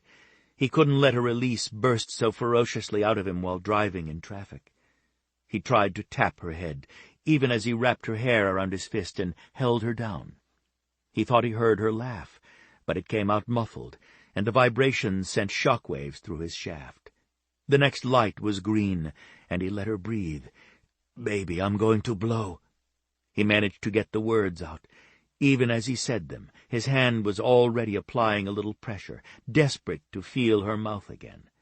She licked at the crown and then swallowed him down. This time the squeezing around his shaft was tremendous, almost a vice. He felt his cock pulse, jerk. The light went yellow, and he slowed the vehicle, wanting to roar his happiness at something that ordinarily would have annoyed him. The moment the car halted, he closed his eyes because his vision was blurred, colors bursting behind his eyes. He savored the way the pleasure seemed to sweep up his legs, swirl in his balls, rocketing through his shaft until his cock jerked and pulsed, blasting hot seed right down her throat. It was ecstasy. In a fucking car. Ecstasy. He couldn't breathe, it was so good. He didn't realize at first that he had thrown his head back and shouted to the night, roaring right along with his cock. His hand was fisted in her hair, holding her there while she drank him down. It took effort to force his fingers to let go of the handful of hair. When he did, she came up for air and then began to lick at him, cleaning him off to ensure no drop touched his clothes. When he could think, he glanced around and saw the truck next to him, the driver staring down at the back of Sasha's head in his lap. He shielded her with one hand, making certain she didn't sit up, so the driver couldn't see her face. In that moment, he knew for certain that Sasha was the one for him. He would never have cared about a man seeing what a woman did or didn't do. That was up to her, not him. "Baby, don't move until the car is going," he cautioned when he felt her start to sit up. She used the time to cover his cock with his shorts and then zip up his trousers. The light changed, and they sped off. Sasha sat up slowly, reaching for her seatbelt. Dio, Sasha, that was insane. Perfection. I've never felt quite like that. Good. She sent him a grin. I like the way you taste. That's a good thing, because instead of an alarm waking me in the mornings, when we're living together, I'll be hoping that's how you'll wake me. She laughed and pulled down the mirror above the window so she could inspect her lips. The tip of her tongue touched the corner, and then her finger did. You're big. I can't take all of you. You didn't have to. He reached over and took her hand. Are you damp for me? Slick? Hot? She nodded. Very much so. I hate that I can't do anything about it right now, but you could. We're about 7 minutes out. I could make a circle if you need more time. He couldn't keep the excitement out of his voice. Undo your jeans, baby. Just push them down enough to give yourself room. She glanced out the window. He had turned off the main road to use one of the less traveled streets. It was a little darker and only 2 lanes, so no one could be next to them. If I do, it's going to make you hot all over again. We could be at this all night. I'm good with that. I want you taken care of. In fact, baby, push your jeans down a little more and turn your body toward me. Put one foot up on the seat and let your knees fall open. The idea made him hard all over again. He wanted to see her. He liked her like this, a little wanton, unashamed of her sexuality, willing to be adventurous. He wanted to eat her up. He didn't have the luxury of doing that when he was driving, but he could get a little taste. You can't possibly. I want to devour you, eat you alive, but I'll do the next best thing. He grinned at her, holding up his hand. He had big hands and his fingers were thick. First you. I want to see you. Show me how you pleasure yourself. I have this toy. Her voice was wicked. He groaned. We're putting that on the list. From now on, we're carrying a toy in our cars. Maybe several of them. In fact, I think we need to go to an adult store on the way home. We have a list? She slowly slid her zipper down and then began to push her jeans and panties over her skin, leaving her hips bare. Her tight little curls were platinum blonde, like her hair. She pushed the jeans down farther, baring her thighs, giving her enough room to draw one knee up so she could plant her foot on the seat. He found it was much more difficult to drive with her body open to him than it had been when her mouth was around his cock. Well, it was a toss-up. She let her knees fall open as she took her finger and thumb, slowly circling the tiny little hooded bud, and then pushing a finger deep. His mouth watered. He swore under his breath, and she smiled. It was pure seduction. "You're a holy terror, Sasha," he accused. "And we definitely have a list." She licked at her finger, her eyes on his face. His cock jerked hard in his trousers.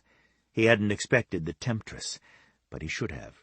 She had fire in her, passion. She might hide it, but it still smoldered just beneath the surface. He liked to play, and with her he found playing not just for the end result, but for the fun-filled journey.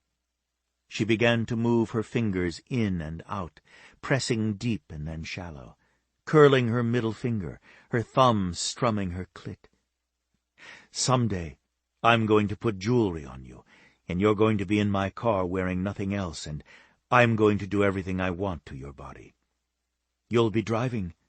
I don't have your discipline," she objected, leaning forward, extending her arm to share her glistening fingers with him. "I'll have a driver. Make him drive us all over the city." She laughed softly, her eyes darkening as he drew her finger into his mouth. "You like cars, don't you?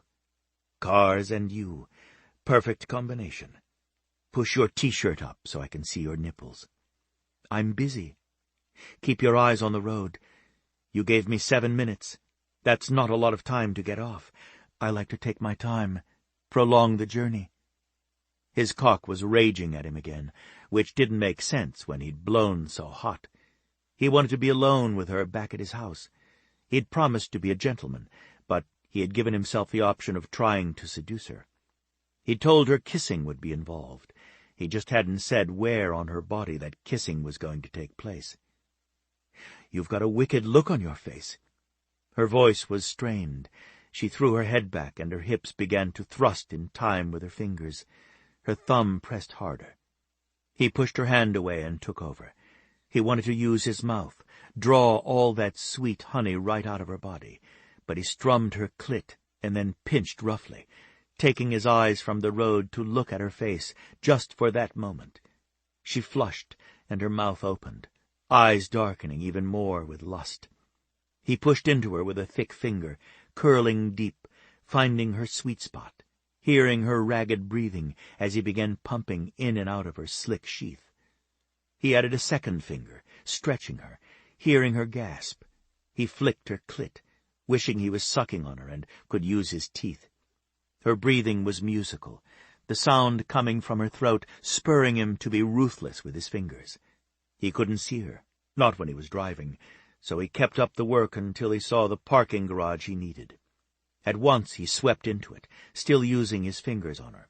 The moment he parked the car and turned it off, one-handed, he turned, unsnapping his belt, lifting her up by her bottom so he could bring her to his mouth.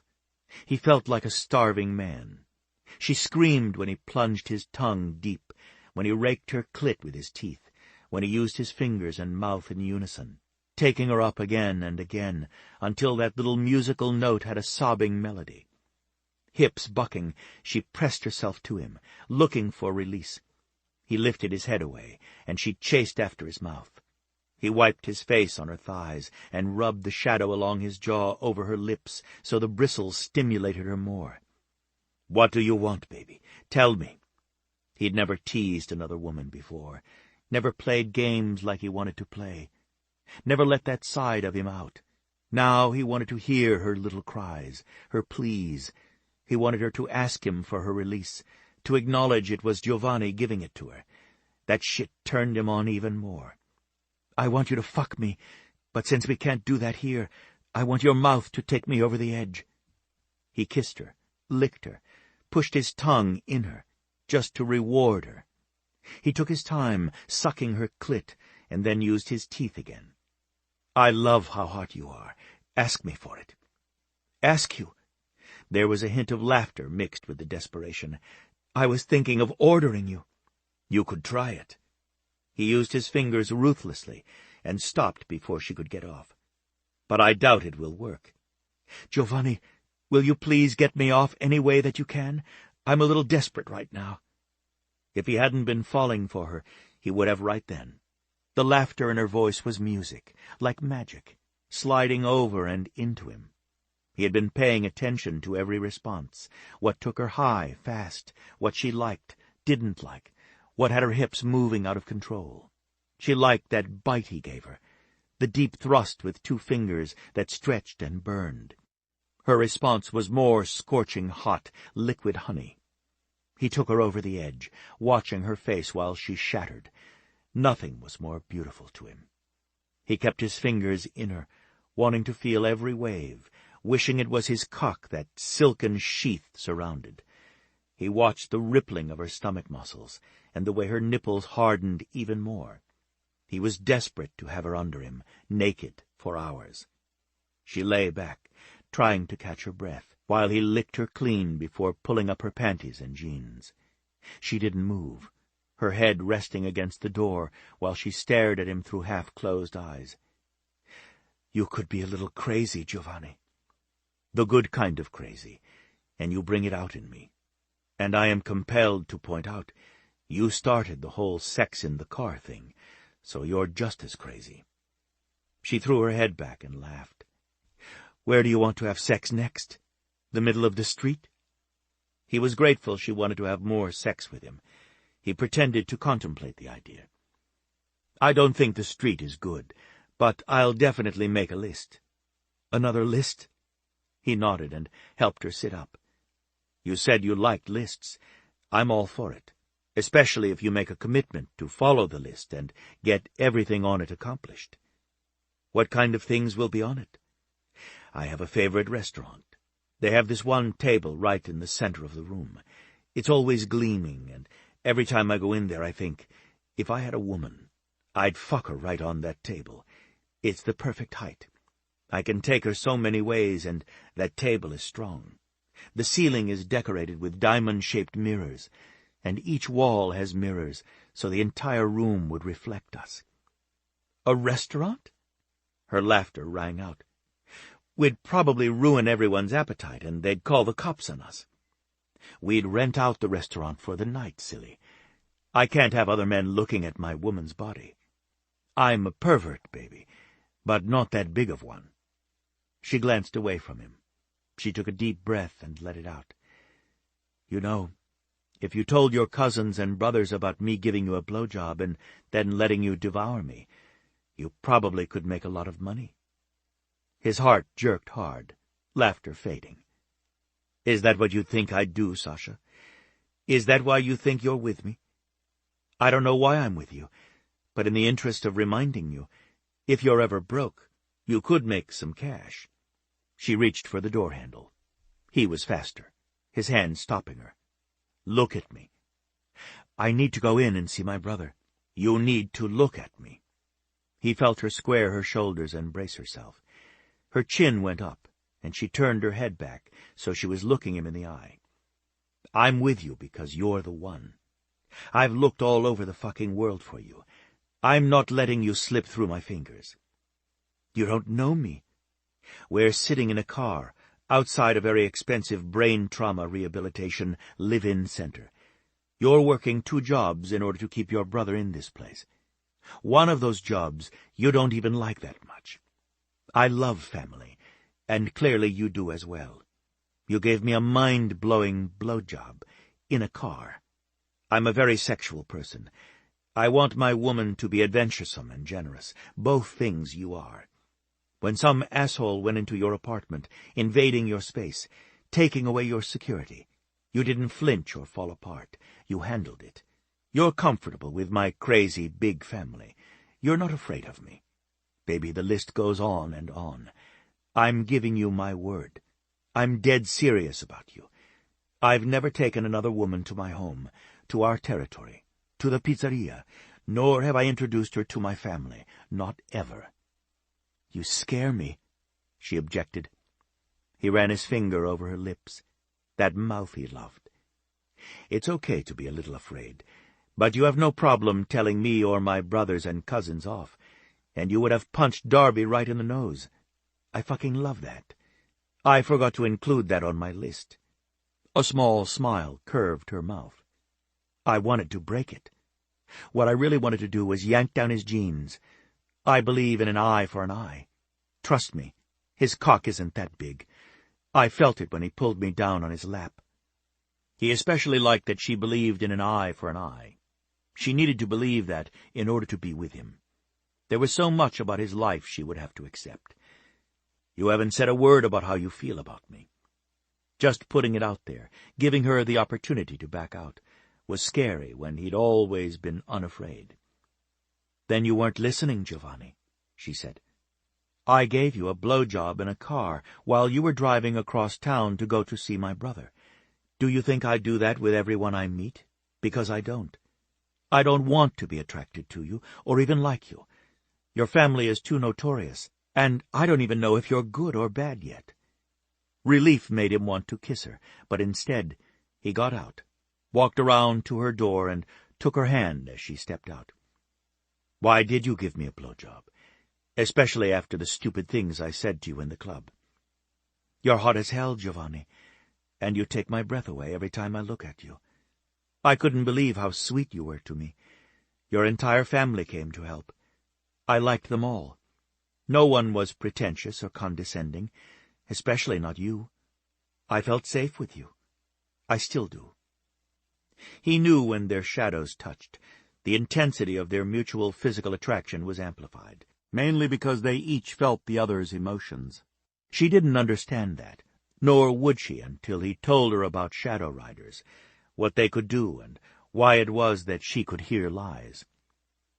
"Are we done with that silly game, Sasha? Because I never want to hear about it again." She was silent as they walked up to the front doors. He stopped moving, forcing her to stop as well.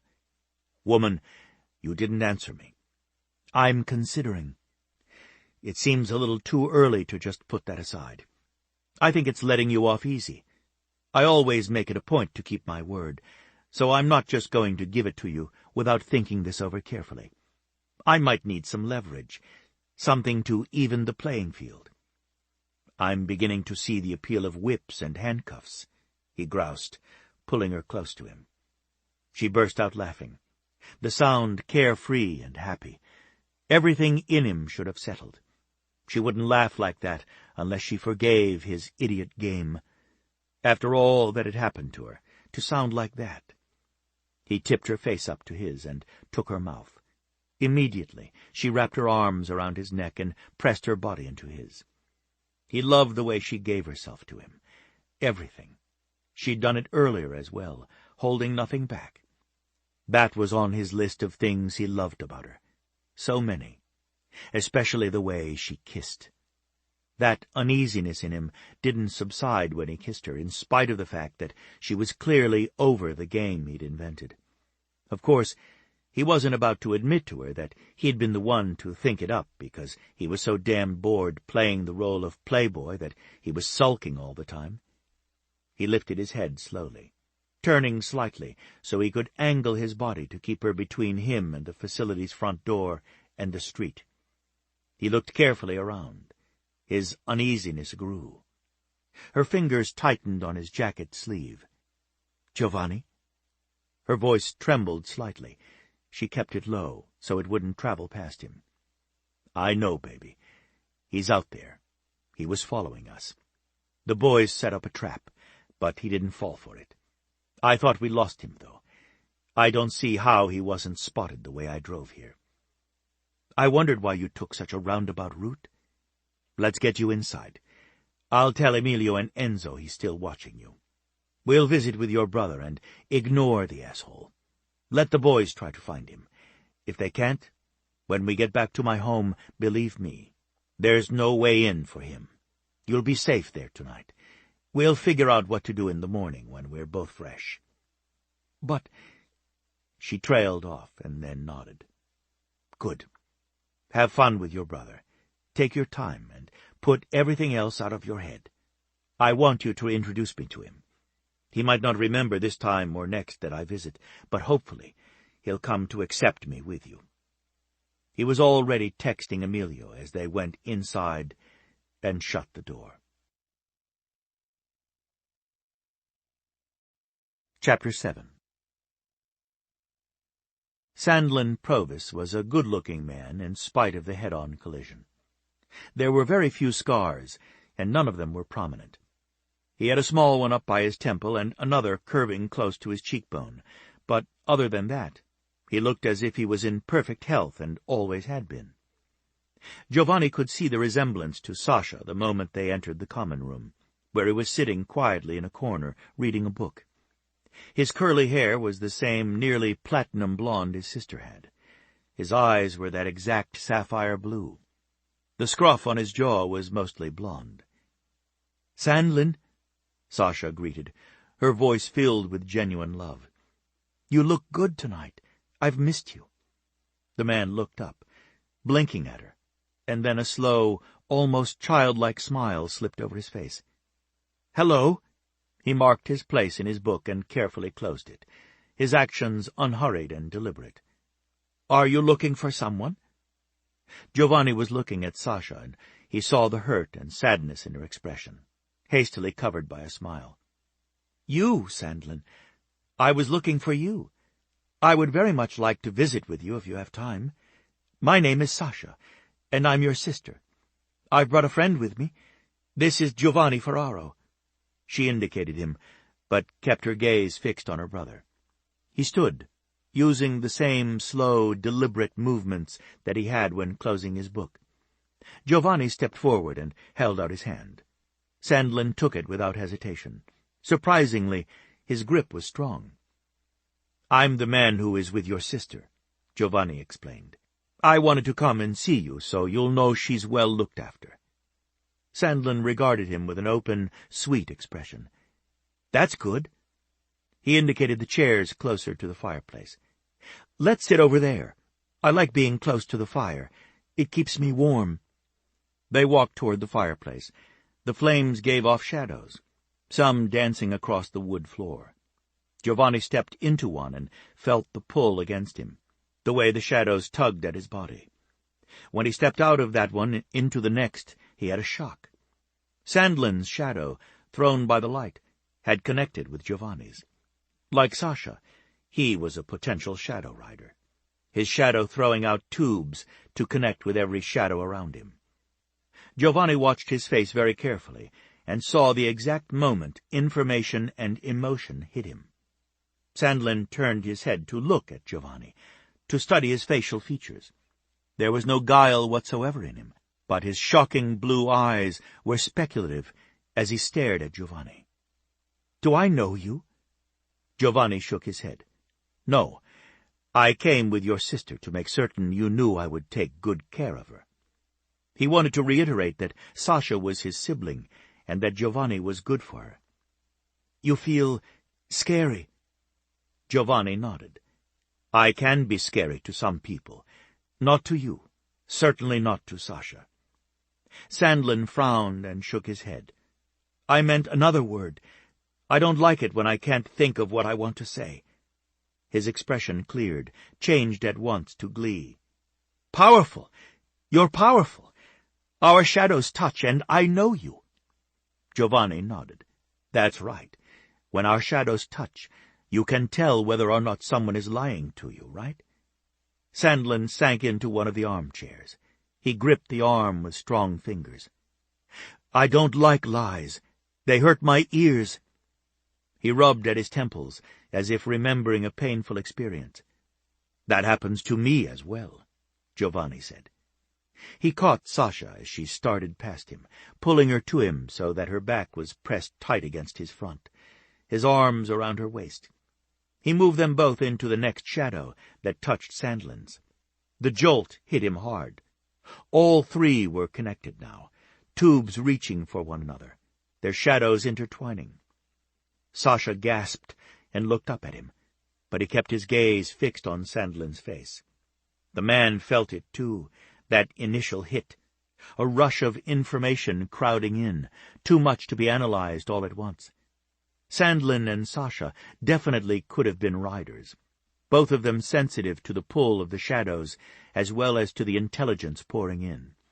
The ability in them was extremely strong. Giovanni had known Sasha's character from the moment their shadows had touched. He'd felt her sweet, compassionate nature, coupled with her independent, fiery side. Sandlin had a will of steel, but his childlike, open qualities overshadowed that will. He wanted to please those around him, for the most part. It was important for Giovanni to protect his woman, even from her own brother, if it was necessary. Mariko, Rico's wife, had been targeted by her own brother and the woman who had raised the two of them. Giovanni wasn't about to overlook any threat to Sasha. He was adept at reading shadows and hearing lies. He'd been trained from the time he was a child. He couldn't imagine Sandlin being a threat to anyone, but he wasn't about to make mistakes based on compassion or any other gentler emotion.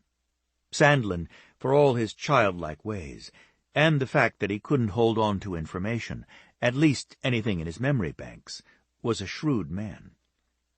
"I've never felt anyone as powerful or as dangerous as you," Sasha admitted in a low voice.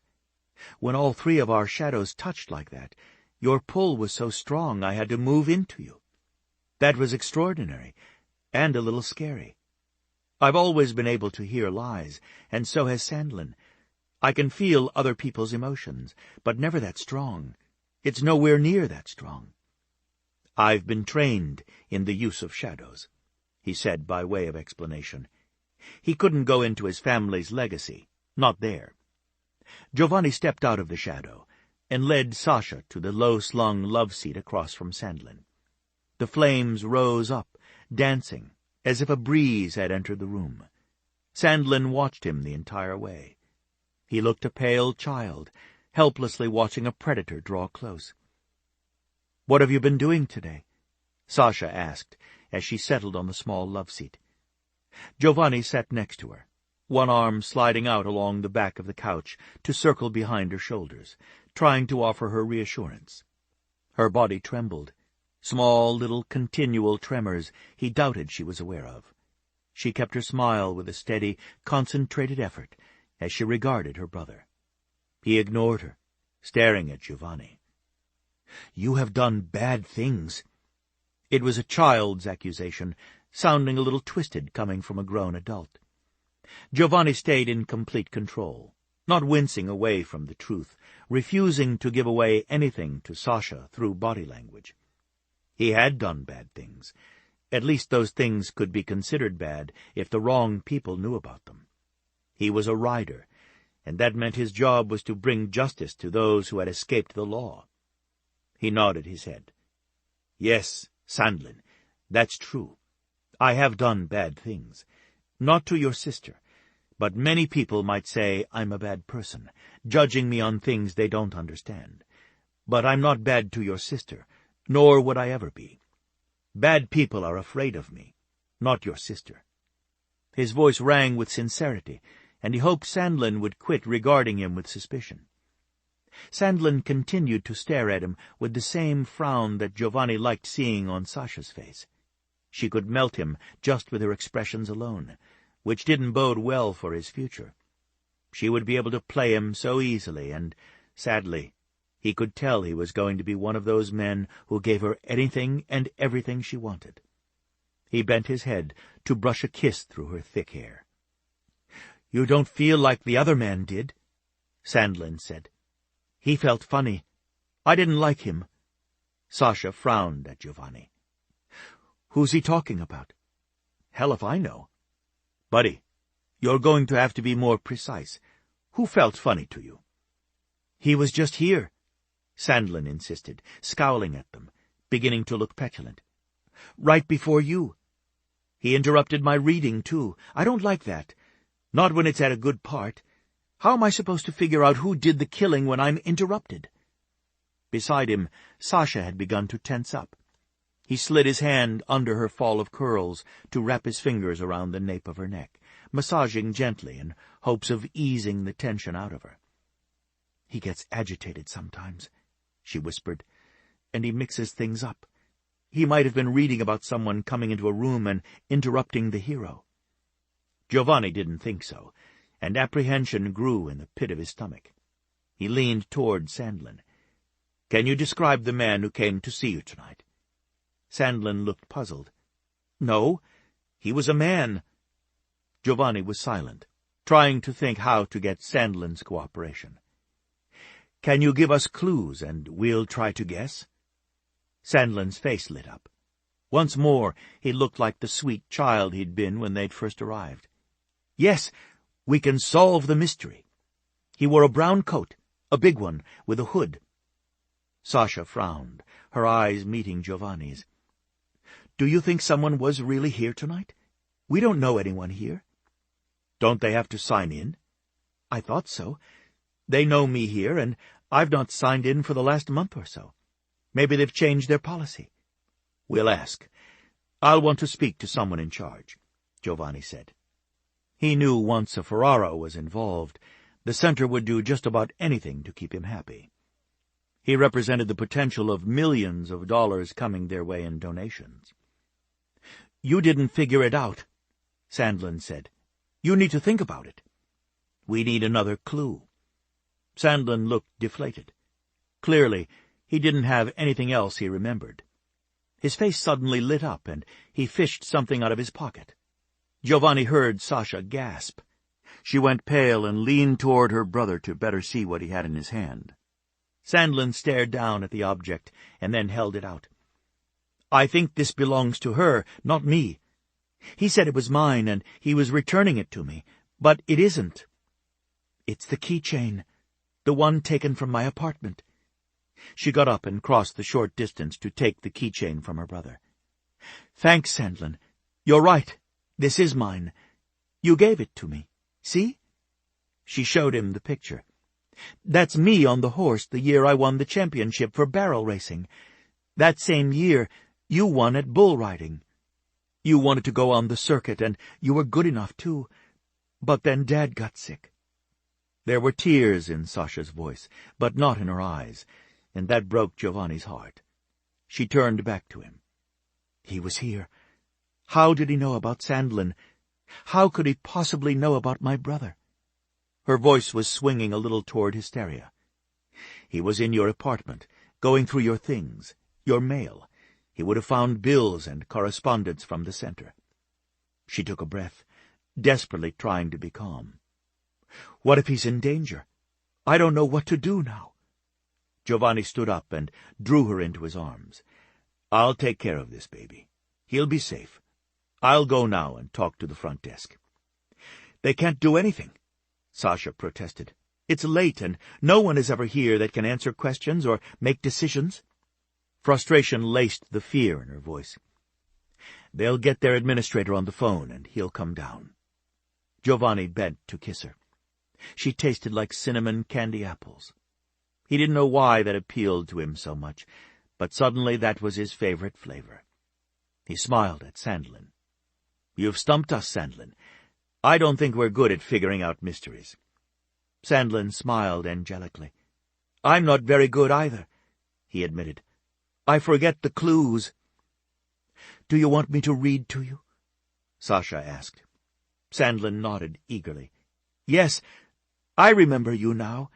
You read to me, and you do the voices. I like that." Giovanni left them to it and strode down the hall to the front desk. Within a half an hour, and he paced the entire time, the head administrator and his assistant were locked in an office with him, viewing the security tapes. There was no way to identify the man who had come to see Sandlin. He hadn't signed in. The woman at the front desk had waved the stranger on through, still wearing his hoodie, chatting a couple of minutes and then giving him directions to the lounge. Giovanni's jaw tightened.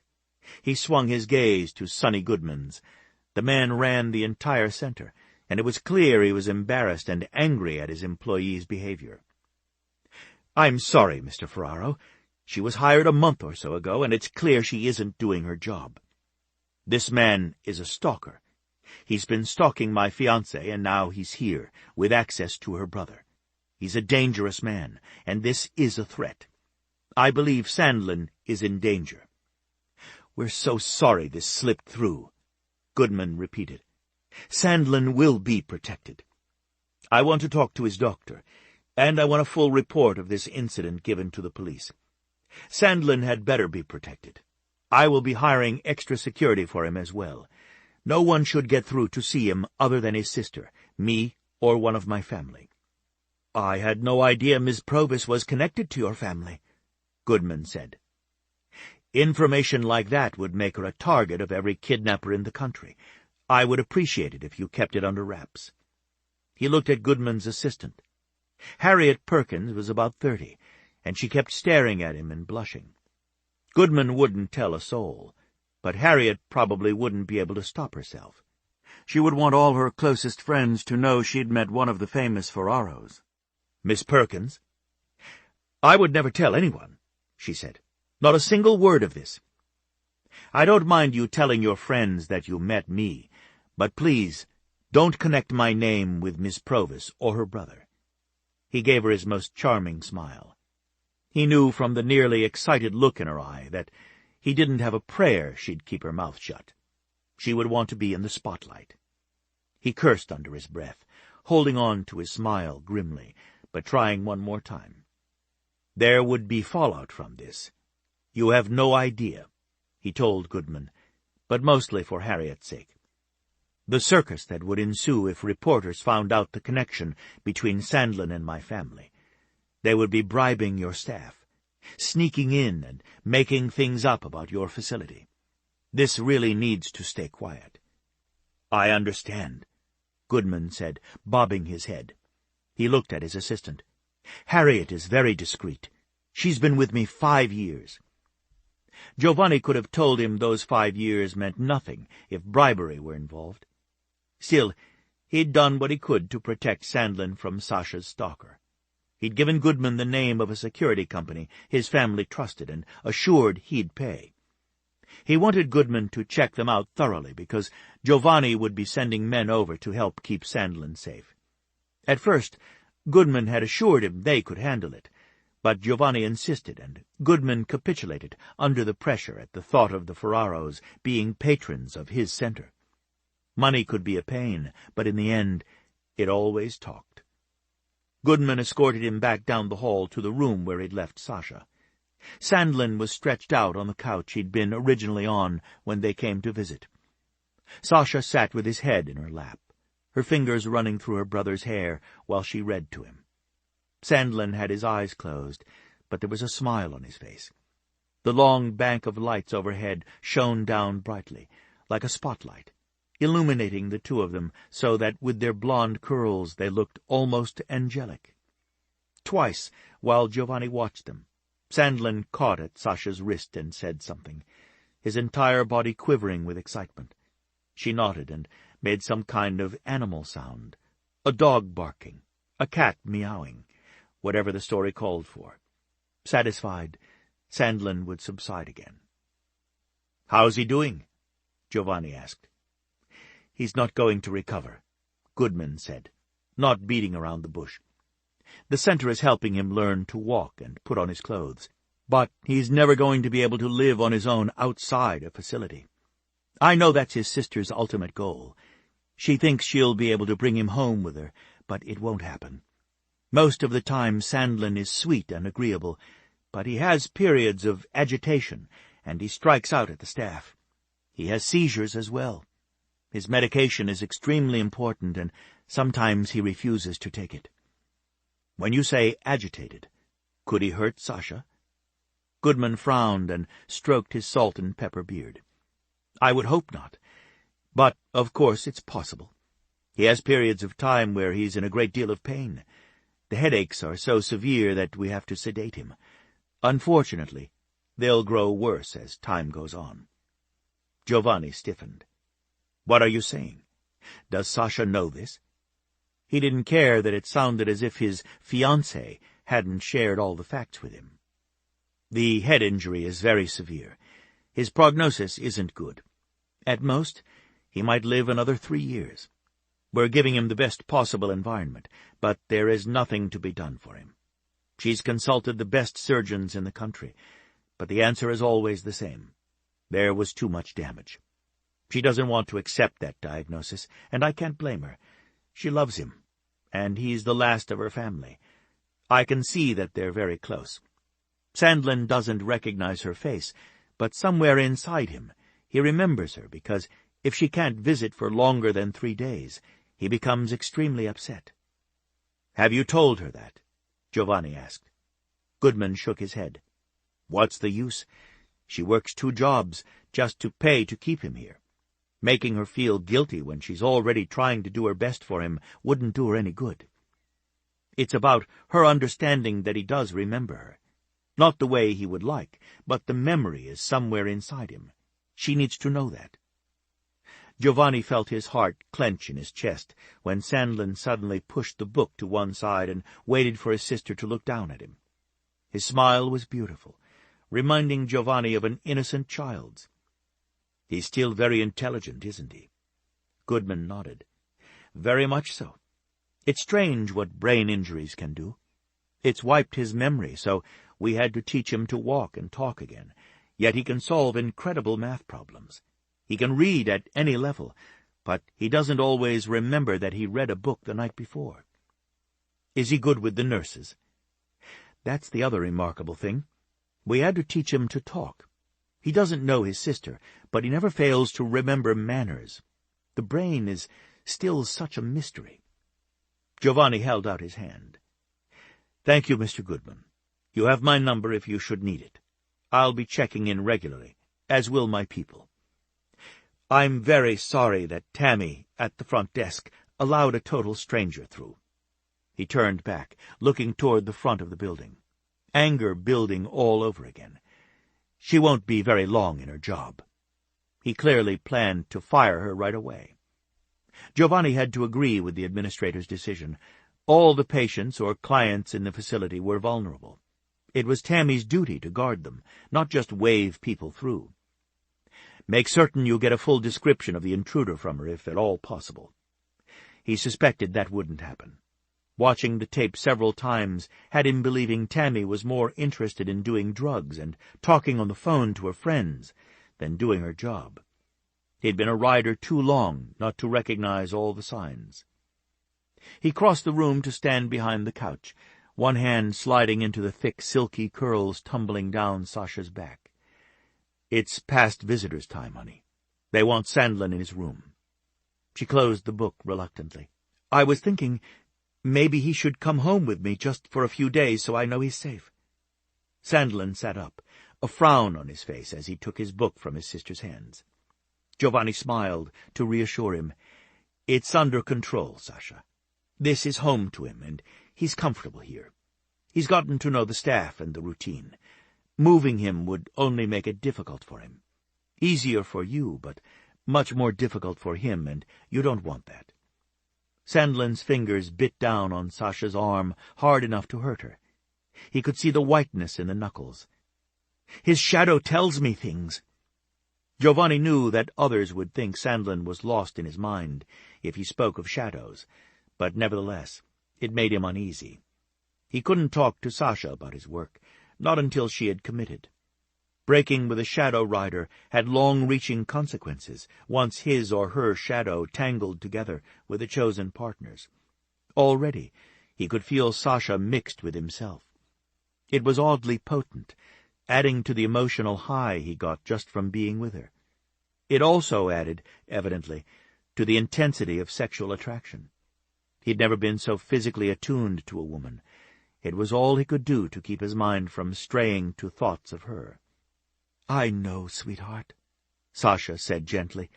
"We're good at reading shadows." "What does it tell you?" Giovanni asked. Sandlin leapt up, snatched the book from Sasha's hands, and hurried out of the room. Sasha stared after him, getting to her feet much more slowly. Tears swam in her eyes, and Giovanni immediately pulled her into his arms. She hadn't cried for herself, but this with her brother, was threatening to crush her. He felt the weight of her sorrow. Goodman might not think she knew her brother's prognosis, but she did.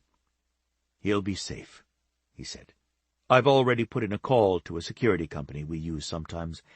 They're all former soldiers, good men, very well trained. Sandlin will have round-the-clock protection. Goodman has agreed to use them. The woman at the front desk is supposed to have every single visitor logged in, but she hasn't been doing her job. She'll be fired. She's a terrible liability for them. Patients might have wandered off, and if this intruder was looking to harm Sandlin, he could have hurt not only your brother, but any of the other patients as well. He walked her from the room, down the hall toward the front door, shielding her as best he could with his body, when some of the night staff came out of the rooms to gawk at them. Really, he knew, at him, but she wouldn't want to be seen crying. She stuck her chin out and kept walking, not looking at anyone as they made their way outside. Emilio and Enzo were waiting. He lifted his eyebrow, but Emilio shook his head. They hadn't found him. Giovanni was fairly certain they wouldn't. Whoever was stalking Sasha was very clever. A cockroach, Giovanni thought him. One that disappeared into cracks and came out when no one noticed. Emilio walked ahead of him, Enzo just behind. They made a show of it, wanting whoever it was, if he was observing, to know that Sasha wasn't alone anymore. "Has anyone ever made you uneasy?" Giovanni asked as they walked through the parking garage toward his car. "Anyone at all? In a grocery store? A clerk? Bumping into someone at a bank or perhaps a teller? In the club? Someone fixating on you?" She looked up at him and, to his astonishment, those sapphire eyes held amusement and a hint of mischief. "Only you?" He felt the smile start somewhere around the vicinity of his heart. "I guess I had that coming. I did fixate on you, didn't I? Someone other than me." The amusement faded, and she shook her head. "No, but then I've been so busy the last couple of months. I set up my brother in the facility and found my apartment. I was lucky. The former tenant moved right before I applied. Pietro said she wanted to go to Salt Lake to be with her grandson and his wife. I got the job at the club and then the deli. I wouldn't have noticed someone fixating on me if they came up and bit me." He glanced over his shoulder as if he could still see the Hendrick Center. "What about when you visit your brother? When you first brought him here, you had to be very aware of anyone who came near him." He paused by the car, reaching for the passenger door. "I wanted to investigate everyone," she agreed, shifting her weight from foot to foot. It was the only real sign of nerves she'd given. He opened the door, glanced into the car as he stepped back to allow her entry, and froze. The bomb was sitting right out in the open, on the driver's seat. There were wires looped all through the steering wheel and going across to the passenger seat. "Wait." He caught her arm and pulled her back behind him, away from the car. He'd practically thrown her, using more force than he intended. "Damn it, he got into my car. You can't just break that easily into these types of cars. Emilio, Enzo, move back. Fast." Even walking, he was already sending a mass text to his family. "We can't stay here," he said, hurrying her back toward the elevator. "If he has a remote detonator, he could kill everyone." The bodyguards closed around them, taking them to the outermost section of the garage. "This is getting out of hand, Emilio. I want her somewhere safe where this psycho can't get to her." "Detonator? Is there a bomb?" Her voice was very steady. "Giovanni, I'm not the fainting type. If he's done something else and I see it, there's a possibility that I can identify him through something he's used, or the way he does it. You know that. I don't fall apart easily." She didn't, but he wanted to protect her from everything. What was the use of his family, of all of his training? He might not be able to ride shadows because of the hardware in his leg, but he still was lethal as all hell. He had money, power. None of that seemed to matter. All the security at his disposal, and Sasha was still being terrorized. "I'm not calling the police this time, honey. I'm sending you back to the hotel to stay with Francesca." Sasha remained at his side, not moving around him, not trying to fight him, although her gaze continually strayed toward the car. She waited patiently until he was finished with the text messages, and then looked at him expectantly. Giovanni couldn't have told anyone why, but just the fact that she did that, waited for him to call in reinforcements without harassing him or asking questions when she had every right to, made him want to fall right at her feet. She was amazing to him. He almost couldn't believe she existed. A woman who actually told the truth. She said what she meant. She looked him straight in the eye without guile. She didn't get hysterical or cry to manipulate him, and her tears would work. She had every right to break down, but she didn't. He's put a bomb in the car. I only glanced at it, but I didn't see the wires connected to anything. That doesn't mean it's safe. I'm okay with bombs, but Vittorio is an expert. He's going to take a look and tell us if it's legit or not. In the meantime, I'm going to have Demetrio and Drago drive you to the hotel where Stefano lives as soon as they get here. They're on the way. They'll take you up to Francesca. She was already protesting, shaking her head. Absolutely not. I'm staying with you. This is my mess, and I'm not taking it to Francesca. Francesca is safe at the top of the Ferraro Hotel, Sasha, he said. His brothers were converging from every direction, moving out of the shadows, their pin-striped suits making it nearly impossible to see them until they stepped completely out of the dark. That's the safest place I know for you right now, Giovanni said. If you're there, I won't have my attention divided, trying to keep my eye on you and deal with this mess. You can't deal with a bomb. They have professionals for that. We were all taught to disarm various types of bombs, honey. He brushed back her hair with gentle fingers. It wasn't like he had a lot of time to put this thing together. For all I know, it's all show. If he wanted us dead, why didn't he hide the damn thing? Or blow it when we walked up to the car? It's probably not armed, but I'd feel better if you joined Francesca, got a little sleep, and then we can figure things out when we're all feeling fresh in the morning. Sasha looked startled as Stefano and then his other brothers strode up to them. Where did you all come from? That was fast. Riding shadows was fast. Sometimes it felt as if his entire body was torn to pieces, and parts of him were left behind. The faster the tube, the worse the sensation. Still, it was what he'd been born to do.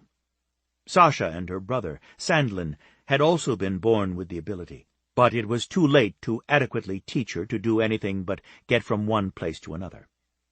Giovanni's father had used the ability to carry on affairs. He wouldn't want to think that his wife might do the same. "Sasha, are you all right?" Stefano asked immediately. "Yes, I'm fine.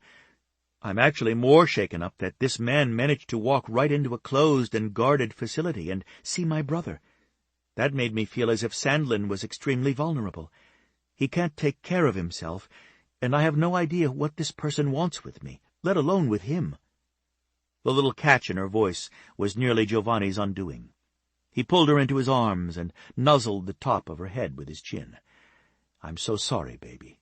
We'll sort this out. I hate that you're having to get involved, and I may have inadvertently put you in danger." Her head came back against his chest, and she briefly closed her eyes. "Tell me why you aren't going to involve the police." "The fact that he broke into your house made him a stalker, Sasha," Stefano said. "Police can help with that sort of thing, perhaps investigate where we can't as fast. This puts him in an altogether different category. We can work this far faster than they can. You'll have to trust us." Her gaze was fixed on Stefano's face. "You're saying that you believe he's a real threat to my life, or my brother's life, maybe even Giovanni's, and your family plans to take care of him yourselves?" Giovanni held his breath. His woman was intelligent and reading between the lines. Stefano nodded. "That's exactly what I'm saying." "I have a concealed weapons permit," she volunteered. "I don't carry, but I could if you think it's necessary. My guns are locked up in the safe at the deli. Pietro was sweet. I inherited my grandparents, parents, and my brothers. They're all hunting weapons, and the handguns were for shooting ground squirrels and snakes. I'm a good shot. Well, actually a marksman, but that's neither here nor there. Do you think I should be armed?" "Right now, I think you need to be anywhere but here," Giovanni answered. "Don't. Her protest came out a whisper. She looked at each of his brothers' faces, then his. "You intend to kill him if you find him, don't you?" She stared Giovanni straight in the eye, just as Emme entered. He couldn't look away. This was a telling moment.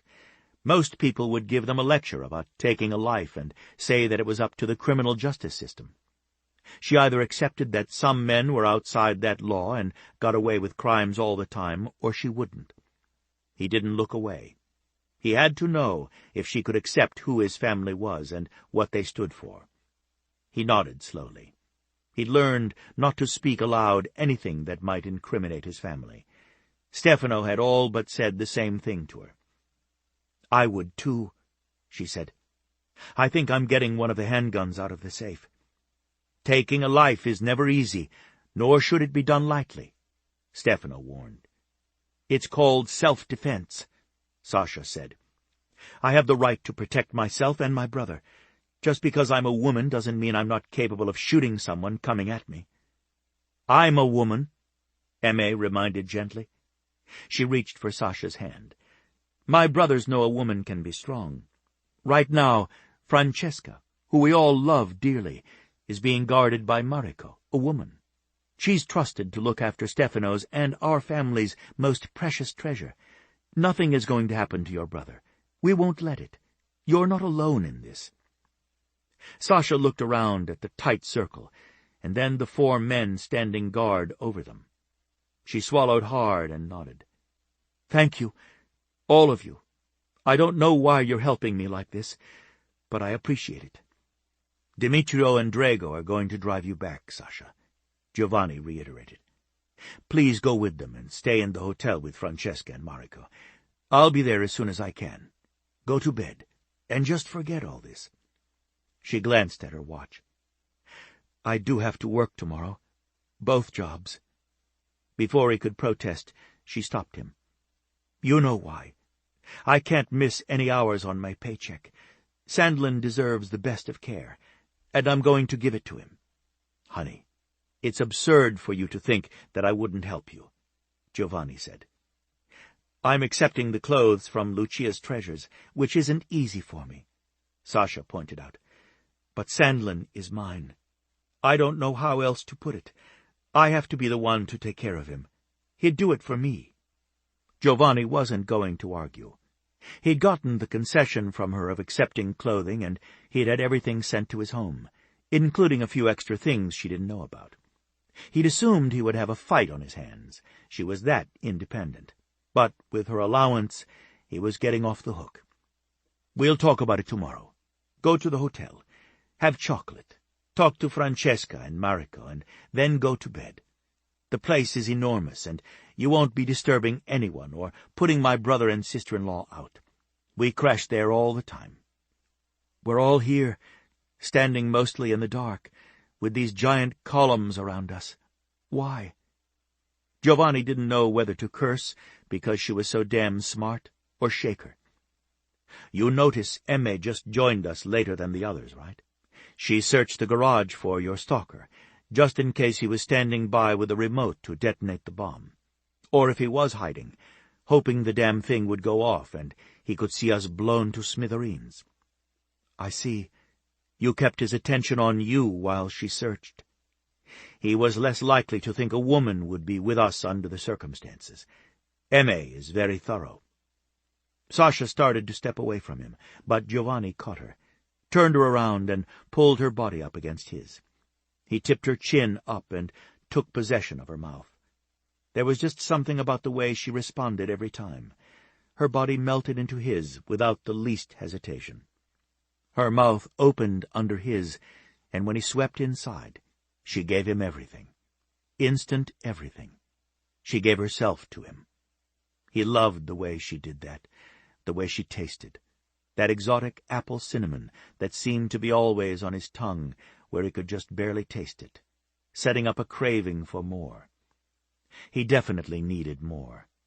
He kissed her like she belonged to him, and they were completely alone, because when he was kissing her, the world faded away and there was only pure feeling. Stefano made a sound, clearing his throat, and Giovanni snapped out of it, remembering what he was supposed to be doing. He handed her off to Demetrio and turned back to his brothers, the smile fading to be replaced by the very serious face of the Grim Reaper.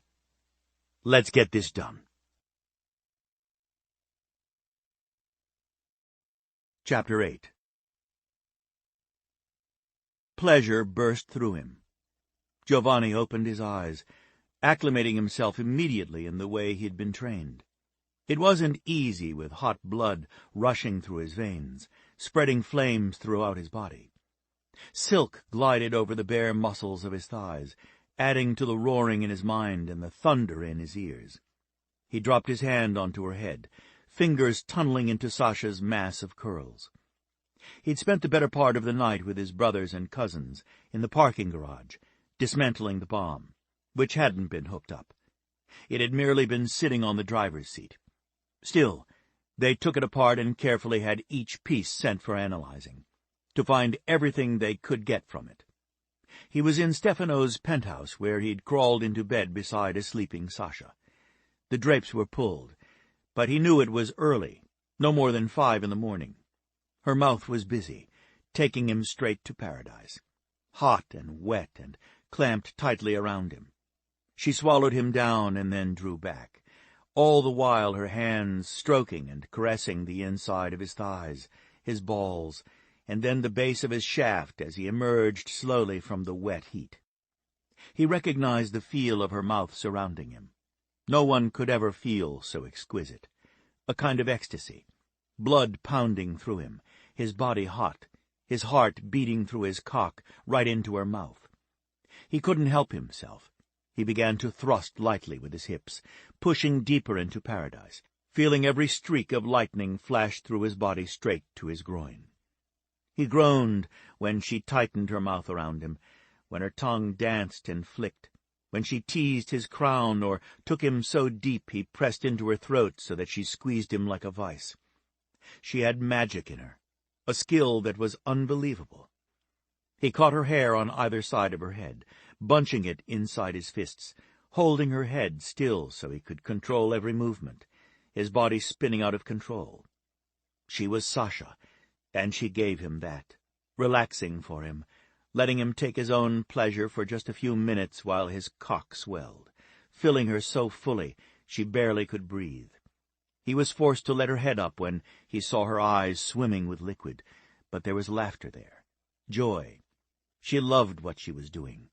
Her hand slid down between her legs, and that was his undoing.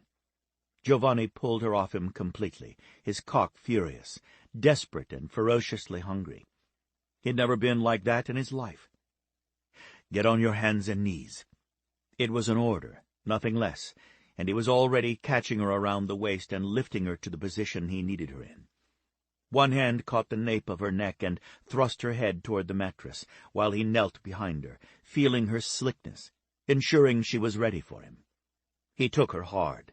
The moment he slammed his cock home, pushing ruthlessly through the tightest muscles he'd ever encountered, her sheath bit at him, clamping down like a vice. The friction nearly sent him over the edge. She cried out and pushed back into him.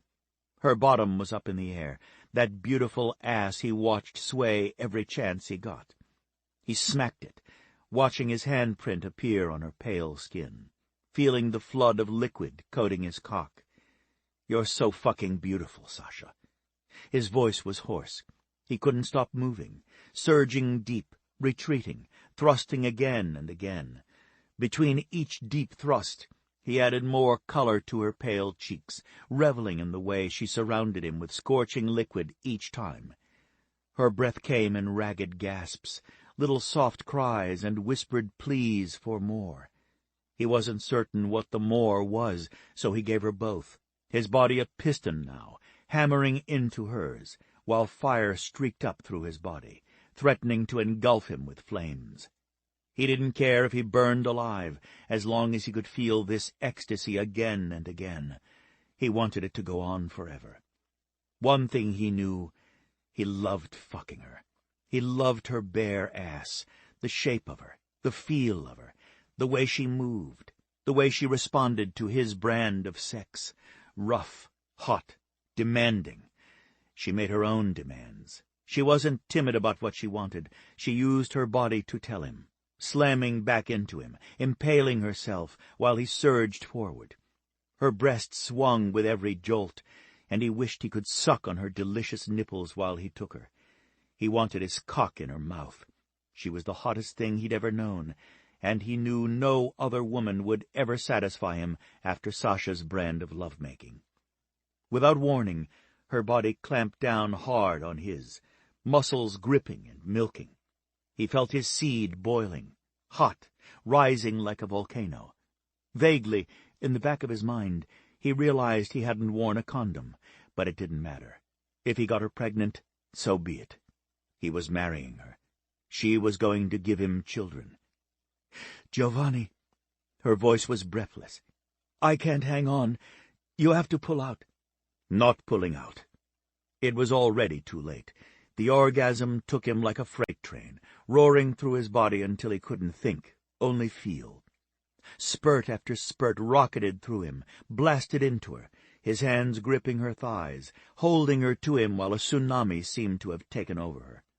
The waves crashed around him, her body squeezing his ruthlessly, over and over, a wild crescendo until she collapsed on the mattress and he went down over top of her. His heart beat through her body, while the aftershocks shook both of them. They lasted quite a while, and he wanted to feel every single one of them with her. His weight had to be crushing her so that she was breathing shallowly, but she didn't complain. He threaded his fingers through hers and held her down, his mouth on her shoulder, then her neck, tasting the cinnamon candy apple flavor he loved, using his teeth to tease her and his lips to ease the sting. "You good?" he asked, when he could finally talk. She nodded. "Giovanni, you should have pulled out. You weren't wearing a condom." "I'm sorry, baby. I know you wanted me to, but I was so far gone." He should have felt terrible about it. Any decent man would. It was her body. She decided when, not him. But damn it, he wasn't feeling one iota of remorse. He was a fucking dick, but that didn't seem to matter. He wanted her to have to marry him. He wanted his child growing in her. The revelation was shocking when every member of his family was so careful, had been taught practically since birth never to go ungloved, to be responsible. They were riders, and they didn't leave children scattered all over the country. "I'm not trying to trap you." Her denial was so unexpected he almost didn't understand what she said. He was expecting righteous condemnation, not her concern that he would think she was deliberately trying to trap him into marriage. "This isn't your responsibility, Sasha. You told me to pull out." Reluctantly, he let his body relax so he could slip away. He hated that loss of connection. He liked sharing her skin, her body. He rolled over and reached to scoop her close. Sasha lifted onto her elbows. Her sapphire eyes swept his face. "You don't understand. One of the girls at work, the night Darby ripped my uniform, told me horrible ways to trap a rich man. She said women did it all the time, and the best way was to get pregnant. I know that's what that game was all about. All of you are so tired of having women trying to trap you that you really have no respect for them anymore. I don't want you to think I'm like that." He cupped her face, thumbs sliding over her soft skin. He loved the way she felt. "Baby, you're going to hate me when I tell this to you, but I'm not going to let you feel guilty or allow you to think I believe you're trying to trap me." He took a breath, let it out, and stared directly into her eyes so she could see the truth there. "I'm trying to trap you. I'm desperate for you to commit to me. I tell you my intentions, and you never answer me back. I want you pregnant with my child. I want a ring on your finger. I want the privilege of having you for the rest of my life." He waited again for condemnation. She stared at him like he'd grown two heads, but she didn't get angry. He didn't see one flare of her temper, and he knew she had one. "You barely know me. We just met." "You've said that before. Your shadow touches mine, and I know all I need to about you. I know you have that same knowledge when they touch." She didn't bother to deny it. "You're difficult to read. You're honest with me, yet deceptive with others. Never your family, but practically everyone else. You lead a kind of double life. You're a playboy, but I also feel an overwhelming sense of responsibility. The two things don't add up. I feel a great deal of power and danger mixed together. You love family, and you're all about your family. That affection applies to your neighborhood or territory. I can't decide if you're a criminal or not. I'm not trying to be negative, because I'm not certain how I feel about any of it. Just telling you the truth. How do you feel about being with me?" She ran her fingers down his chest to his groin. "Obviously, I like being with you. I think about you when we're not together, and I worry. I think you're hot, if that matters. I just don't know if I can really fit into a lifestyle I don't even understand, and can't really imagine. Kiss me, baby. I need you to kiss me." She leaned into him, her full breasts brushing the heavy muscles of his chest. An electrical charge flashed through him straight to his cock. He'd just had her, but he wanted her again, and again. Just looking at her did that to him, let alone the memory of how she felt. And then there was that elusive taste. Her lips pressed against his, soft, firm, cool, heating fast. He slid his tongue along that delicious seam, and his teeth tugged at her lower lip, demanding entrance. If she thought to tease him, it wasn't going to happen. He took over, his tongue sweeping in, claiming that mouth. His hand cupped her breast, fingers tugging her nipple, rolling, claiming her breast. His other hand slid from the nape of her neck down her spine and shaped that beautiful bottom, claiming her ass as well. Once was definitely not enough. He rolled her over, his thigh between her legs, pushing them apart. He kissed his way down her throat to her breasts. They were beautiful. He'd caught a glimpse of them in the club, and just that small, brief sight had taken his breath and fueled his fantasies. He kneaded the soft flesh, watching the marks come up on her pale skin. His teeth and fingers teased her nipples, his tongue licking and tasting, and then he was sucking her deep into his mouth. He started out gentle and roughened his actions, watching her carefully. Every gasping response to his teeth and fingers told him she'd been born for him and his particular brand of loving his woman. "I've waited so long for you." He rubbed his bristled jaw in the valley between her full breasts. "I want to have a jeweler make you a special chain that goes from here," he touched one breast and then the other, "to here. The clamps have to be sapphires to match your eyes." He tugged on her left nipple with his teeth, biting down gently. "Would you wear it for me? Just that and nothing else?" His gaze caught hers. He was nearly holding his breath. Even his cock, and it had been jerking and pulsing, went still, waiting. He didn't honestly care if she would wear it, or if it appealed to her or not. If not, they wouldn't play in that direction. For him, it was more of an acceptance on her part. Did she want him the way he wanted her, unconditionally? If she said an irrevocable no, then he still couldn't be certain she wanted him the way he was. If she said maybe, he would know she was on board with the way he was made. Sasha reached for his hand, slid it down her body to press his palm between her legs. "Feel how hot and slick I am just hearing you say that? Of course, I'll wear it for you. I might even dance for you, if you're good, and promise me all sorts of things in payment." "Like what?" He curled his fingers, pushing one into her. At once, her muscles bit down hard. His heart nearly beat out of his chest. She definitely accepted him. She didn't mind teasing or playing. Best of all, Sasha spoke her mind. If she didn't like something, there would be no pretending. She simply would tell him whatever they were doing hadn't worked. "I think it will be necessary for you to devour me. Eat me. I've been dreaming about that ever since I laid eyes on you at the club. Once was definitely not enough, although it was hot as hell in the car. Done, he agreed immediately. Your cock whenever I want it. I suppose I could arrange that, but only if you promise me I can have you anywhere I want you. Like the car and restaurant? He nodded, his fingers moving in and out of her. So hot. He wanted her again. Where else? I know this little park right in the middle of Ferraro territory. I want to take you there at night, when the stars are out, strip you naked, and claim every inch of you. The roof of my house. Especially if the moon is full. The plain. That's a must. I like the idea. We might try one other place. Lots of other places. I'm inventive. He kissed his way down her belly, and then knelt between her legs. Spread wider. What other place? At the club. When the music is playing, each time I'm on my break.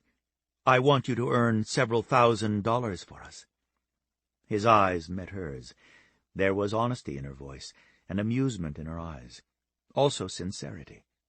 What are you up to? Your cousin was just a little smug with his winnings. Just think, Giovanni. You could get a dance, feel my breasts, my bottom, get a blowjob and go all the way. I'll bet you know every corner where we could get away with it. You'd get your money back, and we'd have fun. You have a devious mind. Wider, baby. He loved looking at what was his. She was all his. Every inch of her.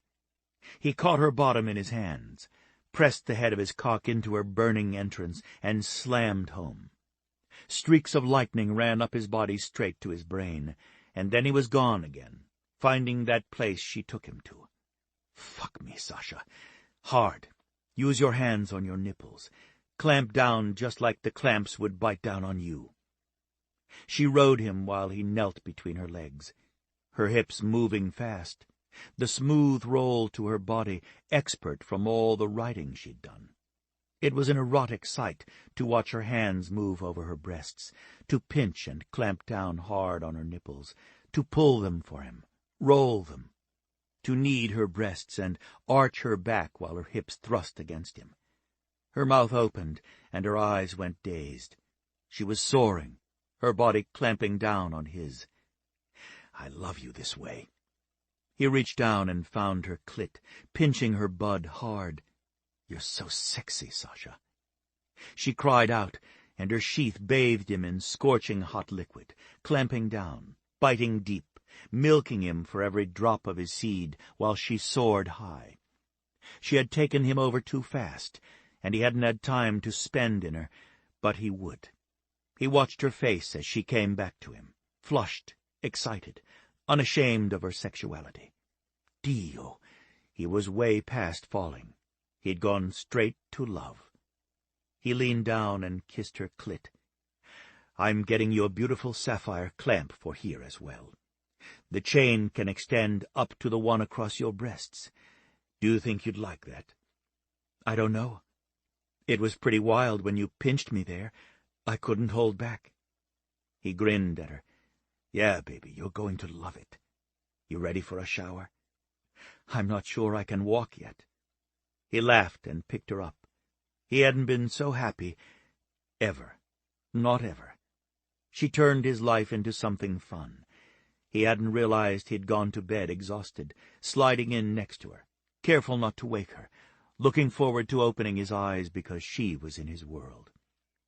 Are you going to tell me what happened last night? Not much. We found out a few things.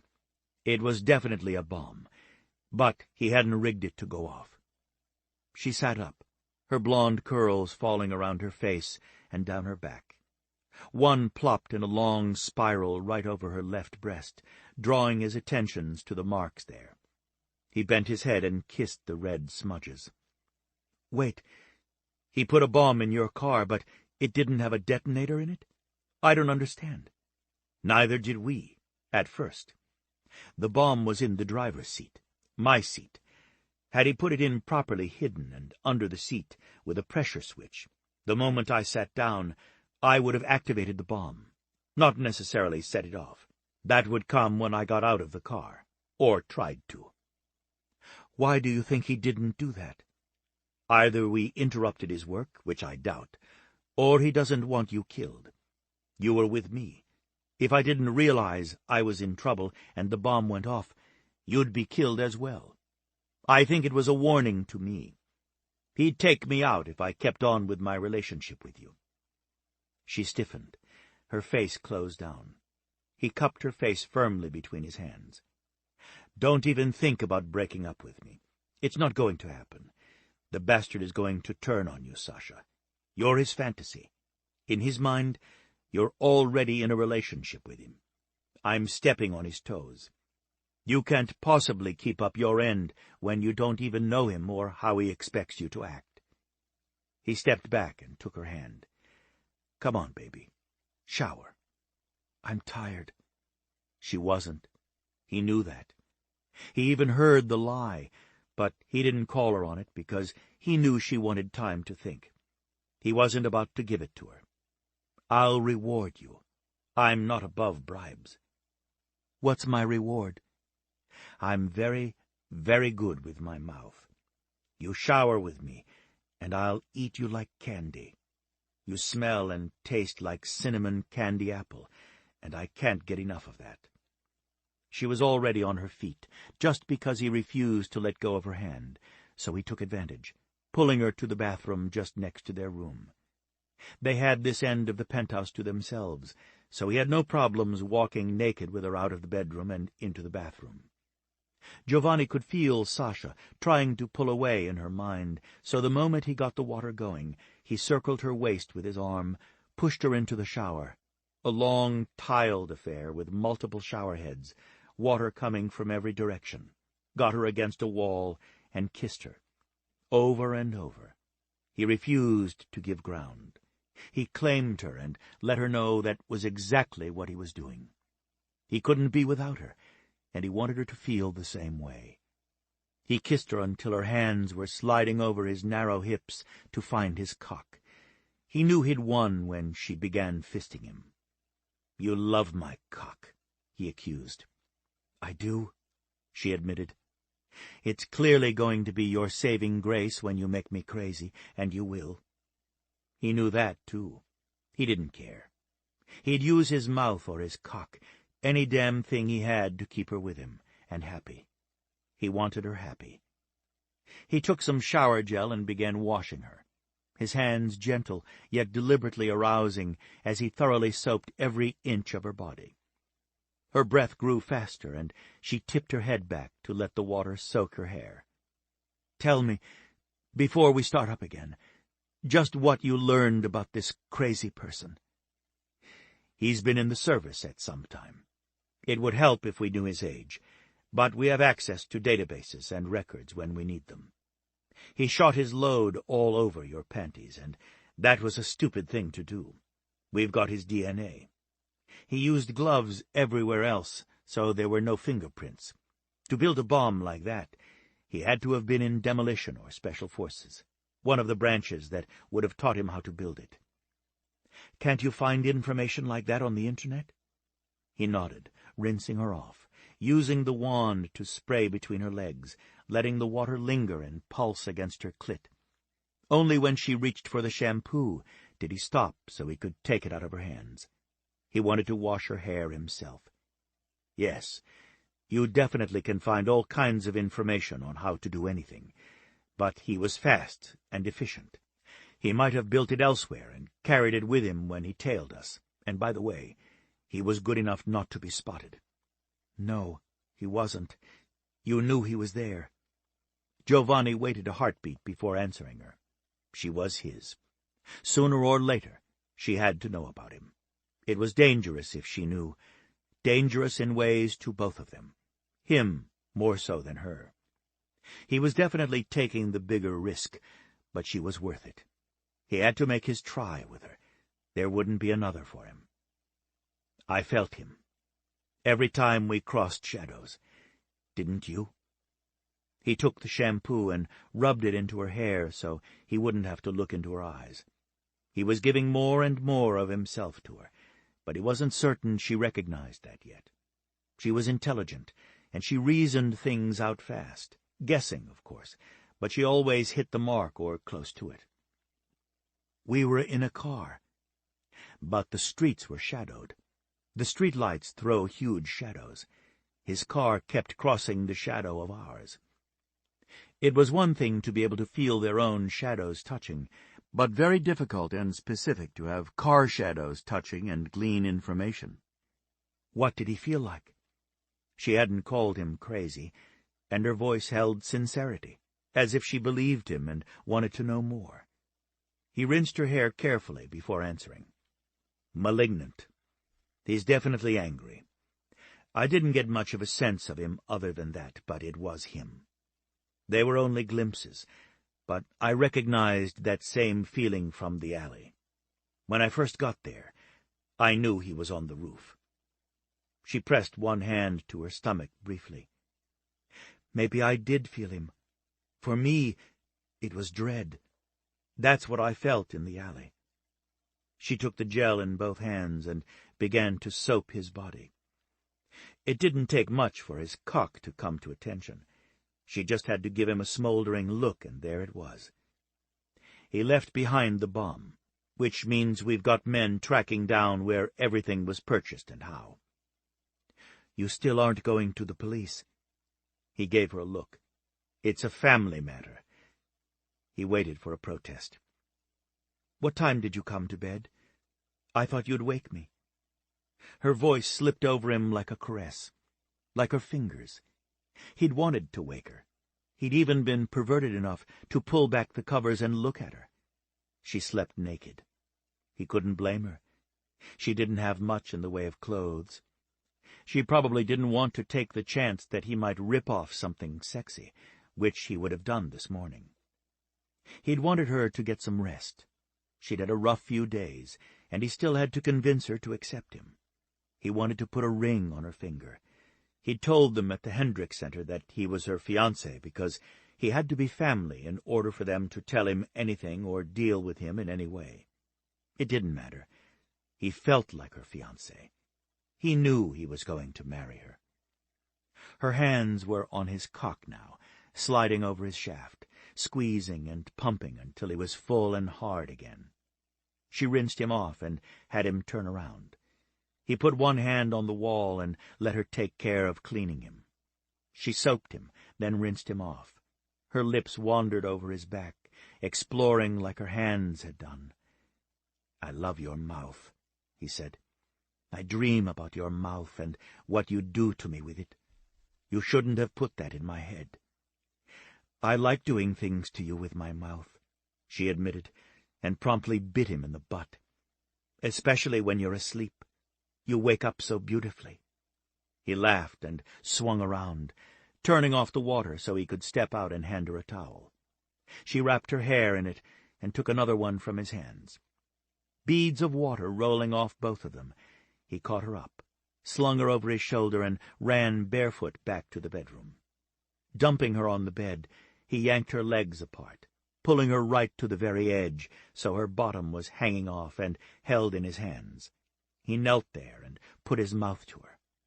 He felt like he'd been waiting forever to have her like this, at his mercy, unable to move unless he allowed it. He didn't plan to allow it for a very long time. The moment his mouth touched her body, she cried out, squirming, pushing into him, not away. He smiled because he couldn't help it. There was so much joy in her, so much life. It didn't seem to matter what waited for her when she was alone. She lived every single second. She was in the precise moment. He took his time, refusing to allow her to hurry him. He used his tongue first, licking and then sucking, savoring her flavor. He'd known she'd be perfection. I could exist on this alone, feed on you 3 times a day and be satisfied. She bucked against his mouth, and he swatted her bottom. This is for me. You had your fun this morning, and I owe you payment. If you owe me payment, you dolt, you're supposed to pay me the way I want it paid. You didn't negotiate that, he pointed out, and went back to his slow enjoyment. He wanted to build the burn slowly. He wanted her heat smoldering. He was ruthless with her, licking, stabbing with his tongue, circling her clit, flicking it hard and then ignoring that taut little bud altogether. He fucked her with his tongue and then his fingers, never letting her get off. He brought her to the brink repeatedly, only to back her off, his teeth nipping the insides of her thighs. She was sobbing his name, her fists clenched in his hair when he lifted his head. "What is it, baby? Can't you see I'm busy?" "Take me over," Sasha said. That's not what I want to hear." He went back to that hot little meal that was all his. He devoured her, made growling noises, driving her even higher, getting her right to the edge, and then he pulled back. "What do you want to hear, you maniac? Giovanni, you're torturing me." "Pleasure, baby. It's called pleasure. I'm loving this. You taste so good." He wiped his face on her thighs. "You want a taste?" Deliberately, he half rose to lean over her, licking his way up her belly to the underside of her breasts. All the while, he pressed his body tightly against hers so she rubbed her clit on him, desperate to get off. He kept moving up her body, allowed himself to be distracted by her breasts, and spent some time there, enjoying the way she squirmed and mewled. Giovanni pushed her a little more, making certain she enjoyed the things he was doing to her body. His teeth teased her nipple, biting down, while one hand squeezed her breast, clamping tighter, tugging, pulling, while she arched and cried out. Her hips bucked against him, and he kissed her throat, and then took her mouth, giving her a taste of cinnamon candy apple. His hand went to her sex, pressing on her clit, pinching until she nearly came, but he pulled away. "Do you like the way you taste?" She nodded and slid a hand down her body toward the junction of her legs. He pulled back, flipped her onto her stomach, dragged her once more until she was bending over the bed, and spanked her. 3 smacks on each cheek. He kicked her legs apart. "You want something, baby? It's mine to give, not yours to take." She cried out, her body bucking, hot liquid spilling out of her. "What the fuck, woman? Don't you have any control? I thought I just said this is my orgasm, not yours." "That's not my fault. You're deliberately making it impossible to stop." There was excitement in her breathless voice. "I guess I could spank you until you have an orgasm, but it isn't what I have in mind." "Do something, anything. Eat me, spank me, fuck me, anything at all. Just do something." There was desperation in her voice. "It's in your hands, baby. You know what you have to do." "Just remember this when I've got your cock in my mouth," she warned, her voice muffled by the sheets. "Giovanni, you bastard, will you please fuck me hard until I come?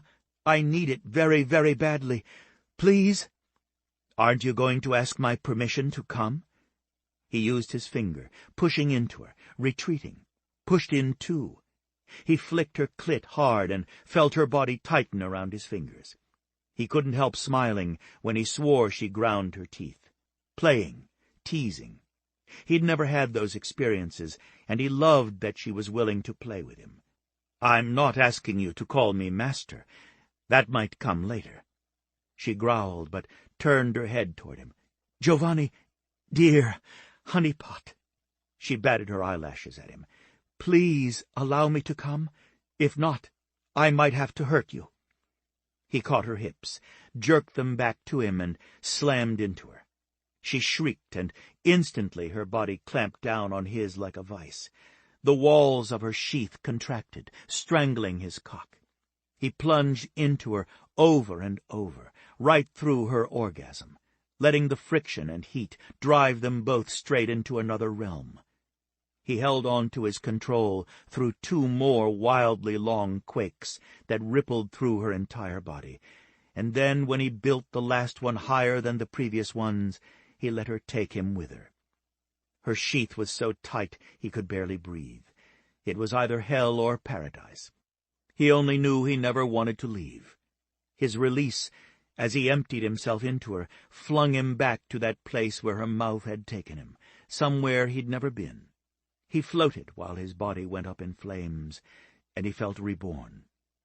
She lay limp on the bed, face down, her narrow channel still gripping his with aftershocks, while he kissed the nape of her neck and rubbed her body gently, soothingly. She turned her head to one side to look at him. We might not make it out of this relationship alive.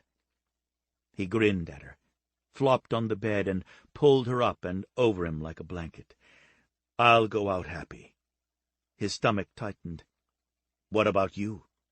If we killed each other with sex, would you go out happy too? She lifted her head to rest her chin on his chest. How could I not? I didn't know sex could be like this. It's so good sometimes I never want you to stop.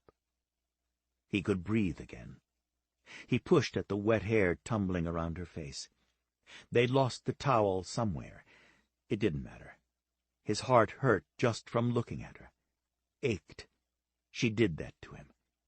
Dee, oh baby, I'm falling in love with you. Really falling. Her lashes fluttered.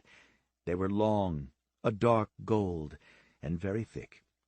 He held his breath, knowing his declaration was probably too soon for her. She was embattled on too many fronts, and having him just come out and tell her he loved her. Strange, Giovanni, and I can't believe I'm saying this because we haven't spent that much time together, but I'm feeling exactly the same way. He heard the honesty in her voice, that ring of truth. Part of him rejoiced. The other part knew he wasn't out of the woods yet. She didn't know his life, and he had to tell her soon. The more ties they had between them, the more their shadows tangled together. Theirs had knitted together very quickly. Once the shadows were woven together, there was only one way to get them apart. She wouldn't remember him, and he would no longer be able to ride the shadows. That was the very worst thing that could happen to a rider. It was who they were more than what they were. I never expected to really find you. He hadn't. Somewhere in the back of his mind, even when he was actively looking, he hadn't believed he would find her. Going around the world and looking for you, and here you walk right into my club. Shocked the holy hell out of me. He lifted his head to brush a kiss in the fall of wet curls. And you had to see me at my worst. She laughed and rolled over, sitting up on the edge of the bed. I doubt that's you at your worst. Your worst is going to be when you try taking over my life. He sat up as well. Why would you think I would take over your life? She looked around the room for her clothes. I said, try. And where are my clothes? I folded them neatly and left them on top of the dresser. They're in the laundry. I'm not going naked to breakfast. You can give me your clothes. In the drawers. I put a change of clothes there for you last night when I came in. The others are already at the house. Sasha gave him a look that told him they'd be having a discussion about her going to his house. That look made him want to smile. He loved that she thought he wasn't going to get his way in everything. She went to the bureau and took out underwear. He couldn't help watching her dress. He knew that was always going to be one of his favorite things. He'd never get tired of it. Instead of dressing as well, he remained quiet, never taking his eyes from her. Sasha started laughing again. Quit staring. You might disappear on me if I let you out of my sight or just blink. He knew she would laugh again, and that sound did something to his heart, made it lighter somehow. All the bitterness over the wasted months of pulling playboy duty after getting shot disappeared, suddenly worth every moment because he had her. I'm going to find Francesca and breakfast, she announced. Not without kissing me first. Kissing you is dangerous. It leads to other things, and we're never going to get out of this room if we keep it up. Kiss me, baby. She was right. His cock stirred at the thought of her touching him. That mouth, her body. She shook her head, blew him a kiss, and ran out of the room laughing. Giovanni listened until the sound faded away. He pressed a hand over his heart where his chest ached. Very slowly, He dressed and wandered down the hall and through his brother's penthouse. Francesca had made the very cold apartment a warm, welcoming home. Sasha would do that to his home. He could tell already, just being in her little residence. Stefano sat at the table alone. A cup of coffee was near one hand. A tabloid, of all things, was in the other, and he was frowning. He glanced up at Giovanni and then back toward the kitchen where their two women were talking together. Immediately, Giovanni knew something was wrong, and it involved either Sasha or him. He held out his hand. "What is it?" Stefano sighed. "You aren't going to like it." He glanced toward the kitchen again, where his wife was laughing with Sasha over something she'd said, and then he put the paper in his brother's outstretched hand.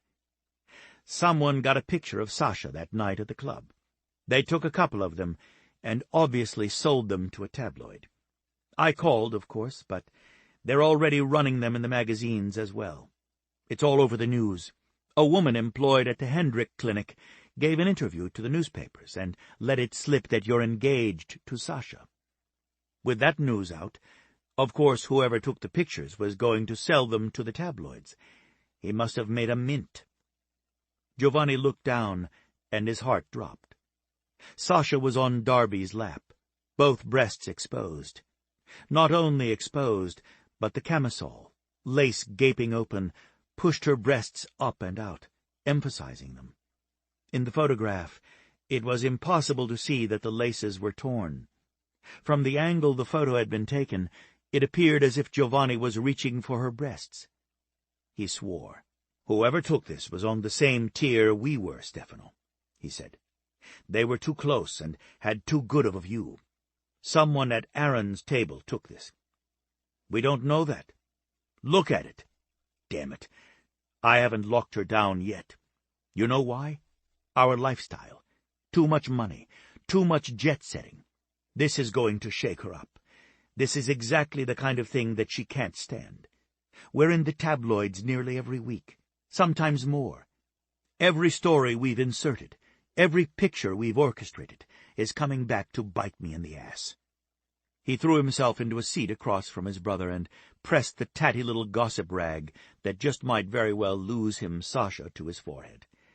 "I hate this." "I know you do. We're going to have to do damage control, and you're going to have to show this to her. You don't want her getting broadsided." The elevator buzzed just before the doors opened, and the brothers exchanged a long look. Both looked up as Eloisa burst into the room, her expression furious, her gaze snaking around the room, seeking a target. Francesca and Sasha turned toward her, and Eloisa gasped and, ignoring her sons, stomped toward the women, purpose and fury in every step. Chapter 9. Giovanni nearly knocked over the table in his haste to stand up. Eloisa! Dio! Dio! He didn't need this now. Nothing good ever came of Eloisa's confrontations, and it was clear she was determined to have it out with someone. Eloisa held up her hand to stop him. Not that it was going to do any good. He was already in position, standing between his mother and Sasha. Stefano had risen much more elegantly, but also glided between Eloisa and the women. "I had no idea you planned to visit this morning, Eloisa," Stefano greeted. "Come, sit down." He indicated the table. "Would you care for coffee?" "No, I wouldn't care for coffee. What I care for is an explanation of how my son ended up engaged to a complete bimbo."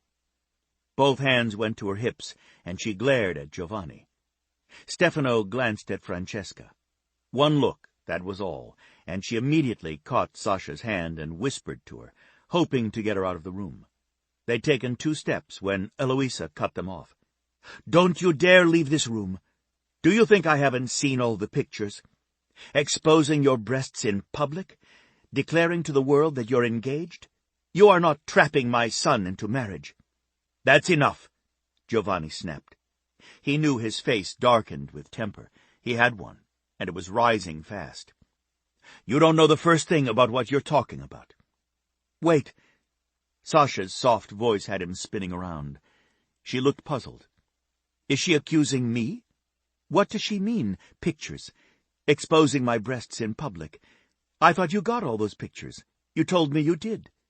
She put her hands behind her, feeling for the counter. Giovanni nearly groaned aloud.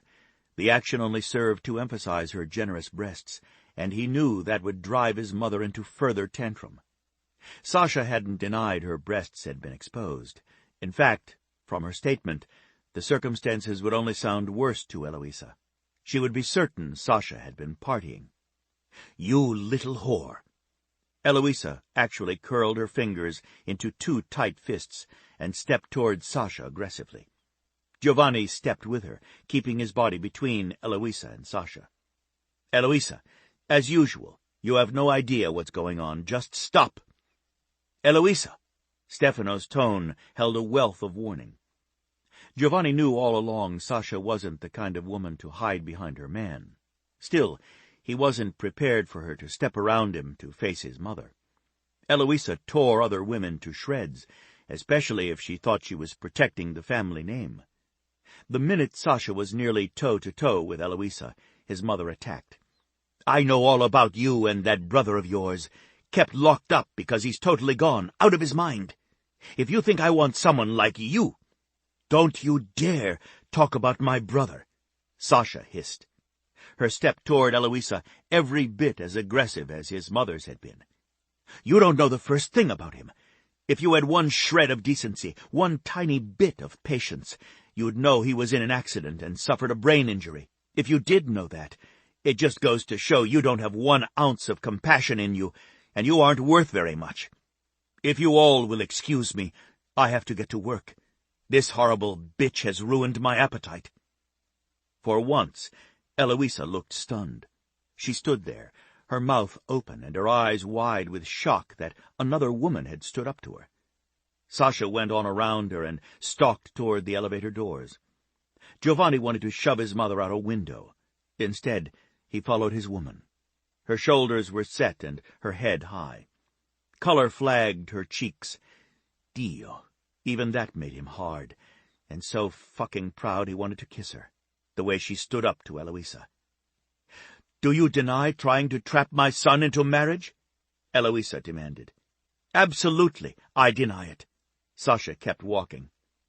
If anyone is trying to trap anyone, Eloisa, I'm doing my best to make certain she marries me. Giovanni snapped as he put his arm around Sasha.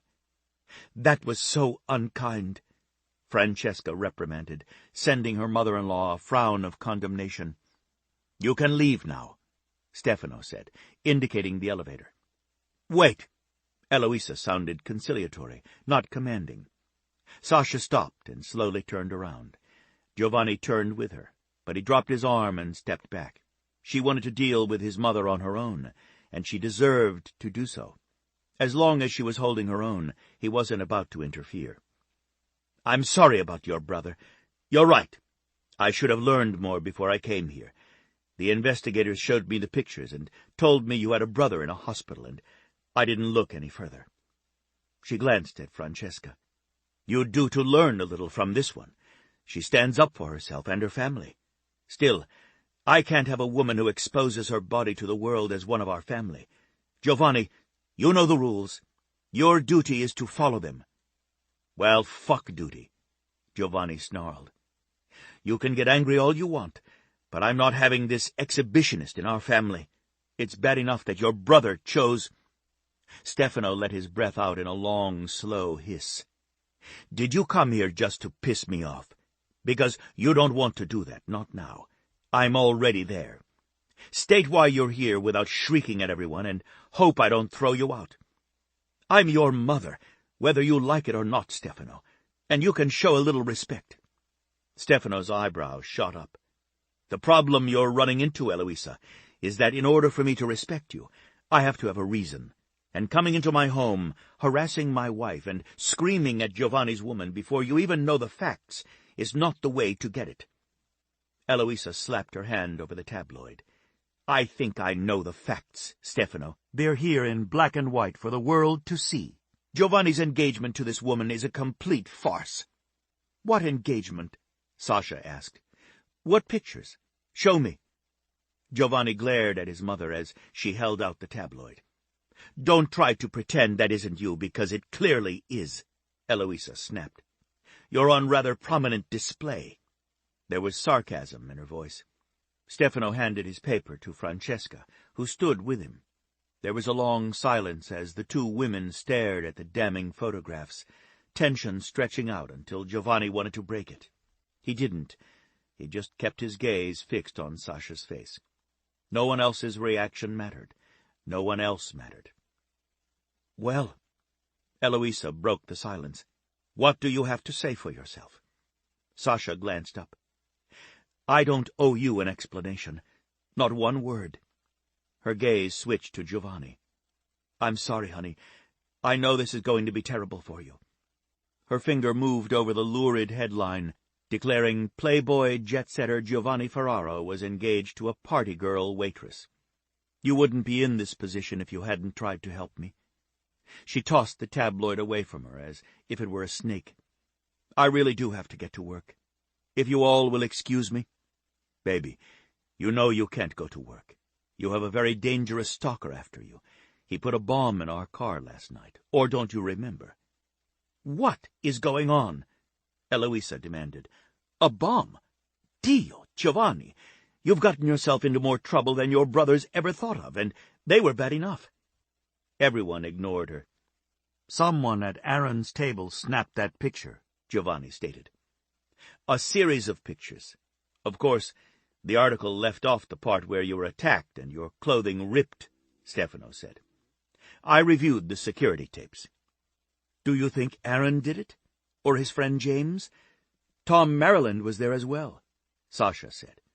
"Aaron sent me flowers, and James had a box of chocolates delivered. Tom came to the deli and apologized in person, but—" She trailed off, frowning. "We'll find out," Stefano said. "We've got ears and eyes on the tabloids. They sold the pictures anonymously, but there's always a money trail." Sasha shook her head. "I never thought about what you all go through on a daily basis. My life is much simpler." She made a small move, as if she might separate herself from Giovanni. He didn't like that she had referred to her life as being simpler. She was in his life now, which meant their life was hers. He slipped one hand around her upper arm very lightly. He didn't want her to notice, but he wasn't letting her leave the building. She couldn't possibly conceive of the firestorm waiting for her outside the hotel. Their engagement had been announced, and the paparazzi would be out in droves. No one and no amount of money was going to stop them from trying to get her picture. She might think it was fake, but he was going to do his best to make their engagement real. "We need to double the guard at the center to keep her brother safe. In fact," Giovanni said, "we'll have to make certain only those we trust are looking after him." Sasha stiffened. "What do you mean by that?" "The tabloids will want his photograph and any information they can get on him. They'll bribe the staff to cooperate. The woman who gave the interview was named Harriet. She's Goodman's trusted secretary. She was the one who announced our engagement. In order to speak for you and Sandlin's care, I had to be a family member." Sasha put the heel of her hand to her forehead. "Giovanni, I'm really, really sorry. I seem to always be apologizing to you. You're so deep in my mess, I'm not certain how to get you out of it." "Giovanni will have to go to Europe. We'll send you to Sicily," Eloisa began. "Baby," Giovanni ignored his mother, "I told you I was in love with you. As far as I'm concerned, the engagement stands. I hope we're past that." He waited a heartbeat. 2. She didn't pull away, nor did she respond, but he took her silence as a response. He wasn't going to allow her to pull away from him, not with his heart pounding, roaring in his ears, and desperate chaos threatening his mind. He took a chance that she wouldn't argue in front of his mother. "I'm grateful we are. It gives us the opportunity to focus on what's important here, which is the safety of your brother as well as your own." "I can take care of myself. You don't have to worry about me," Sasha assured. "I know you can. You're strong, Sasha. But the paparazzi are relentless. Let me protect you just a little. Give this to me. I need you to trust me. Trust my family. We've been doing this a very long time." Sasha's sapphire eyes searched his face for what seemed an eternity to him. He felt the tension fade from her body before she nodded. "That makes sense. Thanks, Giovanni. I'm not exactly certain how to handle a picture like that on every counter of every grocery store in America. It's the first time I'm grateful my parents aren't around to see it. Or maybe not. I'd rather have them and be embarrassed than not have them." She moved into Giovanni, and he put his arm around her. "I know you have to be hungry. Come, have some breakfast.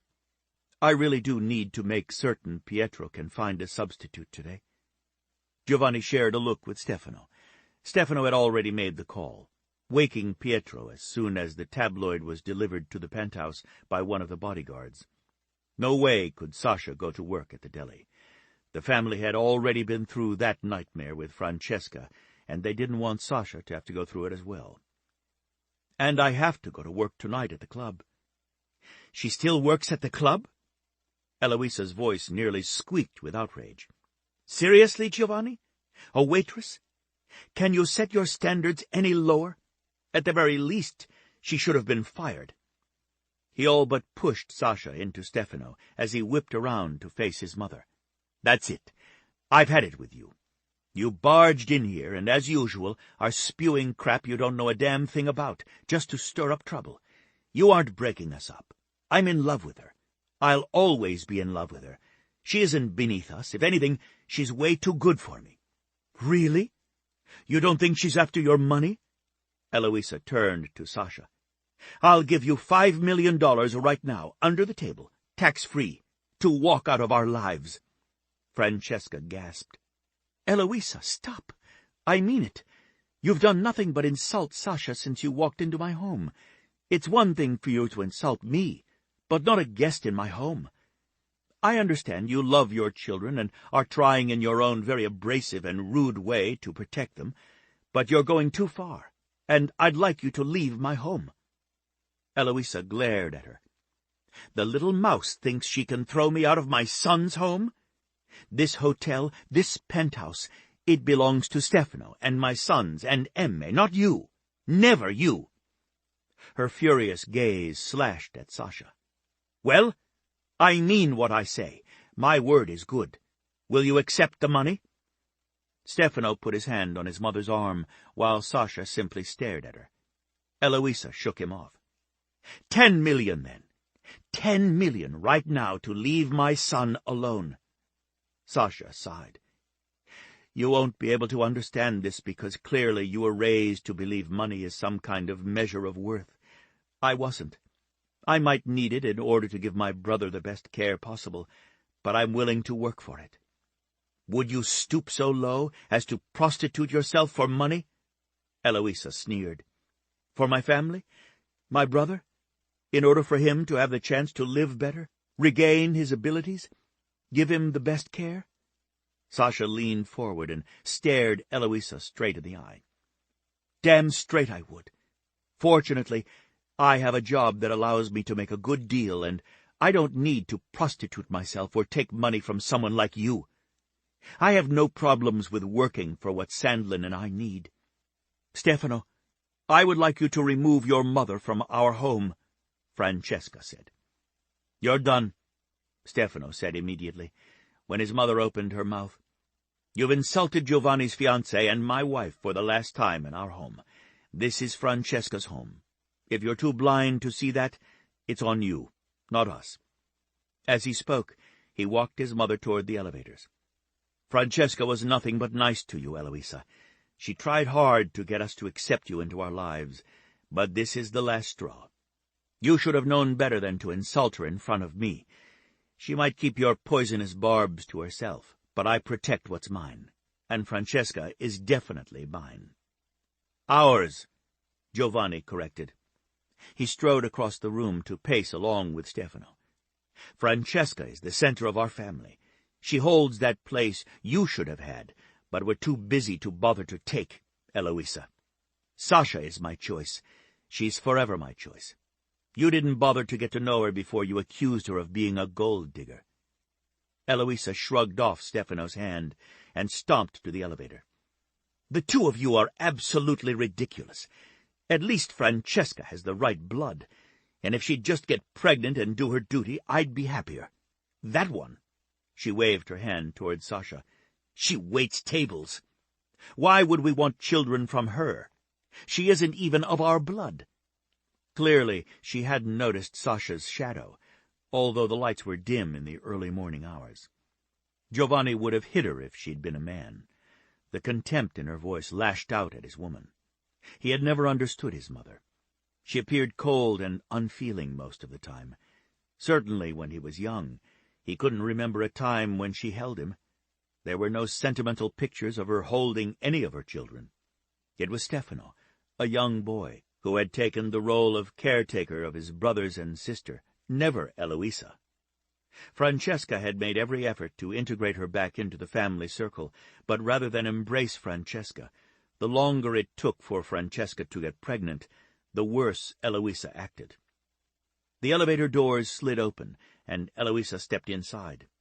She turned to face her sons. "Giovanni, you have a duty to our family.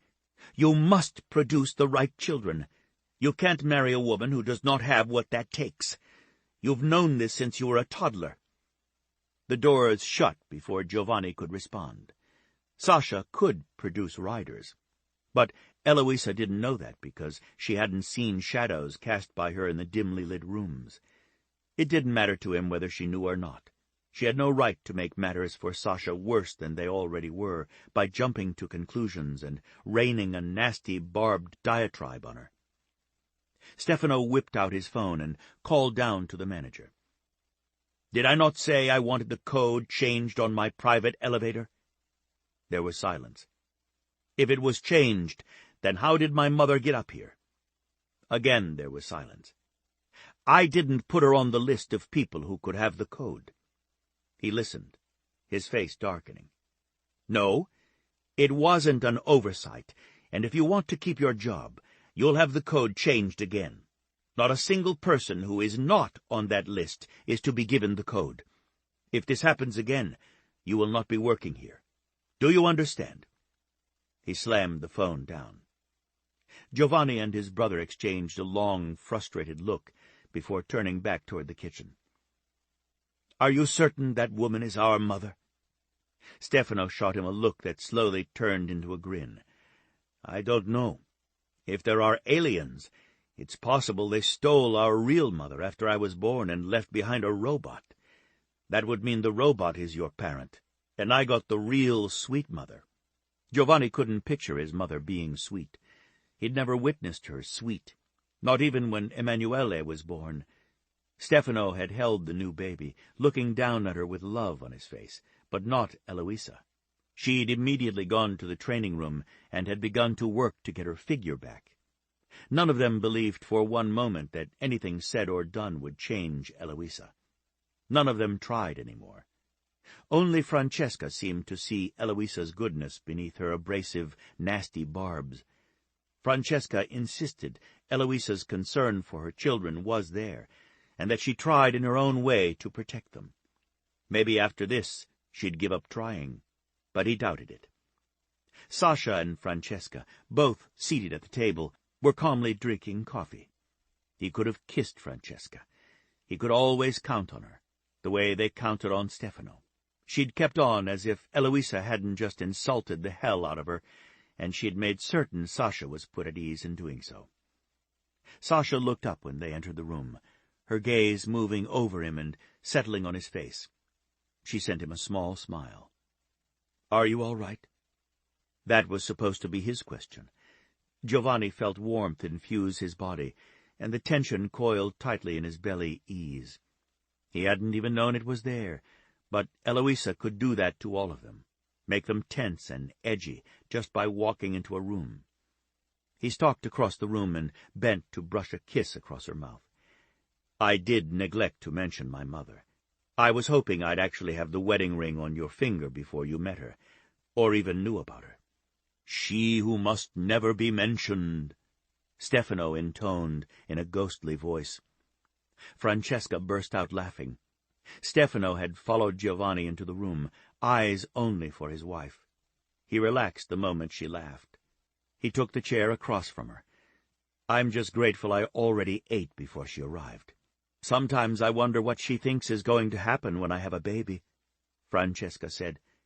"Does she believe that she'd suddenly turn into a doting grandmother?" "Not a chance," Stefano said. "That woman won't touch one of the babies. Not ever." "You can't possibly know that," Sasha said. "Babies transform people. You put a baby in their arms and they turn to mush. It just happens." "Not with Eloisa," Stefano said, helping himself to the fresh coffee Francesca had put on the table. "She gave birth, sent the baby to the nursery, summoned one of her sisters to the hospital, and they carried the child out. I fed them. I was just a little boy and remember getting up because the baby was crying. She never got up. Not one time that I can recall." "Really?" The shock showed on Sasha's face. Like everyone else, she had tremendous difficulty believing the reality of their lives. Giovanni nodded. "It was always Stefano who took care of us. Eloisa rarely even showed her face, and there was hell if a baby cried for more than a few minutes. She would fly into a rage. She hit Giovanni more than once because he would always guard the door to slow her down so I could get the baby outside where she couldn't hear it cry anymore," Stefano said. "You couldn't have been very old," Sasha said to Giovanni. He shrugged. "Rico took more of a beating than I did. If she was really angry because the baby had the croup or something and cried at night, he was the one who had to face her." "She wasn't turned into Child Protective Services? No one knew?" Sasha asked. She put down her coffee cup and looked around the table at their faces. "This is for real? And you still have dealings with her?" It was obvious to Giovanni that she would have tried to kick his mother's ass had she been in the room. He loved that Sasha was outraged. She was all about family, and he could see she'd take care of their children, not palm them off on someone else. In a weird way, Eloisa felt the same. Family came first with her, and he knew, once she calmed down, his mother would respect Sasha for standing up to her and for the way she felt about supporting her brother. "She's our mother," Stefano said. "The weird thing was, even as children, we knew no one else could ever touch us, or she'd eat them alive. She was fierce in her protection of us, even from our father. Only she could discipline us. She doesn't come around that often, just enough to stir up trouble and then disappear again." "She doesn't like me," Francesca said. Giovanni was happy there wasn't hurt in her voice. He took the chair beside Sasha, moving it just a few inches as he did, so they were close. He wasn't certain why he liked being near her all the time, but he did. "She doesn't like anyone," Stefano said. "I know you try to see the good in her, but, baby, it isn't there often enough to make the effort." "That's not true," Francesca protested. "You know, with her, she's all about family. She was harsh, but you said she didn't allow anyone else to punish you. It's clear she doesn't realize Sasha has shadow blood in her." Sasha held up her hand, and both men stiffened, going alert immediately. Francesca looked horrified and put her hand over her mouth, shifting her weight toward her husband, her gaze meeting his. "I don't know what shadow blood means. I do know that both my brother and I have this weird thing where we can feel other people when our shadows touch theirs. We talked about it all the time. We could hear lies, and sometimes I could persuade people to tell me things I wanted to know. Sandlin could do it all the time. His ability seems to have amplified since the accident and the brain injury, almost as if it magnified the capacity." She looked at Giovanni. "Is that why you're interested in me? Because of my strange abilities with shadows?" He shook his head, reached for her hand, and pressed her palm over his heart. "I saw you in the club, in the dark. Then the colored lights were flashing, and we were moving through crowds. No shadows, remember? I couldn't take my eyes off you, and was mortified when you overheard our conversation. Why is having shadow blood so important to your mother?" Giovanni took a breath and let it out. This was one of those moments he hadn't wanted to get to until he knew Sasha was as much in love with him as he was with her. His eyes met Stefano's. He detested that he would either have to put her off or risk losing her. "Baby, I'm going to ask you to wait for me to answer that. I swear to you, I will. But I fell in love with you because of who you are, not what. I'm hoping you did the same with me. Can you wait on that answer? Trust me that much?" She was silent, studying his face. Her gaze went to Francesca and then Stefano. The clock seemed overly loud. Time stretched. Giovanni didn't realize he was holding his breath until his lungs began to burn. Sasha nodded slowly. "I won't stop thinking about it, and just to let you know, I'm very good at solving puzzles. For instance, I know whoever broke into my apartment is someone who was in the club that night. I know it. Nothing else makes sense. Babe, someone can be across the street and see you and begin to fantasize," Giovanni said gently. "It could be anyone." She nodded. "You're right, of course. It could be. But it isn't. It's someone in Aaron Anderson's or John Darby's party. Or one of those cameramen who were close to them. Tell me why you're so certain." "Because when someone's shadow meets mine, I feel them. Sandlin felt you immediately, and he could tell certain things about you. He practiced more than I did, and he's very good at reading people. I just get feelings, like dread." She pulled her hand away and pressed it to her stomach. "I feel slightly sick if the person's intentions aren't very nice. I felt that in the club. The camera light and cell phones threw shadows all over that upper tier, and in particular, those two tables. That feeling was there, and it was the same when I was in my home and also in the parking garage." Giovanni couldn't deny that she was right. He'd felt dread as well. Even inside the Hendrick Center, he'd had the feeling that something wasn't right, that they were in danger, or he was, or Sandlin was. "That's pretty damning evidence," Stefano said. "If you felt that and recognized it, Sasha, why didn't you say something to Giovanni?" Maybe because we barely knew each other and I would have sounded like a loon?" The smile faded and Sasha shrugged and speared Eggs Benedict onto her plate from the warmer. "I don't ever talk about how my shadow connects with someone's shadow, and I can tell if they're lying, or that I can feel what they feel. It doesn't matter that Sandlin talks about it all the time. No one believes what he's saying because he has a brain injury. If I said it, they'd lock me up." Stefano nodded. "There are a few people in the world who can do that, feel emotions and intent when shadows touch. It's exhilarating, to say the least, and nice when others have the ability, so you don't feel like you're slightly crazy. I definitely would have felt that way without Sandlin.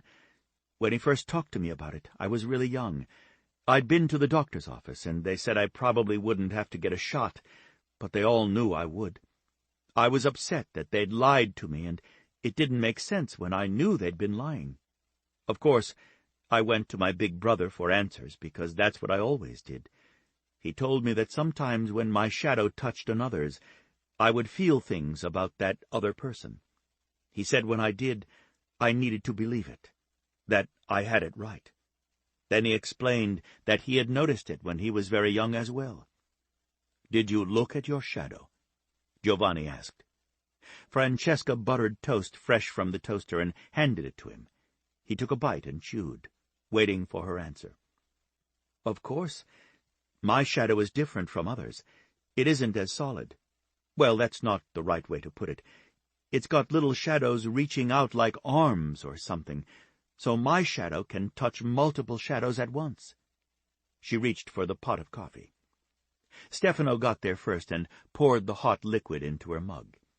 Francesca nudged the cream and sugar closer. "Did your mother or father have that same kind of shadow?" Sasha's gaze jumped to his face. His voice had been casual, but it was clear they were all waiting for her answer. "Both, as a matter of fact. They were extremely close and doted on Sandlin and me." "From what country did your family originate?" Again, Stefano sounded extremely casual. Too much so for someone like Sasha not to understand what he was asking was important. Sasha sighed. "You know, if you'd just tell me what shadow blood means, I would understand what you were looking for and just give you the information. I don't have anything to hide." "Shadow blood is a term we made up," Giovanni said. "We didn't have anything else to call those who have shadows like ours, so when we were children, we referred to anyone with shadows that had those feeler tubes as someone with shadow blood." She nodded. "My grandparents on my father's side immigrated from Russia to the United States, but his great-grandparents had gone from Sicily to Russia. Of course, our name changed from Spataro to Petrov, and then to Provis when my father's family came here. My mother's family also came from Sicily, and her great-grandparents changed their name as well. My father said his great-great-grandfather had to change the name because it was too dangerous at that time to keep their original name, Spataro." Stefano and Giovanni both sat back in their chairs and regarded her with more care. Clearly, her father had been from a shadow-riding family. Of course, the riders had escaped when the Saldis had attempted to wipe out every member, no matter how little blood in their veins. They wanted anyone related to the Ferraros stamped out. Only the riders escaped because they were able to slip into the shadows unseen. Most were gone when the massacre took place, and they took care to save the remaining family members before trying to avenge the deaths of their loved ones. The Mafia had risen to power, nearly taking the place of the government. Any other family who opposed them eventually came under attack. Most relocated. The Spataro family had been riders. At least her great-grandfather had been one. Giovanni leaned toward her. "Did your mother's family settle in the same region of Russia as your father's family?" She shook her head. "No. According to the family history, the family immigrating from Sicily to Russia split up and hid in various regions. Whoever was hunting them would be looking for a concentrated amount of families from Sicily living close to one another. By splitting up, they were able to be safe." "How did your parents meet?" Giovanni knew, for his family, for all riders, and especially his mother, Sasha would be considered gold, a treasure, just like Mariko. When they had babies, those children would be strong in the gifts and abilities of a shadow rider. There were so few that all riders were expected to have children in order to always have protection for their families. "Both were born here in the United States. My father's family settled in Wyoming.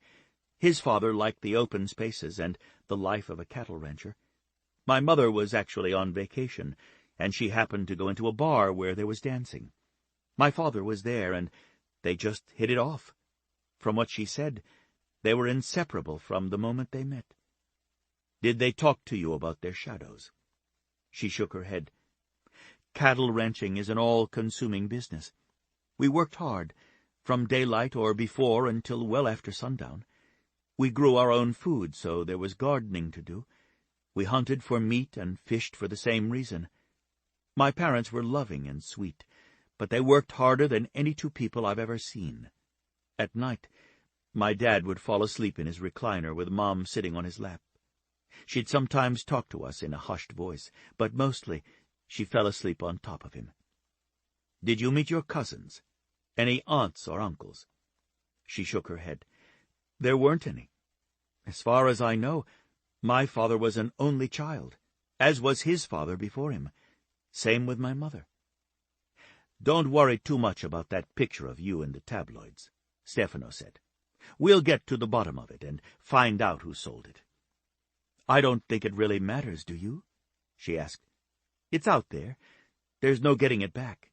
Everyone's got a good look at what's under my blouse." "You're beautiful," Giovanni said.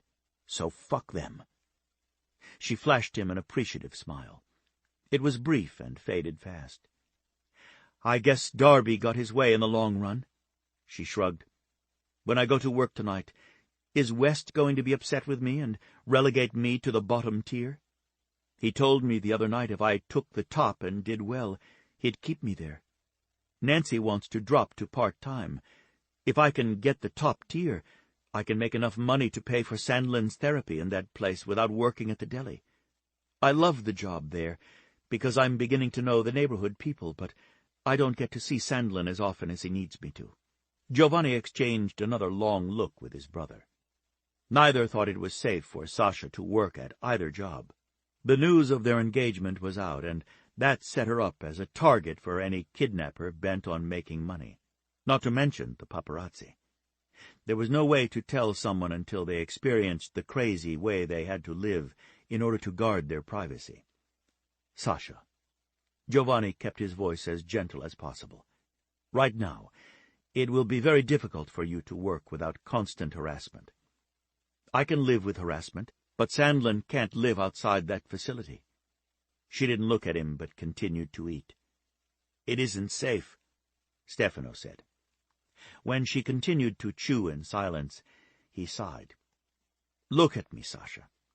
It didn't matter that his tone was pitched low. It was a clear order, and no one disobeyed Stefano.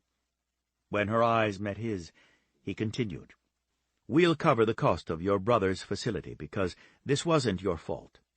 Our security didn't get to you in time to stop what Darby did. We're responsible for not collecting all the cameras. Aaron Anderson is a friend of ours.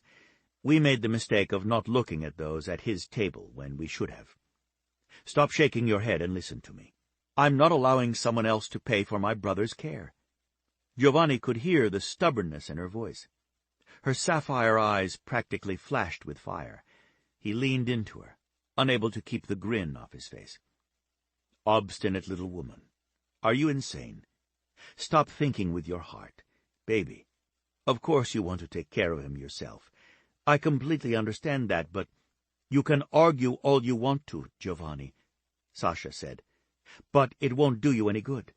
If I don't show up for work, people will think that stupid picture sent me running and hiding. Most everyone else will think I'm with you because of your money. I happen to know, because I was told, that some of the waitresses are out to snag one of you. Can you imagine what they're going to think?" "Do you think I give a damn what they think?" Giovanni snapped. "The point is to make certain you're safe. People are going to run their mouths no matter what." She smirked and picked up her coffee cup. "Exactly. I can see I might want to strangle you a few dozen times a day. Probably. I know I'm going to feel that way about you." She sounded complacent. "What exactly are we going to do about this engagement? I know you had to tell them you were family at the center in order to get Sandlin some help, but now it's plastered all over the world in every news outlet." "We'll have to put the engagement ring on your finger," Giovanni said. He hadn't won the battle about her job, and he clearly wasn't going to. But he gave her his "don't mess with me on this one" voice.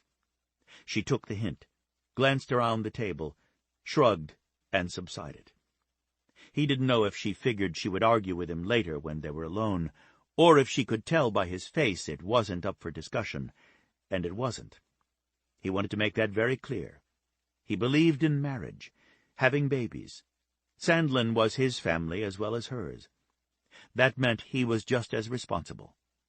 They'd have that discussion again.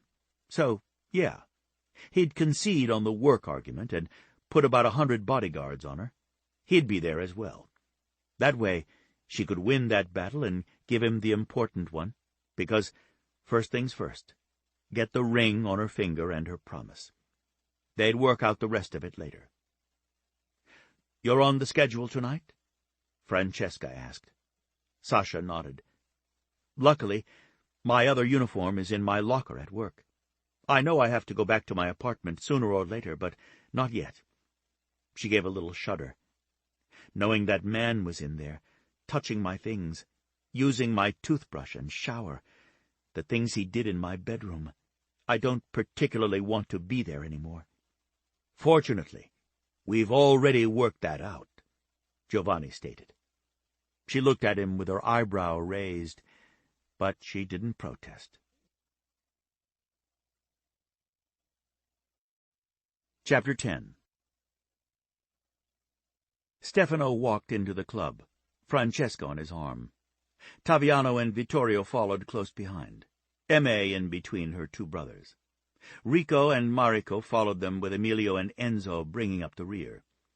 Their New York cousins were in town and were already at the club, waiting with Giovanni at their reserved table. A celebration was in order, although Giovanni's fiancée had insisted she was working.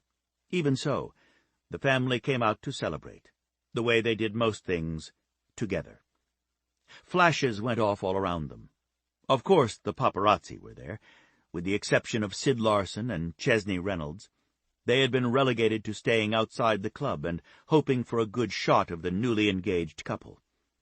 The family made it very clear that photographers who cooperated with Ferraro policy were welcome. In fact, Giovanni had promised them a shot of the ring, a photograph that would be worth a tremendous amount. The family made their way up to their table, where Giovanni waited with all three cousins. Salvatore, Luca, and Gino laughed with Giovanni, clearly giving him a very bad time.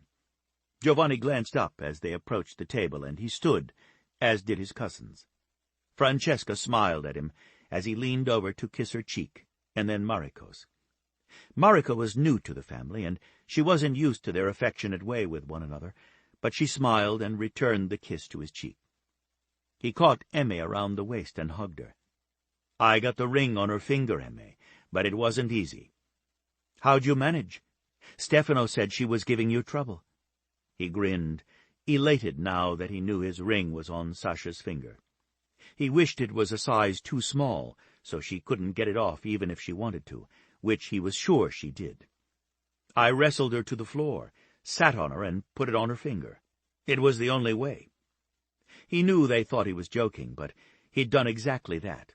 He'd taken her to his home, seduced her, managed to get her naked in under 7 minutes, and then, when she was too sated and drowsy after their love-making, he slid the ring on her finger. It was a special ring, made by his famous cousin, Giovanni Ferraro. Out of New York, Damien made custom jewelry for those who could afford his special talents. For the shadow riders, he used a special alloy that could move through the shadows with them. Each rider went to him in person, was interviewed, and then the ring made up. The interview consisted mainly of conversation and their cousin just asking a few questions. It was almost impersonal, but all of them knew he had a gift. He knew things.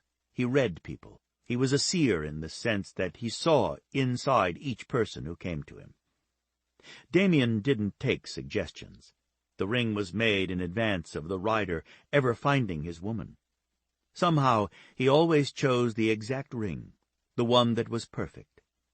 Giovanni had been shocked when he'd gotten the ring from Damien. The engagement ring had no gemstones, which meant it was possible he would find a rider. The alloy could withstand the pull of the shadows, but the gemstones could not. If his partner wasn't a rider, then she was a woman capable of going into the shadows. That, at least, meant he could keep her safe. The ring was a work of art, just as everything Damien made was. On Sasha's finger, it looked beautiful, as if made just for her, which technically it had been. He should have cautioned his cousin to smear superglue on the inside of it. "She really is working?" Emme asked. He pulled out a chair for her. "Stubborn as all get out," he responded, and seated himself beside her so they could talk above the pounding music. Even Stefano talked to her and got nowhere. He'd pull out his hair if Sasha was his woman. "She'll need to be stubborn if she's going to really marry you," Emme stated. She grinned at him, obviously happy for him. "Stefano and Francesca really like her. That's saying a lot." She glanced over to the table of men a few feet from the stairs. "I see you have bodyguards everywhere." "Let's hope she isn't as adept at spotting them as you are. I've got 2 tables on this tier and 1 on the one below us. 4 roving patrols and more scattered throughout the club. We did go over the rules, and she knows how to signal for security. She did ask that they wait for the signal." Emme rolled her eyes. "Does she know you yet?" "She does. She laid down the law to me. When I smiled at her, she shook her head and stomped away." That made Emanuele laugh. "Do you really think this stalker is going to come tonight?" "Don't you?" Giovanni took a long, slow look around the club. He's here. Where else would he be? He can't get to her anywhere else. He wants contact with her, and he'll make it, too. I'm betting on it. Look who else showed up tonight, Emanuele said, and gestured to the large party moving up the stairs to the VIP section. Giovanni clenched his teeth to keep from swearing aloud. Aaron Anderson. The man was a walking menace. Women fell all over him. He was that good-looking. He was charming as well. He always had an entourage with him, and this time was no different. He recognized several of the men moving up the stairs. As usual, they were all mixed martial arts fighters, and good ones. Aaron was friends with most of the fighters. "You wouldn't consider sacrificing yourself and flirting your little ass off, would you?" he asked his sister. "He's always had a thing for you." "He has not. Emanuele, every man has a thing for you. You just don't see it, or you choose not to, at least with everyone but Val Saldi." He glanced at Stefano and lowered his voice even more, turning his head so there was no chance that his brother could pick up what they were saying. "If you care to share what happened between you two, I'm a good listener. I know he matters to you. If he matters to you, he matters to me. He did come through for our family." Emanuele's mask slipped, just for a minute, and he glimpsed pain there. "It's always been him. You know that. Since I was 16 years old.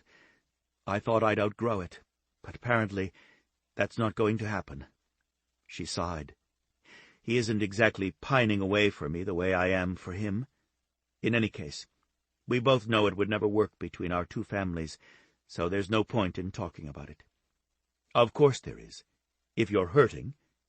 He wanted to wrap his sister up and hold her close to him. He detested that she was in pain. He knew it wasn't Val's fault, but he still would like to punch him. "I'm good. I'm just working through accepting it. As long as I don't have to see him with other women or read about it somewhere, I'll be good." He touched her face gently. "You know I'm really sorry, Bella. If I could fix it for you, I would." He'd do anything for her. Any of her brothers would, including Stefano, especially Stefano. She turned to watch Aaron seat himself 2 tables away, in Sasha's section. "He is good-looking. Maybe I'll ask him to dance." Now that she said it, perversely, Giovanni wasn't too certain he wanted his sister to have anything to do with the man. He liked Aaron, and didn't want Emme breaking his heart, which she would. She was beautiful, intelligent, and sweet. It would be impossible not to fall in love with her, but Emanuele, like the rest of them, had a duty to their family. She had to marry a rider, or a man capable of producing children who could be riders. "Eloisa is pushing me to meet some of the riders from other countries." Emanuele made a face. "I think she wants to hold a ball, like I'm some kind of prize." A little shiver of revulsion crept through her body. "I suppose it doesn't really matter, does it? It's not as if Prince Charming is going to show up and rescue me from the evil dragon. It happened for me. Not Prince Charming, but definitely the princess." Giovanni's gaze sought out his woman. She was smiling and nodding as she served drinks to the table farthest away from the Ferraro table. Her smile faded when she put down drinks at the next one. She shook her head twice and stepped back as she collected her tip. Drago and Demetrio made as if to stand, and then settled back in their seats as Sasha moved away from the table and went to the bodyguard's table. She took their orders with that same smile plastered on her face, the one he knew didn't mean a thing. She was going to Aaron's table next, and he found his belly tightening. She can't run away. Half the room is guarding her. His sister's soft laughter made him aware he was also clenching his fists. He didn't like that he could be jealous and possessive. Sasha was a woman of her word. There was no mistaking that. Those traits he had, and they were far stronger than he'd like, were not attractive ones in his opinion. He was even slightly ashamed of them. Aaron was his friend, and would respect the engagement ring on her finger. There was a code of honor between men. That ring was the line one didn't cross. He wasn't going to embarrass Sasha or himself by being jealous. He made himself join in his sister's laughter. Sasha looked up, and his heart nearly stopped, and then accelerated when her eyes met his. Her face went soft when she looked at him. He didn't deserve that look on her face, like he was something special, her white knight. Still, he wanted her to look at him like that for the rest of their lives. He was glad he'd overcome such a petty reaction as jealousy. He put his hand over his heart, and to his shock, she reciprocated. 2 hours went by, Stefano occasionally dancing with Francesca. Rico spent a great deal of time dancing with Mariko. Emanuele mostly danced with her cousins, and refused invitations politely when other males asked her to dance. Giovanni decided he needed to keep a better eye on his sister. She seemed sad, too sad for a woman of her age. They had duties, and it weighed heavily on them, but he didn't think forcing Emanuele to carry them out if she wasn't happy was right. Sasha worked the top tier, where the family could better protect her. Like the VIPs she served drinks to, she was protected from the others in the club. Giovanni wanted her sitting at the table with the family, but his woman was stubborn and very determined to work in order to pay for the care of her brother on her own. He could see he was going to have to choose his battles with her carefully. He enjoyed watching her. It no longer mattered if everyone saw him. Their engagement had been announced, and his ring was on her finger. She had the protection of the Ferraro family, and that made him happy. Still, he couldn't help but be on edge. The feeling of dread persisted in the pit of his stomach and kept him on alert. Sasha came to their table often, and each time she came up to his side, her body subtly brushed up against his. He was careful, knowing others watched, to not touch her where anyone could see, but it was easy enough to drop one hand below the table and stroke her leg, up her thigh, taking in all that smooth skin. Sasha did small things to make him aware of her. She dropped a napkin in his lap, and when she retrieved it with a small, shocked apology, her fingers slid over his cock. She didn't mean to touch him for his body to react to her presence, but when she did, it wasn't just about the sexual response. It was the fact that she was playing, teasing him, making him the center of her attention without seeming to do so. He had never had that before, the way she made him feel as if he really were the center of her universe, and he looked forward to each time she came to their table. The club was in full swing, packed with people dancing and drinking. Midnight had come and gone. Giovanni wanted the night over so he could spend time with his woman. "If you'll excuse me," Francesca said, "I need to use the ladies' room, and then I would very much like my husband to dance with me again." Stefano kissed her hand and rose with her. At once, all the men stood. 2 tables away and below them, Emilio and Enzo came to their feet. Francesca looked at Emanuele and rolled her eyes and laughed. Salvatore held out his hand to Emanuele. "Dance with me, cousin. I'm not in the mood to hold women at bay." Emanuele stood and gave him a little curtsy. Giovanni glanced at his watch. His woman would be on her break in another 5. He rose to his feet and stretched, wishing the metal was out of his leg and he could accompany Stefano. His family would be exacting payment for what John Darby had done to Sasha. He wanted to be there. He needed to be there, but those pins, bolts, and plates that had saved his leg also prevented him from doing his job. Emilio stepped in front of Stefano and Francesca as they started down the stairs. Rico and Mariko followed. Emanuele and Salvatore were right behind. Giovanni's other brothers, Vittorio and Taviano, all but prowled down the stairs. Gino and Luca followed them. Enzo closed in behind them. Giovanni turned toward the bar that was set up in between the 2 tiers. There were 2 of them, one serving the upper level and the other the bottom row. He watched as the Ferraro family captured the spotlight as they moved together, the men as well as Mariko and Emanuele wearing their signature pinstripe suits. Francesca wore a little black dress that hugged her breasts and flared at her hips, the hem short. She wore heels and sheer stockings, her thick hair falling free to her waist, She was beautiful, and flashes went off, capturing every movement. Stefano walked with her, his arms around her, his mouth on her neck, then her shoulder, one hand sliding over her hip. Stefano was rarely with Francesca without touching her. Giovanni knew what that felt like. The moment he was with Sasha, he wanted his hands on her. Stefano nuzzled Francesca's neck as they threaded their way through the crowd. "You look beautiful tonight." She put her head back and smiled at him, her eyes warm and loving. "You picked out my dress?" "It isn't the dress." He ran his hand over her hip. "I like touching you." "I like you touching me." They were nearly to the ladies' room, and he spun her around and took possession of her mouth.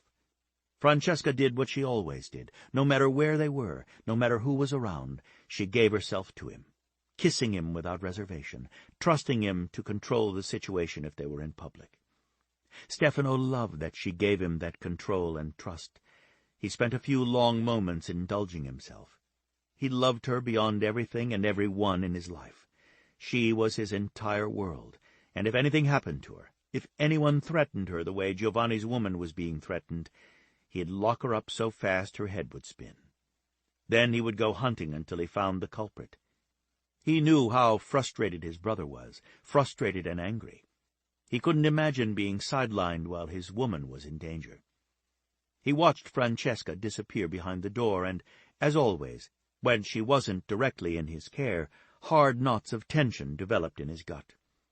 Mariko sent him a small smile and followed his woman in. Emanuele was added protection, and then, finally, Enrica, Emilio's sister. Emilio had trained her, and she was a damned good bodyguard. That meant with Mariko, Emanuele, and Enrica with Francesca, he could breathe easier.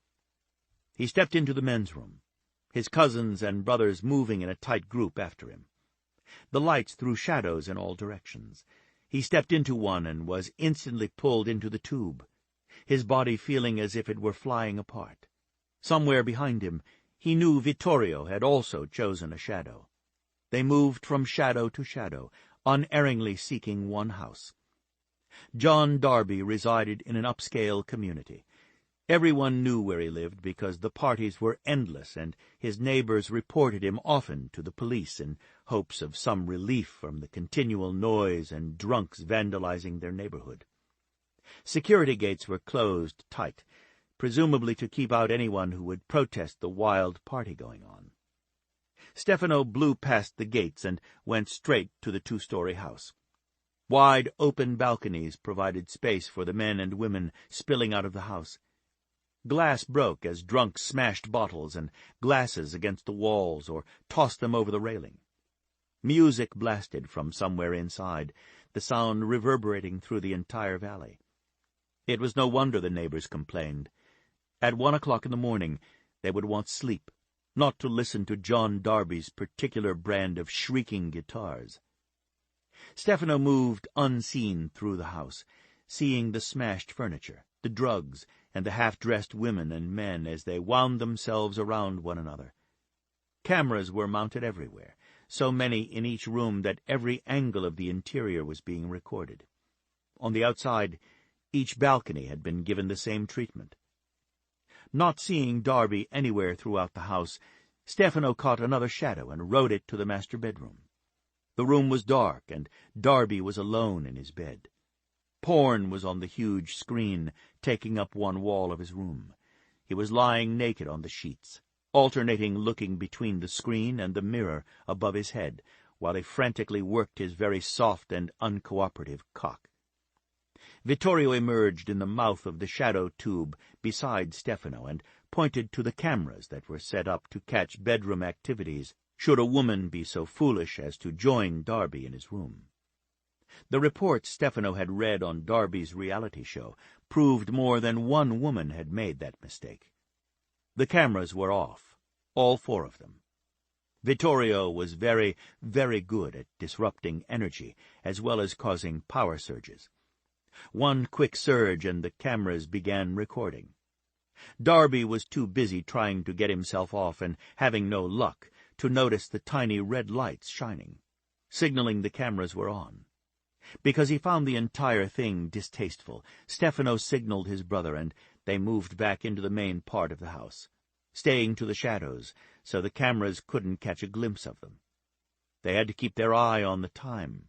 By now, Francesca had left the ladies' room, and his cousin, Luca, playing the part of Stefano, had caught her to him right in the center of his family and had taken her to the darkest corner, a lover's tryst, while his family blocked all access to them.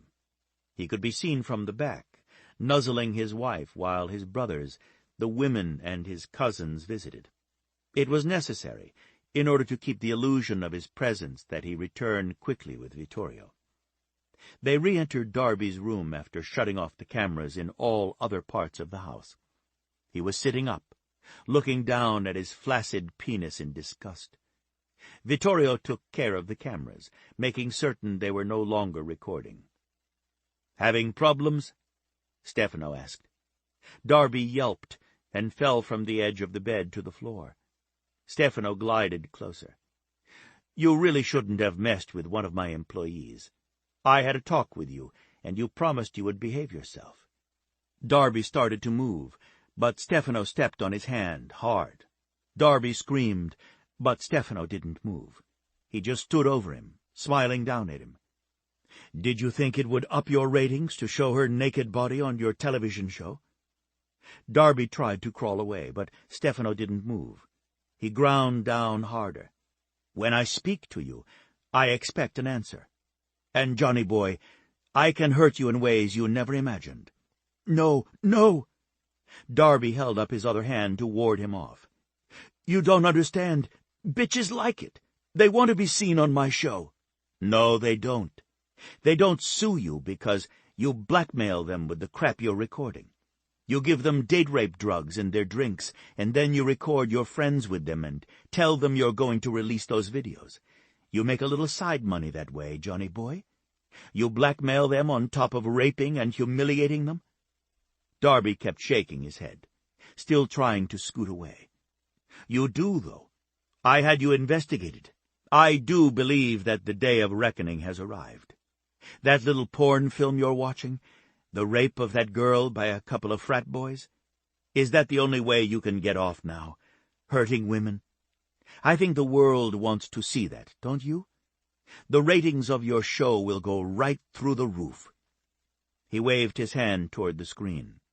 Vittorio, from the shadows, produced the necessary surge of electricity, and the recording of Darby on the bed, mixed with the film and the mirror moving back and forth, showed the reality star's underwhelming cock and the frantic pace he'd set with his fist that had clearly done no good.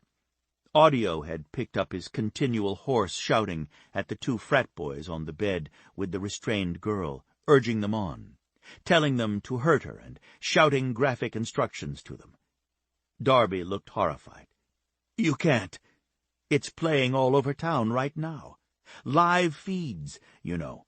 It wasn't hard to arrange." Stefano leaned down. "You ever touch a member of my family or a person under our protection again, I'll come after you, and you will wish you were dead before you die. Do we have an understanding?" Darby frantically nodded. The music had stopped, and the house was eerily silent. Stefano stepped back into the shadows. Vittorio's foot snapped out of the shadows, delivering a kick between Darby's open legs. He howled and doubled over. The Ferraros were gone, riding the shadows into the next room, where the screens were all playing and replaying the same video of John Darby. Sasha was a little tired of the men smirking at her and staring pointedly at her breasts, held in by the lace of her camisole. If she hadn't needed the money so badly, she would gladly have taken a few days off in the hopes that another scandal would have taken the attention of the bored celebrities and their entourages she served drinks to. Most groups were polite, but there were a few that annoyed her. She had to laugh at herself about that, because she'd been fantasizing pretty heavily about playing Giovanni's game. She would ask him to dance first. She'd already scoped out the darkest corners in the club. She knew when they took the dance floor the paparazzi would go crazy, and that was okay. Hopefully they'd get bored. She hoped to enlist Mariko, Francesca, and Emanuele in her little dance of seduction. They just had to get the attention of the paparazzi and give her some time alone with her man. If she managed to do half the things she wanted to do to Giovanni, she would definitely deserve the smirks and knowing looks she was getting. Then, after being completely sated and feeling smug, she wouldn't mind those looks. The thought made her smile. She glanced up at his table. His family had headed down to the dance floor. They all seemed to like to dance, and they were very good at it.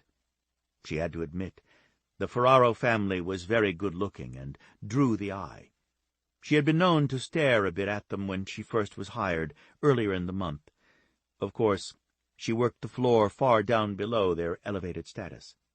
She'd found herself staring at Giovanni every time he went onto the floor, until she realized he was such a player. Now she wasn't so sure. He didn't seem like one when he was with her. He kept his gaze fixed on her. Not once, even now, when his brothers were on the dance floor and he would have had an excuse, did he look down at the other women. Sasha looked. She made a slow perusal of the club and the women while she waited for the tray of drinks to take up to 2 of the tables. Most were beautiful, really beautiful. Their clothes were quality, clearly designer. Their hair was styled perfectly, and most dripped gold and diamonds. How had Giovanni overlooked them to find her? It wasn't that she thought the others were better than her in any way. She didn't. Sasha had confidence in herself as a woman. She could take care of herself and her brother. On the other hand, she knew her heart was very vulnerable, and she'd always protected it. When she loved with everything in her. She was intensely loyal and expected the same. She wanted a home and family. She also believed in a strong partnership. She didn't want Giovanni to make the mistake of thinking he was going to take care of her. Her gaze was pulled inevitably back to him. He was so handsome he took her breath away. He really did. She could barely breathe sometimes when she got close to him and inhaled his scent. He had the kind of body artists sculpted or painted. He was sweet to her and caring. She hadn't planned to fall for him. She'd started out thinking he was the worst kind of human being, and somewhere along the line she'd fallen under his spell. "You look like you got it bad, Sasha," Alan, the bartender, said. She laughed and turned back to him. "I do. He's very sweet to me." "So it's really true? You're engaged to him?" She held up her left hand and showed him the unusual band. "I am." It was important to play along with the engagement, so the center continued to believe she was with Giovanni and the Ferraro family. She wasn't the best security possible for her brother, and the truth was, she liked the thought of being engaged to him, but that she kept to herself. Fingers brushed her wrist, as if the person wanted to see her ring. She turned toward the man standing that little bit too close to her. James Corlidge and Tom Maryland, the MMA fighters who always came in with Aaron, stood close, crowding her against the bar. She dropped her hand to the tray, but James and Tom could clearly see the ring. "Looks like your little ploy worked," James snickered. "I told Aaron you were interested in the Ferraros. All the servers here are. Pay someone to rip your blouse, and he's all about saving you." His voice was nasty, sneering. She stepped back away from him. When she stepped back, she did so right into his friend, Tom. He didn't move. He felt like an oak tree, his body hard from all the workout and training for fights he'd done. She was used to men with hard bodies. She was from an area of cattle ranchers, men who rode and worked for a living, so Tom didn't intimidate her. Sasha glanced at him over her shoulder. Tom wore the same mask of contempt as James did. She stepped to the opposite side, moving closer to the bar and away from both men. She knew she could signal the security guards. Right now, they probably thought the men were being friendly. The fact that she could summon help made her feel confident. "What did you do to get his attention?" Tom sneered. "Give him a blowjob? I hear that's one way girls like you snare wealthy men." James nudged her with his foot, keeping the action small so Alan, behind the bar, couldn't see him. You like giving blowjobs, Sasha?" She sent him a small frown, feigning confusion and a wealth of being sorry for him. "Doesn't your girlfriend like to give you blowjobs? Because if she doesn't, maybe you need to figure out why. Cleanliness is at the top of the list, and then there's what you eat. You want to take care of yourself, or she's just not going to go there." She switched her attention to the bartender. "Do you have those drinks up yet, Alan?" He grinned at her. "Right here, Sasha." He pushed the tray toward her and then switched his attention to the two men. "What can I get for you? Usually your server will take your orders." "Our server is too busy flirting her ass off with the Ferraros to bother with us," Tom said. Alan glanced at his watch. "I don't know when she would have had time to do that, sir. We keep strict watch on all servers, and she's more than meeting the requirements to keep drinks on the table. But if you want to file a complaint—" James cursed and shook his head, turning away to start up the stairs after Sasha. She was very conscious of the two men coming up fast right behind her. She could actually feel hot breath on her neck as she neared the top. They were deliberately harassing her, and she wasn't certain why. As she gained the top tier, she spun around and faced them. "Did I do something to offend you?" she asked James deliberately, looking him straight in the eye. Let him defend himself for a change. "As I recall, you were the one who was all over me the other night, and in fact, you sent me chocolates to make amends. What changed between then and now?"